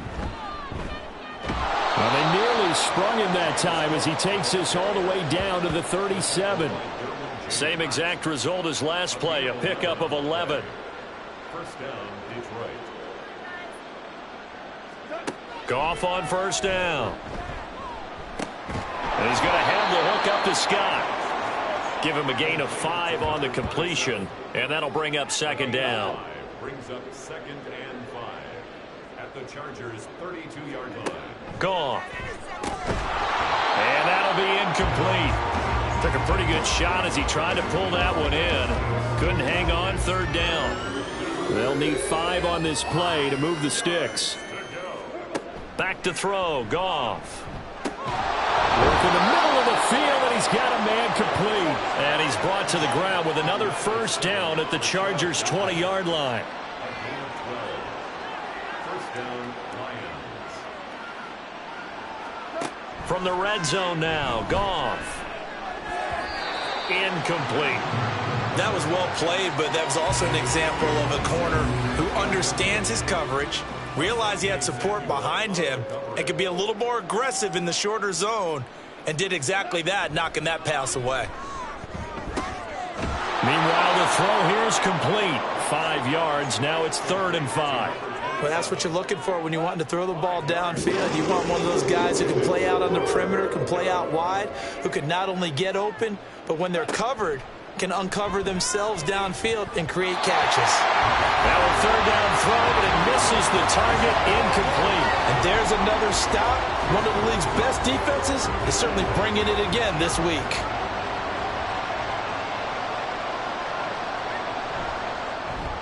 And his kick is good. And they'll get back 3, but this remains a large deficit. I'm kind of surprised by that they kicked the field goal. I guess you get some points, but this deficit 3rd quarter, I don't know. Yeah, I don't either. Yeah, I'm with you on that one. When you're down that much, kicking a field goal, does it feel a little bit maybe waving the white flag and just want to get out of here? Yeah, I think. Now a hit and a loose football. And it looks like one of the DBs has it. So a teammate picking him up there, that was nearly disaster. And the way that you coach these things, you want to make sure you have eyes towards the return guy because you want to make sure that the catch is secured. A lot of teams do that. They have at least one guy. Okay, you're responsible for making sure he secures the catch. He's not always the one that makes the recovery, but he can always sound out the alarm. Hey, ball's on the ground. We've got to get it back. The Charger drive about to get going. That last drive, it was a good mix. Run, pass, defense on their toes. And what really helps out in a big way is when you're doing the run-pass mix and everything's working, that means that they're guessing wrong every time on defense. They think you're going to pass when you run and vice versa. I would continue that, and when they finally draw a beat on you, maybe you mix it up a little bit with play action and throw the ball. And will they maintain that balance? Time to find out. And they're not going to get to the line to run another play. So we will switch ends as the 3rd quarter has come to a close. You are watching the NFL on EA Sports. Back now at SoFi Stadium in Inglewood.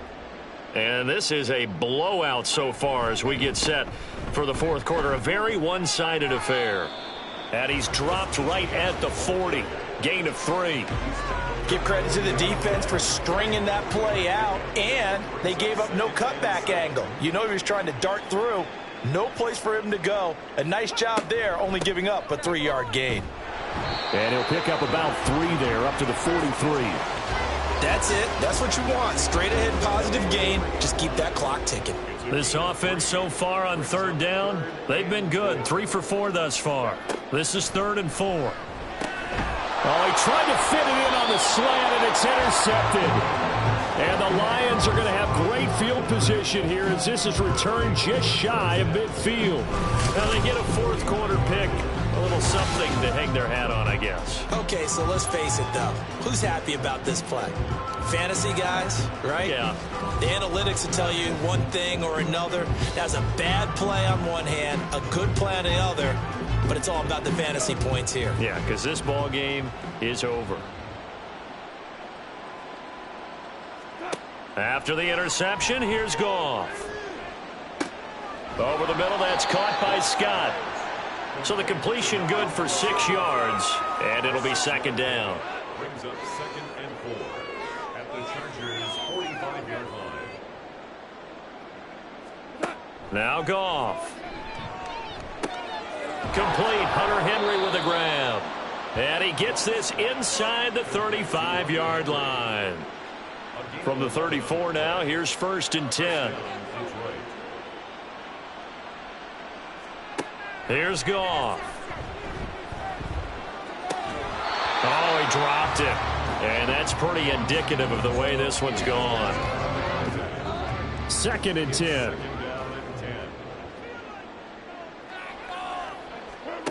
Now Goff. Swinging this out wide here for Cook. They get 6. That'll leave them with 3rd and 4. And we see another pitch and catch there to the running back. This position just continues to evolve. They become just as critical to the passing attack as a lot of receivers, tight ends, because their ability to make people miss in the open field can really generate big plays for an offense. They give them 5 yards there, and it's enough for the first. And the Lions, 1st down. Here's Goff. And that is caught. Touchdown, Detroit. James Cook. He scored on the ground and through the air. And the Lions get a small measure of revenge as they cut into this 4th quarter deficit.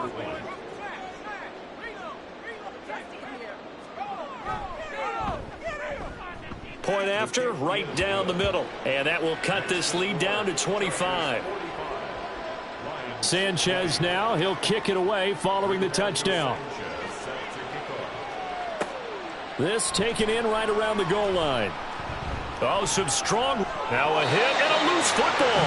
And it looked like he was able to get it back. Yes, he was. So a big return, nearly derailed by a fumble, but they will indeed get it 1st and 10. I didn't do this in college, but I did it in high school. When you return kicks and you lose it yourself, the panic that goes through you and the determination to get the ball back, I don't even know how to describe it. And I think we just saw an example there. Yeah, and the relief when you get it back like he did. Yeah, you go to the sidelines, you know you're going to get yelled at, but you can handle it because you got the ball back. And he's going to take this ahead for right around 3 yards, but no more than that. 2nd down. From the 38 now, here's a 2nd and 7. Brings up 2nd and 7. And they'll go again with Etienne. And he'll go down right around the 47 this time. 68 yards on the ground for him now as he's done that on 15 carries. I know we're in the era of wide open football, a lot of spread formations, more space, but there's still a spot for power football, and we just saw some of it right there. How about that run? Yeah, breaking the tackle, and, you know, late in this game, he wants the football in his hands. He's had a good day.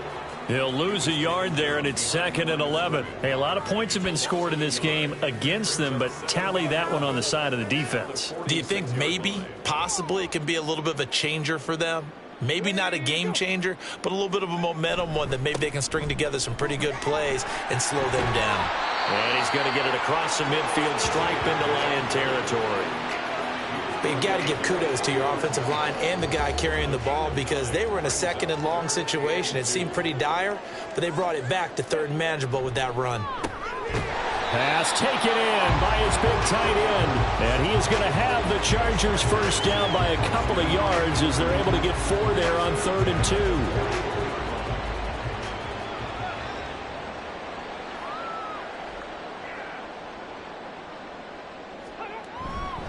straight ahead, Etienne.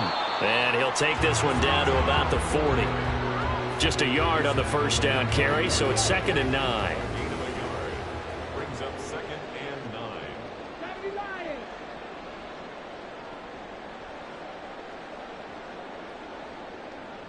9.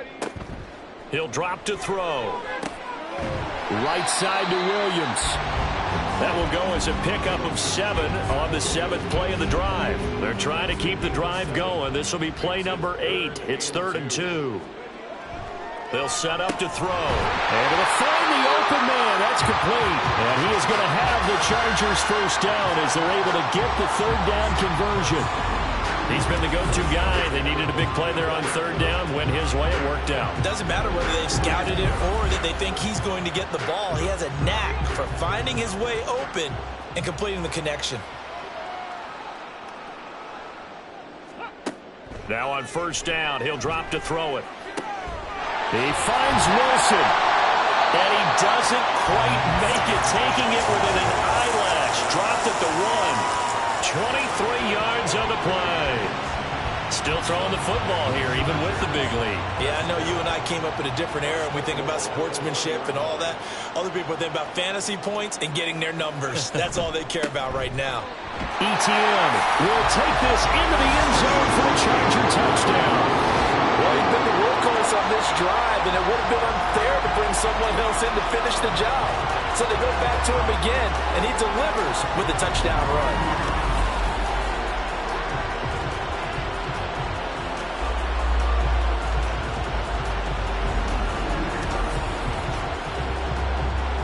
Dicker down to tack on the extra point.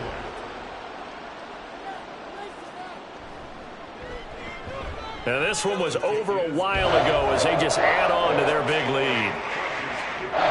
So that one a pretty time-consuming 10-play drive. And it was capped off by a Travis Etienne touchdown run.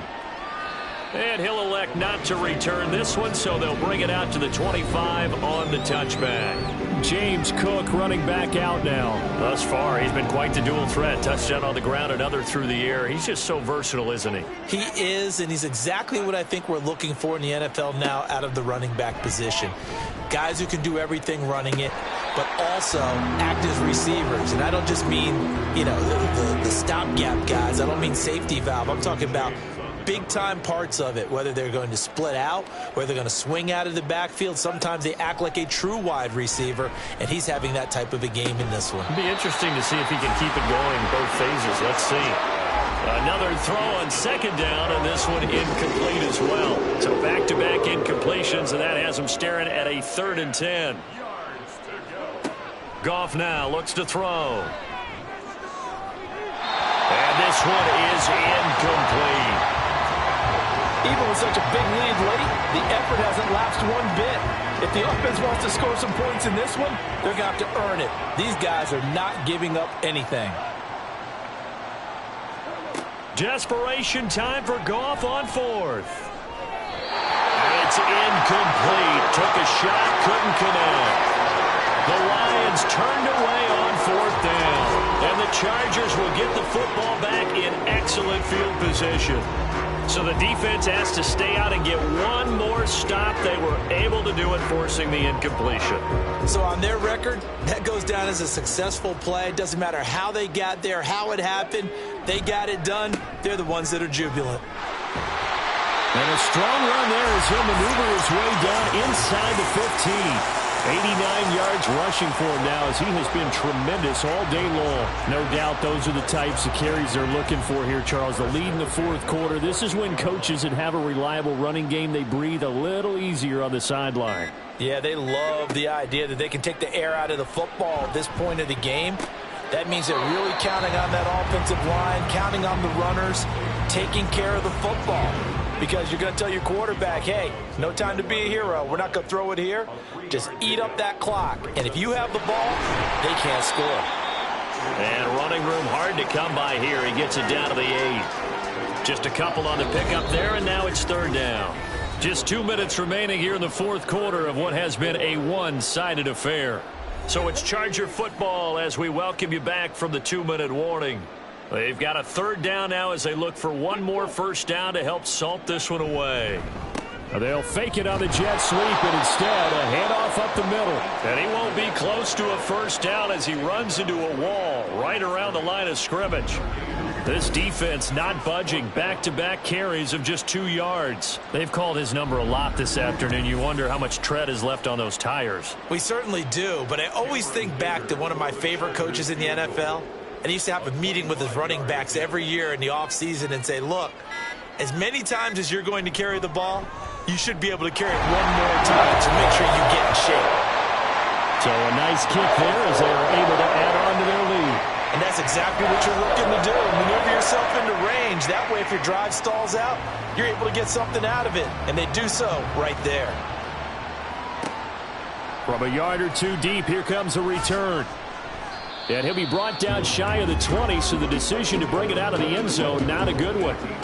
And Detroit getting set to go now. Well, we said it at halftime that they would need a nearly perfect second half to erase that deficit that they were facing, CD. But unfortunately, the second half has pretty much been a carbon copy of the first. Yeah, that early lead was almost insurmountable the way their opponent was playing. And, partner, they do have some good news, though. This one is getting close to being over, and they can try and hit the reset button starting tomorrow. On first down, Goff. He finds his man, complete. It's Hess. So they'll get nothing out of that play, and it's second down.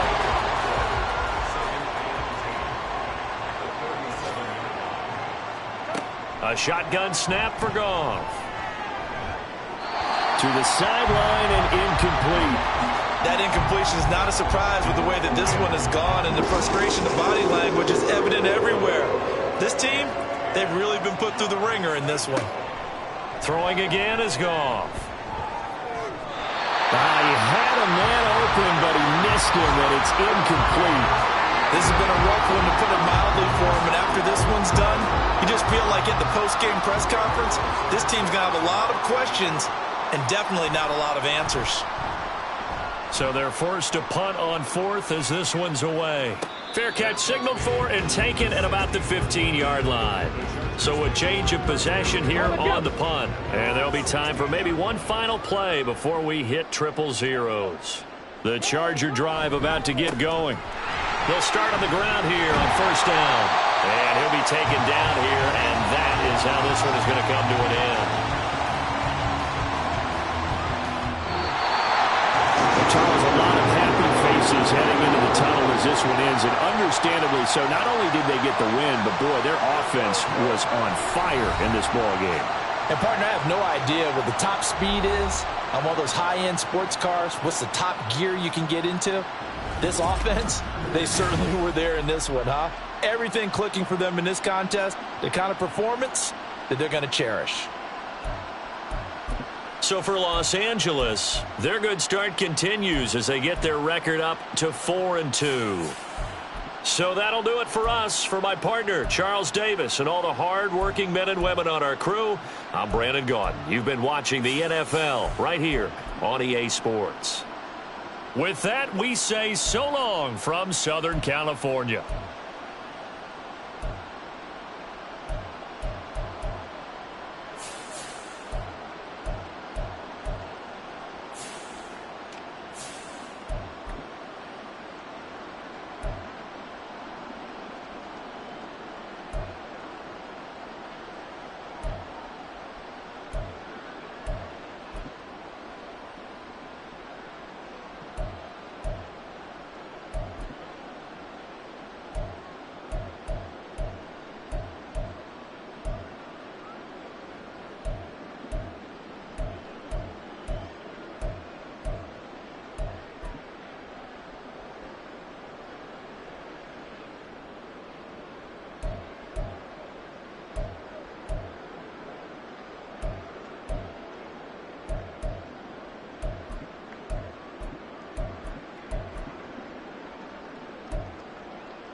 It's week 6 of the NFL, and we'll see the lefty, Tua Tagovailoa. He's coming off a nice week throwing the ball, 4 touchdown throws. It's the Pats and the Eagles, and it comes your way next on Madden Football.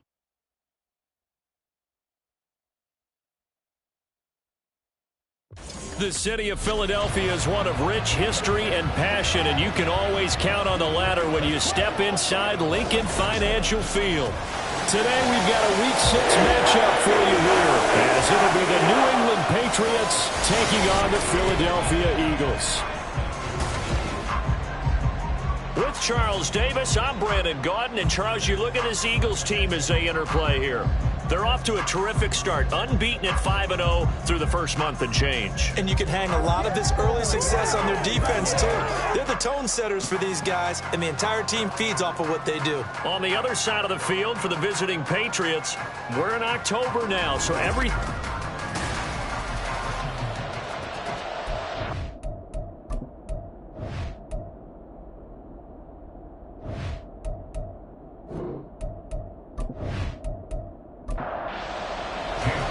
Set to go now in Week 6 of the NFL season, and we are underway on EA Sports. They will elect to not bring this one out as our first drive will begin at the 25.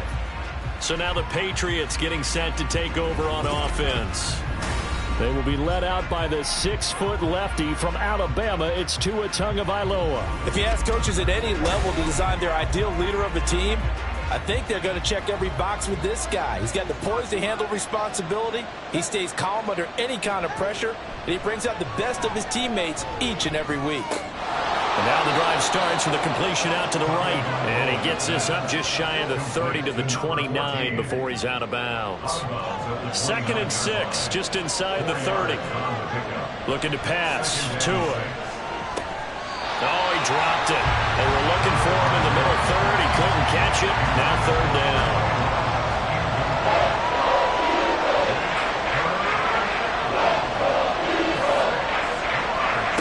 Going to the air. Tagovailoa. Oh, he tries to force it in, and it's intercepted. Inside the 20. And he takes this one back into the end zone. And the Eagles defense gets a pick-6 TD. So a big defensive play there on the opening drive, no less, as they make the interception and bring it back to the score. And I think that's a signal for how this defense wants to play. They want to be disruptive, and you know they're going to take some chances. Well, sometimes it can burn you, but right there, it paid off. On for the extra point, Jake Elliott.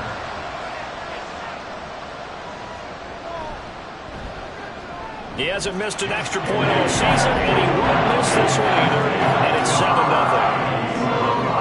So the defense creating some points, not only getting the interception, but then returning it to the end zone for the pick-6. So they throw the pick-6. They'll get another shot at it now as this one's in the air. And this will not be returned. It'll come out to the 25. So back onto the field come the Pats for their second drive. Now remember, they were just out here a moment ago through the pick-6, so we'll see if they can take better care of the football this go-around. Yeah, and sometimes, partner, I think it's almost better that you just throw the pick-6 and you come right back out on the field. You're not over on the sidelines dwelling for it for very long. You're not hearing everyone say, oh, hey, you'll get them next time. Hey, don't worry about it. All that stuff just goes right out the window. You're right back out on the field with a chance to atone. To about the 40-yard line. Now, this defense for the Eagles, they were very strong last week in the win over Carolina. Yeah, what stood out to me on tape, the way they were flying to the football. So that tells me that they've got all their assignments down, and they're playing with extreme confidence. Tua's throw pulled in by Robinson here. And he's out of bounds just before the midfield stripe at the 49. 1st and 10, and they've got 3 tight ends out there. A jumbo package look. Now again, right side. Trammell, and he is met in his tracks behind the line of scrimmage. Officially, it's a 1-yard loss. That's going to bring up 2nd and 11.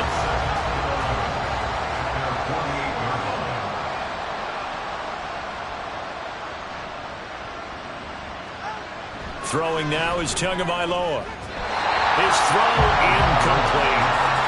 You look at this Eagle defense. Well, they're a tough unit to throw against. Currently 4th toughest in the NFL. And when you see a ranking like number 4 in the league against the pass, that's a testament to both their defensive coordinator and the general manager that crafted. He's got a man complete. And that's going to be caught for a Patriot touchdown. Wan'Dale Robinson, his 3rd touchdown now on the year. And the Patriots are within an extra point of tying up this ball game. They went empty backfield, all their weapons out wide, so there really was no secret here to what they were going to do. No secret, but they still had to execute it, and they still had to protect the guy throwing the ball, because oftentimes when you empty the backfield, people bring pressure at you. They managed to hold in there and successfully complete the touchdown pass. Extra point right down the middle, and we are tied at 7. So all even at 7 now as they kick it away. And he'll get it up past the 20 to about the 22. So now here comes the Eagles offense as they get ready to take over. They'll be led out by the number 1 overall pick in the 2018 draft, the Oklahoma Sooner, Baker Mayfield. And he's a guy who plays with a lot of emotion. He's learned how to channel it really positively, because when he throws the football downfield and makes a big play, he'll be the first guy downfield to celebrate with you. But also when his team needs that confidence, when they need that jolt, they turn to him, and he's ready to provide it. And despite a nice juke there, really good move, he only gets about a yard, and it brings up 2nd down. The numbers for him from a week ago: 18 carries, 98 yards, and a score. And he's hoping to have the same type of game, but he's going up against the number 1 defense in the league, and they're very good at fitting the run. So now you've got to think offensive strategy, maybe a little more play action, and try and find some people open downfield. So no gain on the play, and that's going to set up a tough 3rd and 9. Brings up 3rd down and 9. Play action now. Here's Mayfield. And he goes down. It's a Patriot sack. John Franklin Myers, the one in there to drop him. They tried to go with a little play action there, but nobody on the defensive side bit. Yeah, they adjusted in time and in a big way and ultimately got the sack. On offense, sometimes you're running play action just to set up a certain blocking technique. In this case, none of it worked. So possession goes over here on the punt, and the Patriots take over. So 1st and 10 now from the 30. From the gun, it's Tua. And this will be incomplete. Physical play on the football there, and it's 2nd down.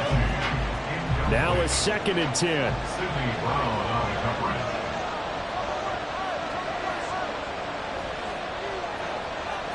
Now Tua.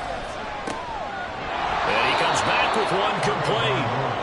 They get 6. That'll leave them with 3rd and 4.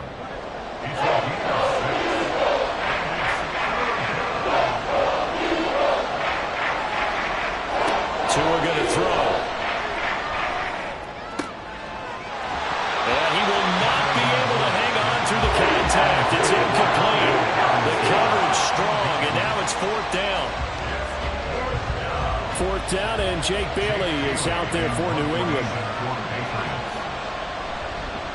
He punted 4 times in the loss last week as he gets this one away here. A 40-yard punt, no return.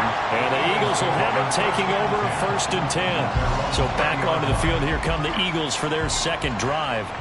And the last drive, the first drive for them, not very good. 3 and out. What do they go to here? Well, you don't look down at your play sheet and say, this is what the problem is. Now let's find out who my playmakers are. Get the ball in their hands, and maybe the offense will move a little bit better. Sometimes it's more important to get it to the right people rather than dialing up the right number. Exactly. Or the right play, yeah. That too. He'll be dropped at the 25 after a gain of 6.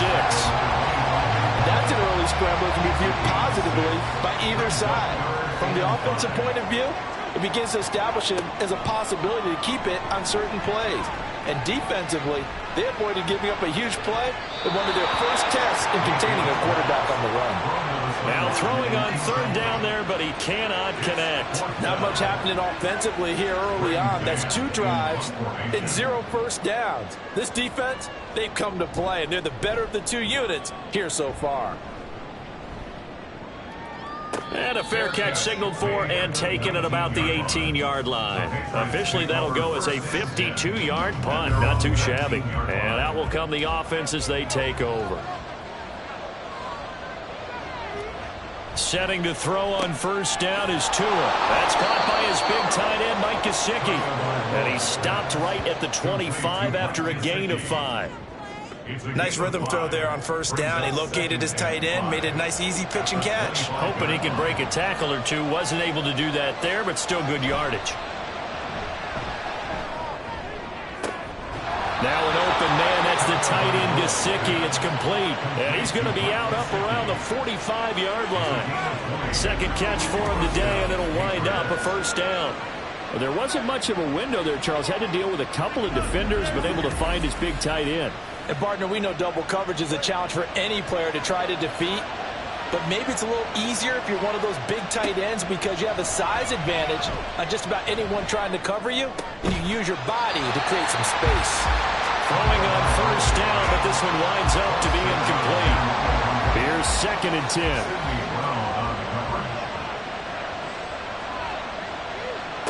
And again, it's Tagovailoa. He finds his man, complete. It's Sherman. They get 7 out of that, so they're left with a 3rd and 3.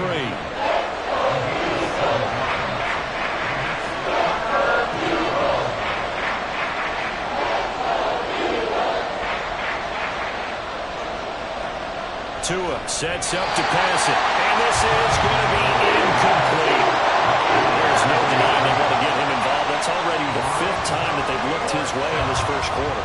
So that tells me defensively that they want to insist on going in that direction.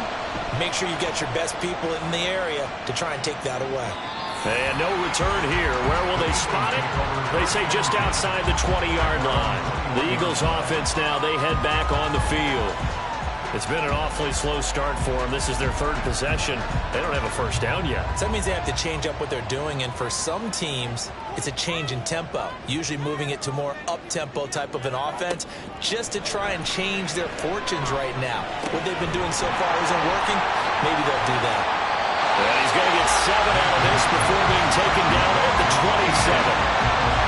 I think defensively you're okay with that. Here in the first quarter, he's going to get some catches, but they rallied to him quickly. And that's what you count on, and I like what you just said. First quarter, can you do it all game long? They catch it, you tackle them, they go down on the spot. Because when you're able to do that, you don't give up big chunks of yardage after the catch. Now you put the offense in a position where every series they have to work hard to pick up first downs, and you tend to stall them out when you do that. Now a 3rd down throw, but it misses the target, incomplete. And what did we talk with them about prior to the game? Their ability to move the chains, pick up first downs. So far, 0 for 3 on 3rd down. If that continues, they'll have little chance of winning this one. On is the punter man as he boots this one away. 51 yards on the punt there. And they will take over 1st and 10. New England trying to get a place on offense. The crowd may be losing just a little bit of the edge after back-to-back punts. They want some big plays. They want to see some offense. They want to see somebody break away, whether it's through the air or on the ground. Now it'll be interesting to see where the patience is on both sides. Each head coach, can you hang in there and not try and force something that could put your team in some jeopardy? After the incomplete pass, here now is 2nd and 10.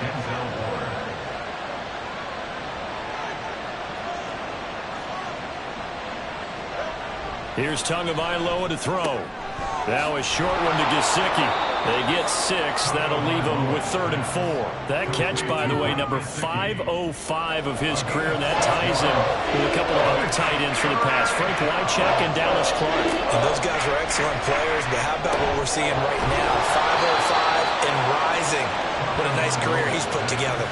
That goes as a gain of 11 and a Patriot first down. And I like the idea here. Get the ball in his hands, even if it's in the passing game.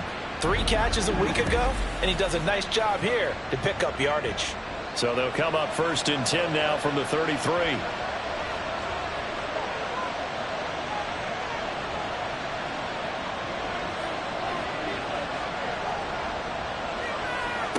Here's Tua. toward the center of the field, but it's incomplete. You look at this Eagle defense. They're currently 6th in the NFL in defending the run. And that play right there shows exactly why they're so good against the run. Held the line of scrimmage, held the point of attack, and stopped him for no gain. And he'll be taken down right around the 34 after a pickup of only a yard. They'll come up now 3rd and 9.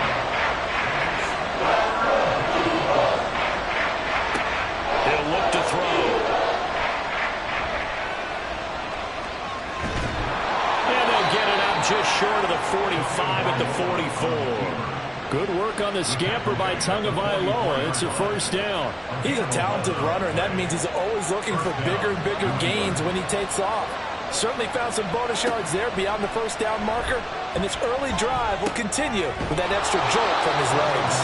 Now the result here, a pickup of 8. Leaves him with 2 to go on second down. 2 yards to go, second down. Now some movement before the snap. And we'll hear from our referee for the first time this afternoon. Maybe anticipating a blitz, and they jumped. Yeah, and if we saw it, you know that they saw it. The bad guys might have been coming on that play. Had to pick them up, and they jumped.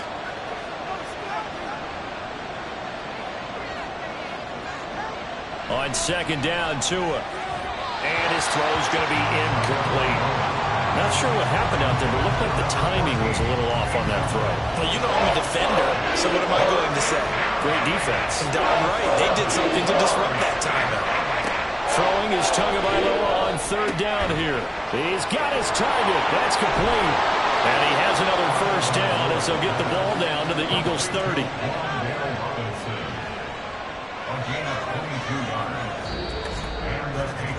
7-7, our score after 1.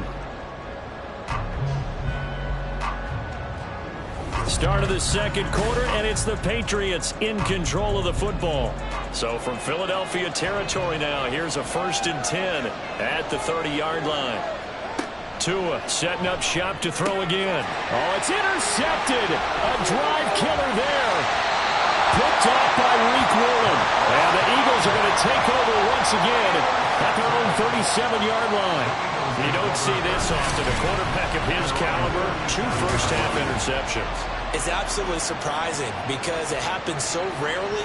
You're searching for what reason, what's going on out there. It's not just maybe the defense is playing well. Is his horoscope off? His biorhythms? What is it? You went horoscope on us, David. Well, I was thinking maybe REM sleep was off. I'm trying to come up with something. Anything, right? They've got good starting field position as they come up here 1st and 10 at their own 37. Now, meanwhile, a pass that should have been intercepted, but it winds up falling incomplete. So after the incompletion on first, now 2nd and 10. Here's Mayfield. Looking for his running back, and he's got him. And he'll go down, but not before getting this inside the 30. It's a gain of 34. This play is a thing of beauty when it works as designed because they let the running back slip out of the backfield and head down the sideline on a wheel route. Number one, it's easy for him to get lost. And number two, really tough for the linebacker to run with it. And this ball's right on the money and leads to a big play. A first down throw for Mayfield. A quick throw, but incomplete. So many things have to go right for any passing play to work out. Quarterback has to understand the defense, deliver an accurate ball. Receiver has to concentrate and bring it in. Somewhere along the assembly line, something was off with that one. Another throw on second down, and this one incomplete as well. New England on third down. 0 for 3 to this point. They could use a conversion. This is 3rd and 10. Now Mayfield. Work in the middle of the field, and he's got a man complete. And he's got another first down as the tackle's going to be made at the Patriots' 13-yard line. A sizable 16-yard chunk there. The drive continues. 1st and 10 at the 13-yard line. On 1st and 10, it's Swift. And they'll go backwards here, losing yardage to the 14.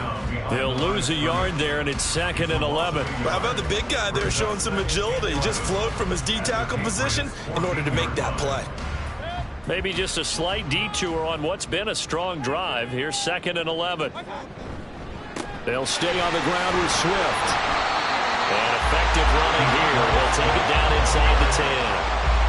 He gets them a little over half of what they needed. Now they're looking at a 3rd and 5. From the gun, Mayfield. He's going to get that to his running back out of the backfield. And just shy of the goal line as he's out of bounds right at the 1. Another catch for him there on this drive, Brandon. And it looks like they're going to utilize him out of the backfield any way they can. And that time they pick up a 1st down. So now on defense, do you assign a man to him? And he's in for an Eagles touchdown. DeAndre Swift with his 6th rushing touchdown on the year. And the Eagles have taken the lead. So they brought the extra bulk in down on the 1-yard line, and they're able to push this one across. Yeah, I can just see your face right now because I know we're mind-melding on this one. Coach Madden would love this. Power football, hat on a hat, chest to chest, driving forward, touchdown. Elliott good on the extra point, and that makes the score 14-7. Now after the touchdown, here's Elliott on to kick it away. And he won't return this one. He'll go down to a knee, and they'll start at the 25. New England's offense set to go. And 2 picks thrown here in this first half alone. We'll see how that affects him. Can't wait to see where his confidence is, because the great ones, they'll throw 4 or 5 picks, and while it'll hurt their team, it won't hurt their confidence. They'll think something was just wrong with the ball or the wind or something was funny. It's never about them. That's how they stay so into the moment and into the game. Looking to pass. Tua. And his throw here is incomplete. So another incompletion there. He's hitting on fewer than half his pass attempts in this one, and that is not a winning formula. Yes, let's make sure we give a little bit of credit to the defense here. They're giving him a lot to think about, a lot of different looks, and he seems a little bit confused trying to complete passes. He'll wind up getting 4 yards there on his own, but it also brings up 4th down. Nice call on defense, rolling out the nickel package for that big 3rd down play, and he did an excellent job locking down coverage and forcing him to try and run for it, and he doesn't get there, which brings up a big 4th down call. Jake Bailey on down to punt here on 4th down.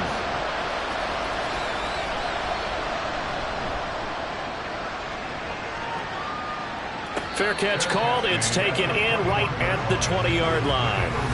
Well, let's shine the spotlight on the former Georgia Bulldog, DeAndre Swift, who's set to begin this next drive. He's been good. His guys are winning. So far, the recipe working here in the 2nd quarter. And he doesn't like to just tote the rock. He wants to carry his team on his back, and that's what he's done throughout this game. Yeah, he's done that. He'll be hoping to continue that trend. Now here's a pass on 1st down that's knocked away and incomplete. To throw, Mayfield. And that's out to the flat for Swift. They'll get only 3 there, so it leaves them with a 3rd and 7 ahead.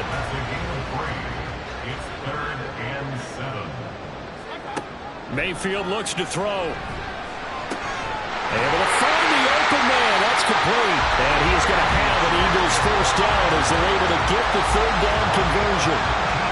So he turned to a trusted, familiar face in that 3rd down situation. It paid off. Yeah, you go to your veteran receiver in that spot, so you can't underestimate him when he's on the field defensively. Make sure you know where he is because he understands how to get open in key situations. They'll throw again. Here's Mayfield. And his throw is incomplete. So many times when we talk about coverage, we're just about a defender running with a receiver, but a big part of it is understanding where the football is, finding it. In this case, when it arrived, it wasn't a surprise. Well, he's free going down the left side. It's a foot race. DeAndre Swift. Touchdown. Philadelphia. DeAndre Swift with his Eagles have taken a 2-touchdown lead now. You get in a second and long situation down here in the red zone, I'd say most defensive coaches would think pass, let's bring some pressure. So this is kind of a tendency breaker here. To hit him with something on the ground, and he'll take it all the way into the end zone. Elliott on for the extra point.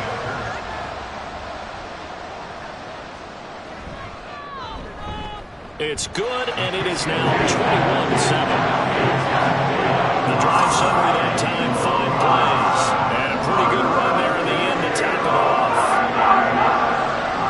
Now after the touchdown, here's Elliott on to kick it away.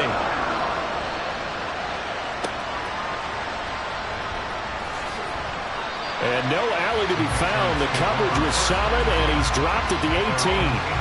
New England trying to get a place on offense. And Charles, a very uninspired effort. The last time we saw them out there was a quick 3-and-out, and they punted the football. Yeah, and you never want to get stopped so soundly during a series, but what would be even worse now is letting it happen again right here. They've got to get going. Just a yard on the pickup there, and it'll bring up a 2nd and 9. Brings up 2nd and 9. Play action, now it's Tua. And that'll be off the mark, too far out in front, and it's incomplete. Okay, let's decide here. He was open, right? Not extraordinarily open, but open enough that if you're an NFL quarterback, you got to make that throw, right? Yeah. That's got to be complete. 9 times out of 10, that's a completed pass. Yeah, he missed that one and missed it in a big way. Well, this is going to depend on the spot, but it's not a very generous one. He looks to be about a yard or so short. Give him 8 yards that time on the scramble, and now 4th down. That was a good effort there, trying to do it on his own, but as a defender, you're in a tough spot because you have coverage responsibilities behind you, and if you take off too quick to try and get him down, he might loft it over your head. So better to track with your man defensively than try to go up and make a stop on the quarterback. Exactly right. What you're hoping is that your guys in the front 7 can get him down. A very good return that time. 18 yards. And it will be Eagles football, 1st and 10. DeAndre Swift and the Eagles back out there. And he's well on his way to a 100-yard game. He's already more than halfway there. We're only in the 2nd quarter. And what I've always loved about running backs is they'll tell you, I have no idea how many yards I had. Right. Those guys have an innate sense of where they are in a ball game and how many yards they've accumulated, because you know they're always working towards 100. He's been working well towards 100 here. Meanwhile, Mayfield's thrown into the hands of McLaurin. Second catch for him today, and they'll wind up a 1st down.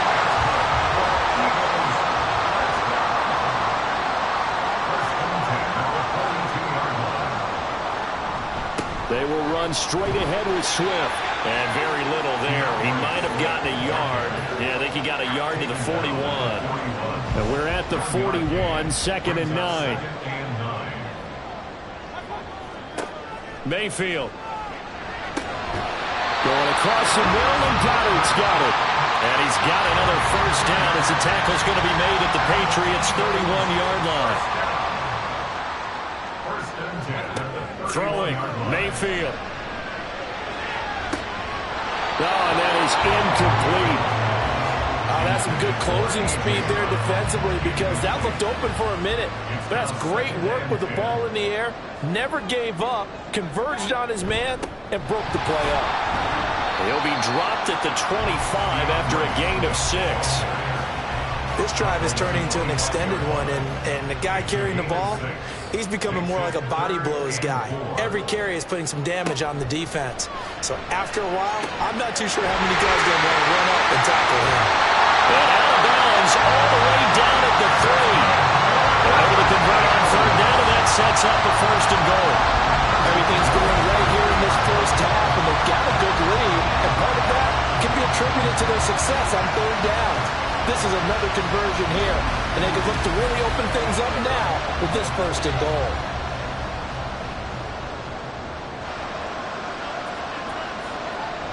Swift. Oh, he's going absolutely nowhere as he is hit behind the line. He lost 6 there on the 1st down play. And that's what I'd like to see out of this defense, a little fire, a little toughness. It hasn't been the best first half for them, but they did do a nice job there forcing a loss on that play. They try to throw on second down, but this one is incomplete. And he's certainly not a guy that drops that football very often. Indeed, because that's a bit of a surprise. I know he's in the middle of some traffic and people, bodies all around him, but he usually has the focus to haul that one in. They'll try and set up the screen to Swift. And he'll be brought down this time at the 5-yard line. He did his best to just get 4 out of that, but not enough. And now 4th down. So on comes the Eagle kicker, Jake Elliott, on 4th down. From the left hash, a chip shot here. The kick by Elliott is good. And they will open things up a bit more. It's 24-7. So 3 points there, and they continue to build this first-half lead. Yeah, every little bit helps. And the more that you can put together drives and start controlling the tempo, controlling possession, finishing with points, the better off you're going to be. And no effort to bring this one out. It's a touchback. So the Patriots coming out now. See if they can put this drive in the end zone, Charles, because it's been a little bit of a rough go at times. They've had to punt the football a ton in this ball game because of stalled-out drives. So are you saying that you're kind of tired of seeing the punter run out there and do his thing during this game? Is that what you're trying to say? Well, I mean, I'm okay with it. I have a feeling that this offense, they don't want to see the punter again. And frankly, the punter doesn't want to run out there anymore himself. He would love to see his offense put together a drive and give his leg a rest. Coming up at halftime, I'll go from one personality, that's you, Charles Davis, to another one in Orlando, the coach. He'll have stats and scores from around the NFL. You and Jonathan Coachman both larger than life. No doubt about it. But you're stuck with me in this booth, yes, and he's miles away and smiling. And happy. And Stevenson's going to have a Patriots first down as he'll get this up past the 35-yard line. Throwing on first down, but this one winds up to be incomplete. An attempt at a deep ball there, and they didn't get it. But, boy, they're going to need a few of those to actually hit in order to get back into this game. Good thing they do have a little bit of time here still left in the contest. Decent-sized deficit, but not one that they can't manage. That'll leave them with a 3rd and 2 coming up. They got 8 yards there. 2 and a throw again. Checking this down to Stevenson. The Eagles going to take the first of their timeouts as they'll head to the sideline and talk over what to do next. And the punter Bailey on now as he sends this one away. And that'll hit at the 5 and go into the end zone for a touchback. All eyes on Dallas Goedert as the Eagles offense comes back out onto the field. He's well on his way to a 1,000-yard season, maybe on pace to just tear past that, Charles. Defensively, they need to pay a little bit more attention to him. Yeah, I think so, because remember, throwing the football, that can shred a defense quicker than anything else, because as soon as the catch is made, he still has the ability to, yards after catch, get downfield, gain even more, score touchdowns, all of that. This is going to be a lot of fun to watch as this progresses, to see how they defend him and how he changes up his game in order to try and keep getting open. They do get a yard there, but only a yard. Leaves them with 3rd and 9 looming.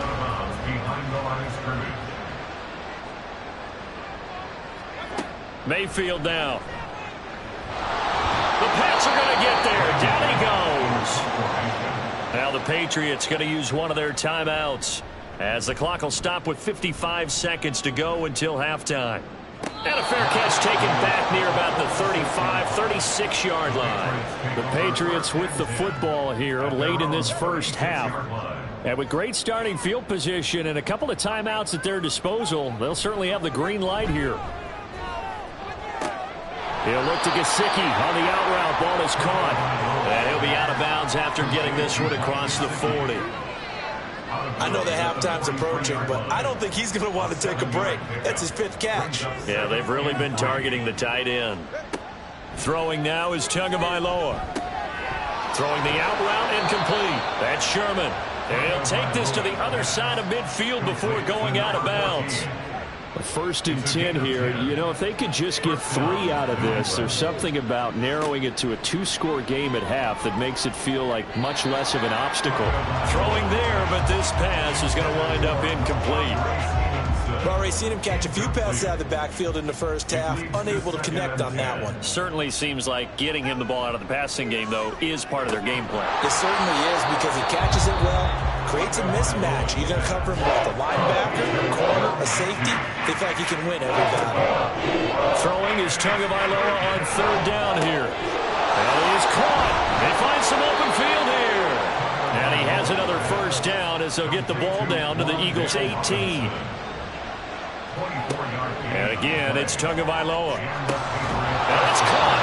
And he couldn't quite get there. Tackled down at the 1. Interference. Defense.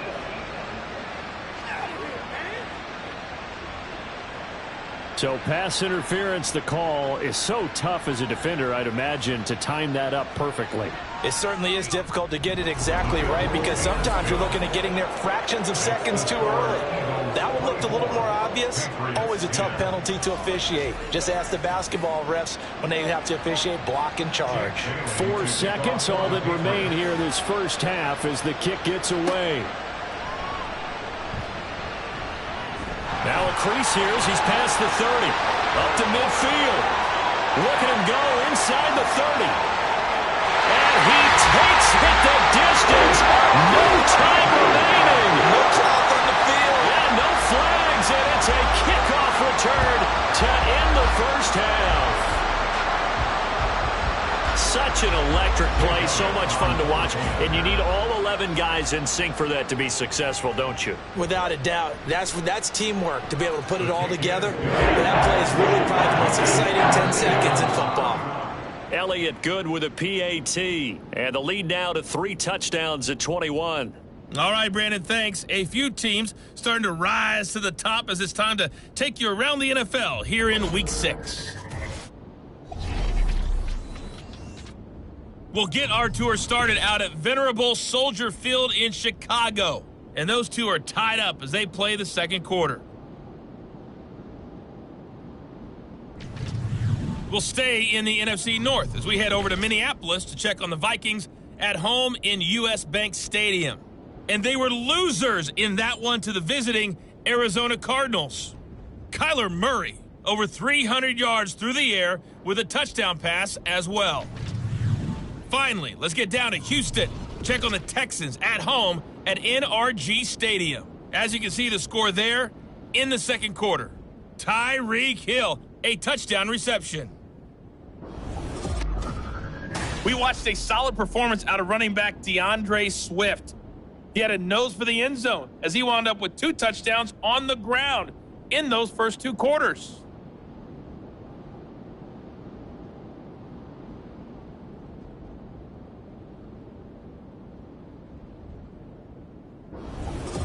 Okay, Coach, thanks as always to you and the gang in Orlando as we welcome everyone back in for quarter number 3. So the Eagles with the lead, and they're going to get this football first as the third quarter gets underway. And we will not have a run back here as the second half starts with a touchback. So here are the Eagles to take over. Remember, they're riding that 5-game winning streak, and right now in the driver's seat in this ball game as well. Third quarter starts with a run from Swift. And they're able to get this one across the 35. 82 yards on the ground here for Swift, and he's got a first down as well. We've seen him break off a big run already in this game, and for a second, that one looked like it might be another. Yeah, I think that any defense would say, look, we can't let him get to the second level because sometimes he'll break off the big run on his own, but oftentimes you get additional blocking at the second level, which gets you deeper into the secondary. And he'll go out of bounds, it looks like, right at the 40. Here's 2nd and 7.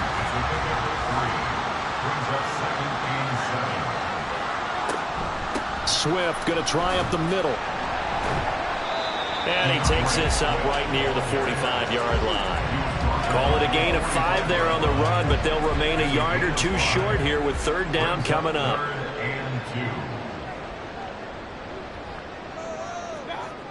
Mayfield to throw it. He's got his target. That's complete. And he is going to have an Eagles first down, and he's going to have it by plenty. Able to get 8 yards there on 3rd and 2. And that one was a lot of fun right there because that was the game within the game. 3rd and short, blitz was on. What's the key for the quarterback? Get out of your hands in a hurry. And that was a quick little completion. Got the job done for a first down. So 1st and 10, and if they score on this drive, might have to start digging in our second half blowout material. And good job of just fighting through one tackle there to pick up about 3. 2nd down coming up. A 3-yard pickup brings up 2nd and 7. Here's Mayfield. This short throw caught by Goddard. 60 catches for him now on the year. This last one, a first down. That was a route run not just with dexterity, but with intelligence. Found the hole in the zone, made sure the quarterback saw him, and was able to make the sure catch and flip the down marker back to 1. And that one into the hands of Brown downfield. Touchdown, Philadelphia. A.J. Brown, 35 yards. And the Eagles are able to widen their advantage. So another touchdown there, and even though we're still just here in the third quarter, kind of hard now to see them giving up this lead. And this is just an offense that's imposing its will right now. You name it, they're able to do it. If you're the play caller, whatever you want to select is there. You want to run it, you want to throw it, pick a play, any play. They're rocking and rolling right now. Elliott good on the extra point, and that'll increase their lead to 28. Now after the touchdown, here's Elliott on to kick it away. Taking it about the 1. And some good special teams coverage as they bring him down just outside of the 15. So here are the Patriots now. They get ready for their first possession of half number 2. CD, they certainly know the hole that they face as they begin the second half. They have to do what precious few teams have done in NFL history. That's try to come back from a 4-possession deficit. And, partner, you know as that team gathers, they're saying to each other, you never say never, right? Because if you're on an NFL roster, that's how you have to think. You can always come back and win a ball game. And let's face it, we saw a certain Super Bowl, a 25-point lead late, that wasn't enough to put someone away. But that being said, this task is near impossible. Let's face it. And bottom line is, it officially becomes impossible if this possession is an empty one. Another throw on second down, and this one incomplete as well. Well, they certainly aren't letting up today, partner, because they've forced big turnovers already, and it's been incredibly tough for them to get yards against, let alone put points up on the board. Oh, wide open, complete. Touchdown, Patriots. A big play there. 67 yards. And the Patriots are able to make some inroads here to that deficit. Well, if they're going to make a game of this in the second half, they need a few big plays to go their way. That's one. And the way to get it done is to also conserve time. So to your point, that big play right there, now you're not moving the ball downfield, taking time off the clock. You're leaving yourself a better avenue to continue to try and make a comeback. Extra point splits the uprights, and that'll cut the lead back down to 21. Bailey now to kick it away after the touchdown. This fielded right at the goal line. Well, let's shine the spotlight on the former Georgia Bulldog, DeAndre Swift, who's set to begin this next drive. He is hoping to find the end zone for a third time, and we sit now in the third quarter. And nothing would excite him more, but I think even more so, his offensive line. Anytime you've got a guy scoring that many times, that means you've done a really nice job in front of him. You're always giving props to the big fellas up front. It's always a good idea. Those are some massive men. They'll come up now 2nd and 4 from the 31. Brings up 2nd and 4. From the shotgun, it's Mayfield. This short throw caught by Goddard. And they get him down, but not before he takes it across the 40-yard line. That's good for an Eagles first down. They run out of the gun with Swift. And they'll get him down after a pickup of 8, 2nd and 2. Good yardage there on first down. Exactly what you want. Get yourself set up to keep making first downs, keep the clock running. And if they're smart, you're starting to milk the clock. No hurry before you run your second down play. And this time he's able to take it down to the 42. 107 yards rushing for him in the ball game now on 14 carries. Boy, where would these guys be without his performance on the ground? That puts him over 100 yards now for the afternoon, and I tell you, he seems to be getting stronger as the day goes along. Mayfield's throw complete there to Smith. So just 3 yards on the completion there, and it's second down. Brings up 2nd and 7 at the Patriots' 39-yard line. Now Mayfield. Over the middle here to Brown. And he's got another first down as the tackle's going to be made at the Patriots' 21. They got 18 yards out of that one, and it gets them a new set of downs. This is just more of the same. This defense has had no answer on a lot of these throws. They've let these receivers run wild, and here's another completion for good yardage. A first down throw for Mayfield.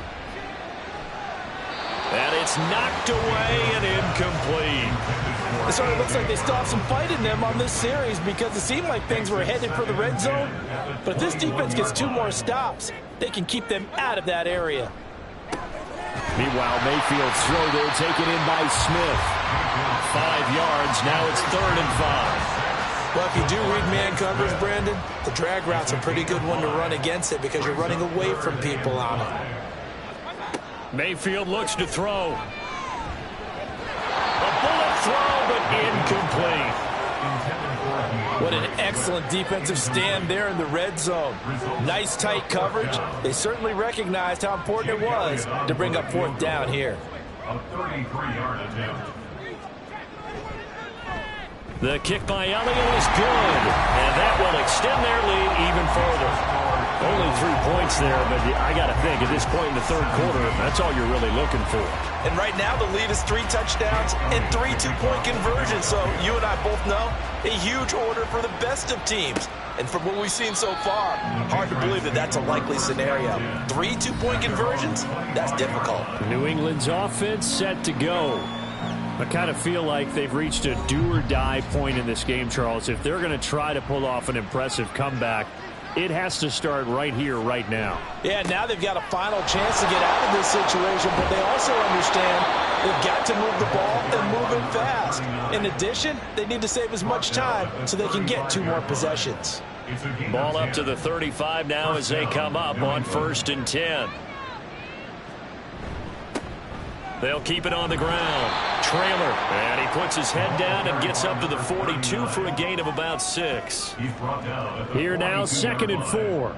A 6-yard pickup brings up 2nd and 4. Now Tua. He'll dump this down to Stevenson. And Stevenson's going to have a Patriots first down up near midfield, spotted at the 48. It's a gain of 6. And a Patriot first down. Up the middle, here's Stevenson. And he stopped immediately there. No gain on the play. It'll be 2nd down. No gain on the play. Brings up 2nd and 10. At their 48. They'll try the left side. Trailer. And very little running room there. He did get a couple up to the 49. These guys have punted 4 times already, and they're staring at a 5th, barring a conversion here on 3rd down. Here's Tua. And he has another first down as they'll get the ball down to the Eagles' 37. And they'll get 14 yards out of it and a fresh set of downs. First down, Patriots. On 1st down, Trailer. And just no chance of turning the corner. He can only get back to the line of scrimmage. 2nd and 10 coming up. No gain on the play. 2nd and 10. At the Eagles' 37-yard line. Looking to pass. Tua. Over the middle, he completes it to Robinson. And he has another first down as they'll get the ball down to the Eagles' 16. Robinson. It's a gain of 20. First down, New England. Tua going to throw. And a little floater there is incomplete. And when you've thrown as many interceptions as he has in this one, you definitely start getting a little hesitant to throw the ball out wide because that's prime pick-6 territory. That time, he made sure the only guy who was going to catch it was sitting in the 3rd row. Throwing the out route incomplete. That's Sherman. They get 7 out of that, so they're left with a 3rd and 3. And as they come to the line, they will not be able to get off another play as time has run out on this 3rd quarter. We'll return with more after this break. You're watching the NFL on EA Sports. And welcome back. We are in the city of brotherly love, Philadelphia. A lot of happy faces in the crowd at this point as their guys have a big lead here to start quarter number 4. It's a gain of 6 as they're able to convert, and now it's 1st and goal.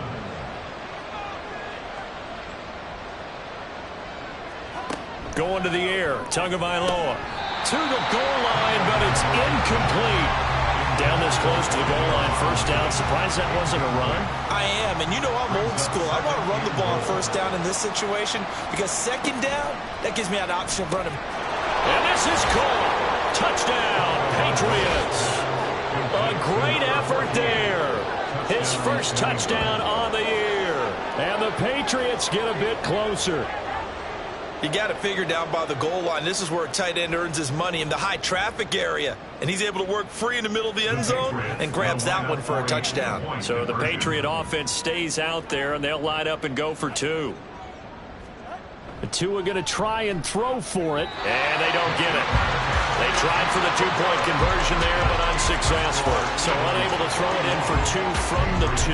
Let me ask you, as a former DB, what changes there around the goal line on a 2-point conversion as far as how you're defending? You just make sure you never back up and you never retreat. You establish yourself really on the line of scrimmage, put your heels on the goal line at worst. And if they're going to throw the ball, make them throw it over your head because they're going to run out of space because of the back of the end zone. Never let a guy catch one in front of you. DeAndre Swift and the Eagles back out there. He has been a factor in a multitude of ways. Over 100 yards rushing. He's approaching that number in the receiving category, too. And you know why I've always respected guys who can have these types of games? As a runner, you're going through a pile, people raking at the football all the time.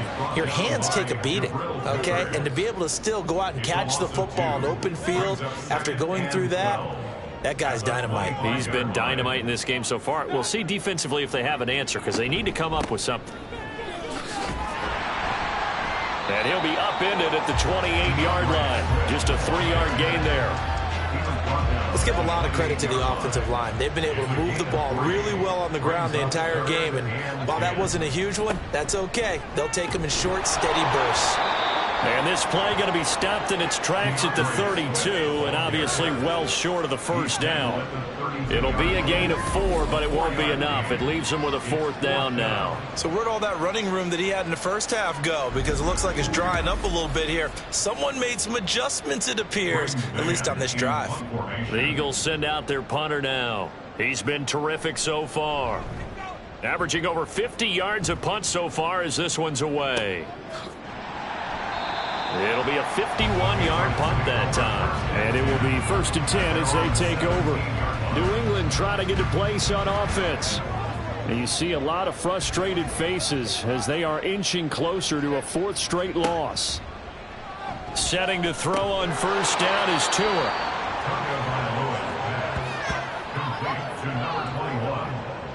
Now 2nd and 3. Brings up 2nd and 3 at the 24-yard line. Tua sets up to pass it. And he will find his man on the outside. And down he goes, but he takes it up to the 40. 7 catches for him now, and this last one, a 1st down.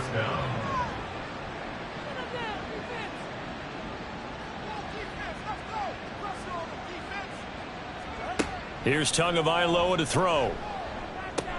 Over the middle, complete. It's Sherman. This will be stopped about 2 yards shy of the marker. 8-yard gain, 2nd and 2. 2nd and a couple. At their 48-yard line. Tua to throw again.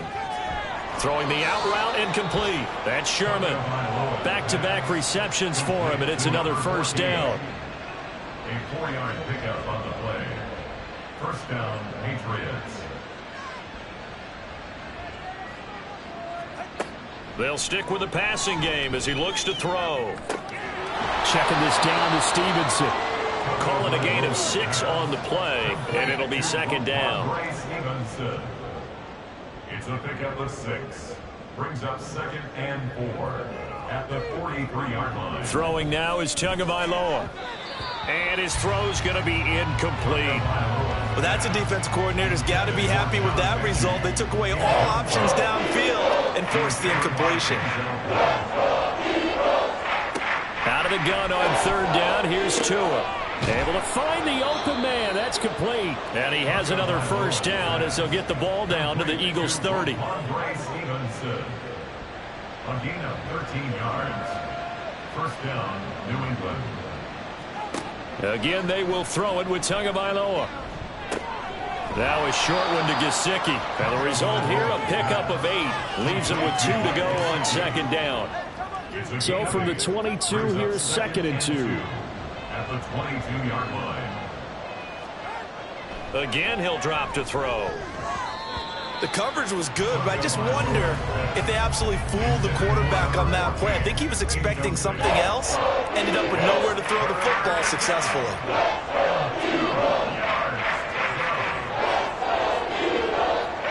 Tua looking to throw on 3rd and 2. Work in the middle of the field, and he's got a man complete. And he will have a Patriots first down as this defense unable to hold. It's a 7-yard gain there on 3rd and 2.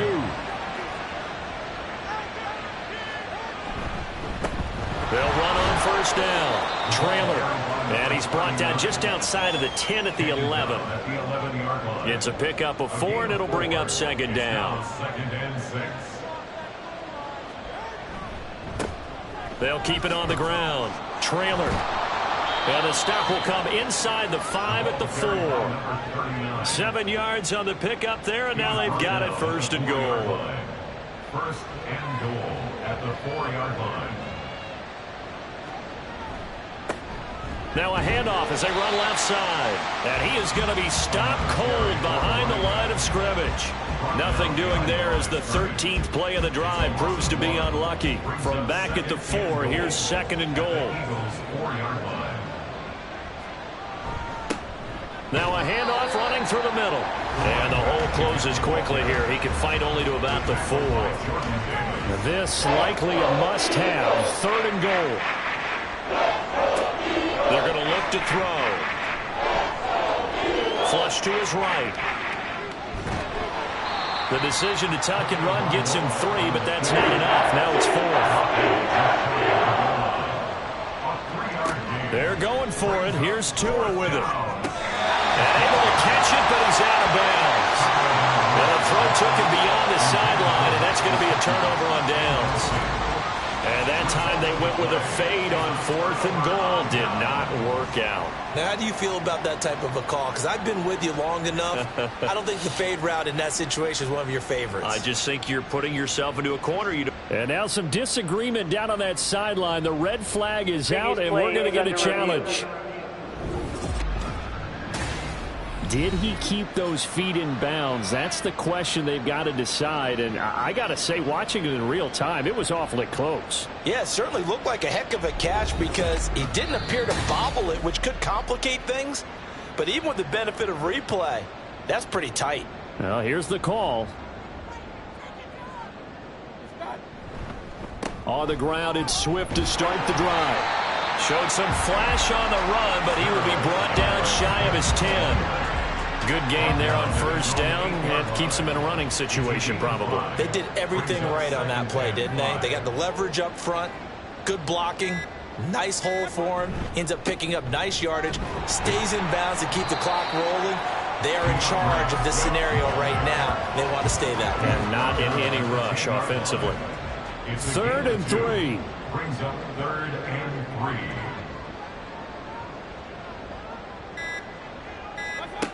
Throwing, Mayfield. He's got his target. That's complete. And he's going to have an Eagles first down, although it doesn't appear to be by much. He needed 4, and he got 4 on 3rd down.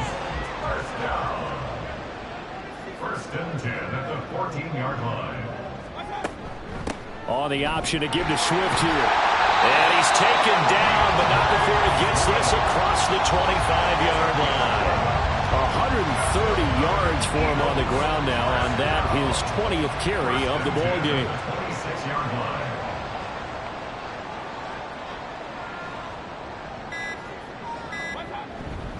First down, and they go with Swift again. And they get him down, but not before he takes it across the 40-yard line.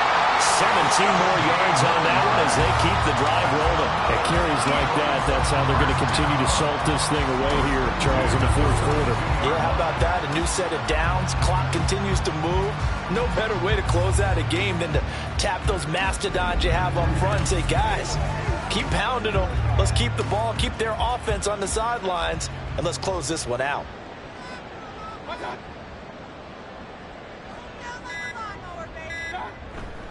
Once again, it's Swift. And he's across the 45. It'll be second down. And he continues to pile up the yardage. That puts him over $150 now. And this defense has really had its problems trying to keep him contained. Second and 6 at the 46-yard line. So fly, Eagles, fly. It's a victory for Philadelphia. And we talked so much about the turnover battle determining who wins and who loses. This game, no exception. They didn't turn the ball over at all, and they go on to victory. They look like a smooth operation in this one, didn't they? Because you look at every facet of the game, they handled their business. Offense took care of the football, converted it into points. Defense took the ball away, gave it back to the offense. Special teams right there with them. That's the type of game a coach is going to really love and value. And when they show the film, they have to be careful not to give out too many kudos and kill their motivation going forward. So for Philadelphia, they remain as hot as anyone, 6-0 now through the first month and a half. And they'll get to stay home again next week. Meanwhile, for New England, they can't quite seem to turn things around as they fall into 2-4 now on the year. And they'll get a chance to redeem themselves at home next week. So for our entire crew, alongside Charles Davis, I'm Brandon Gaudin. Thanks for watching, everybody. We'll see you next time.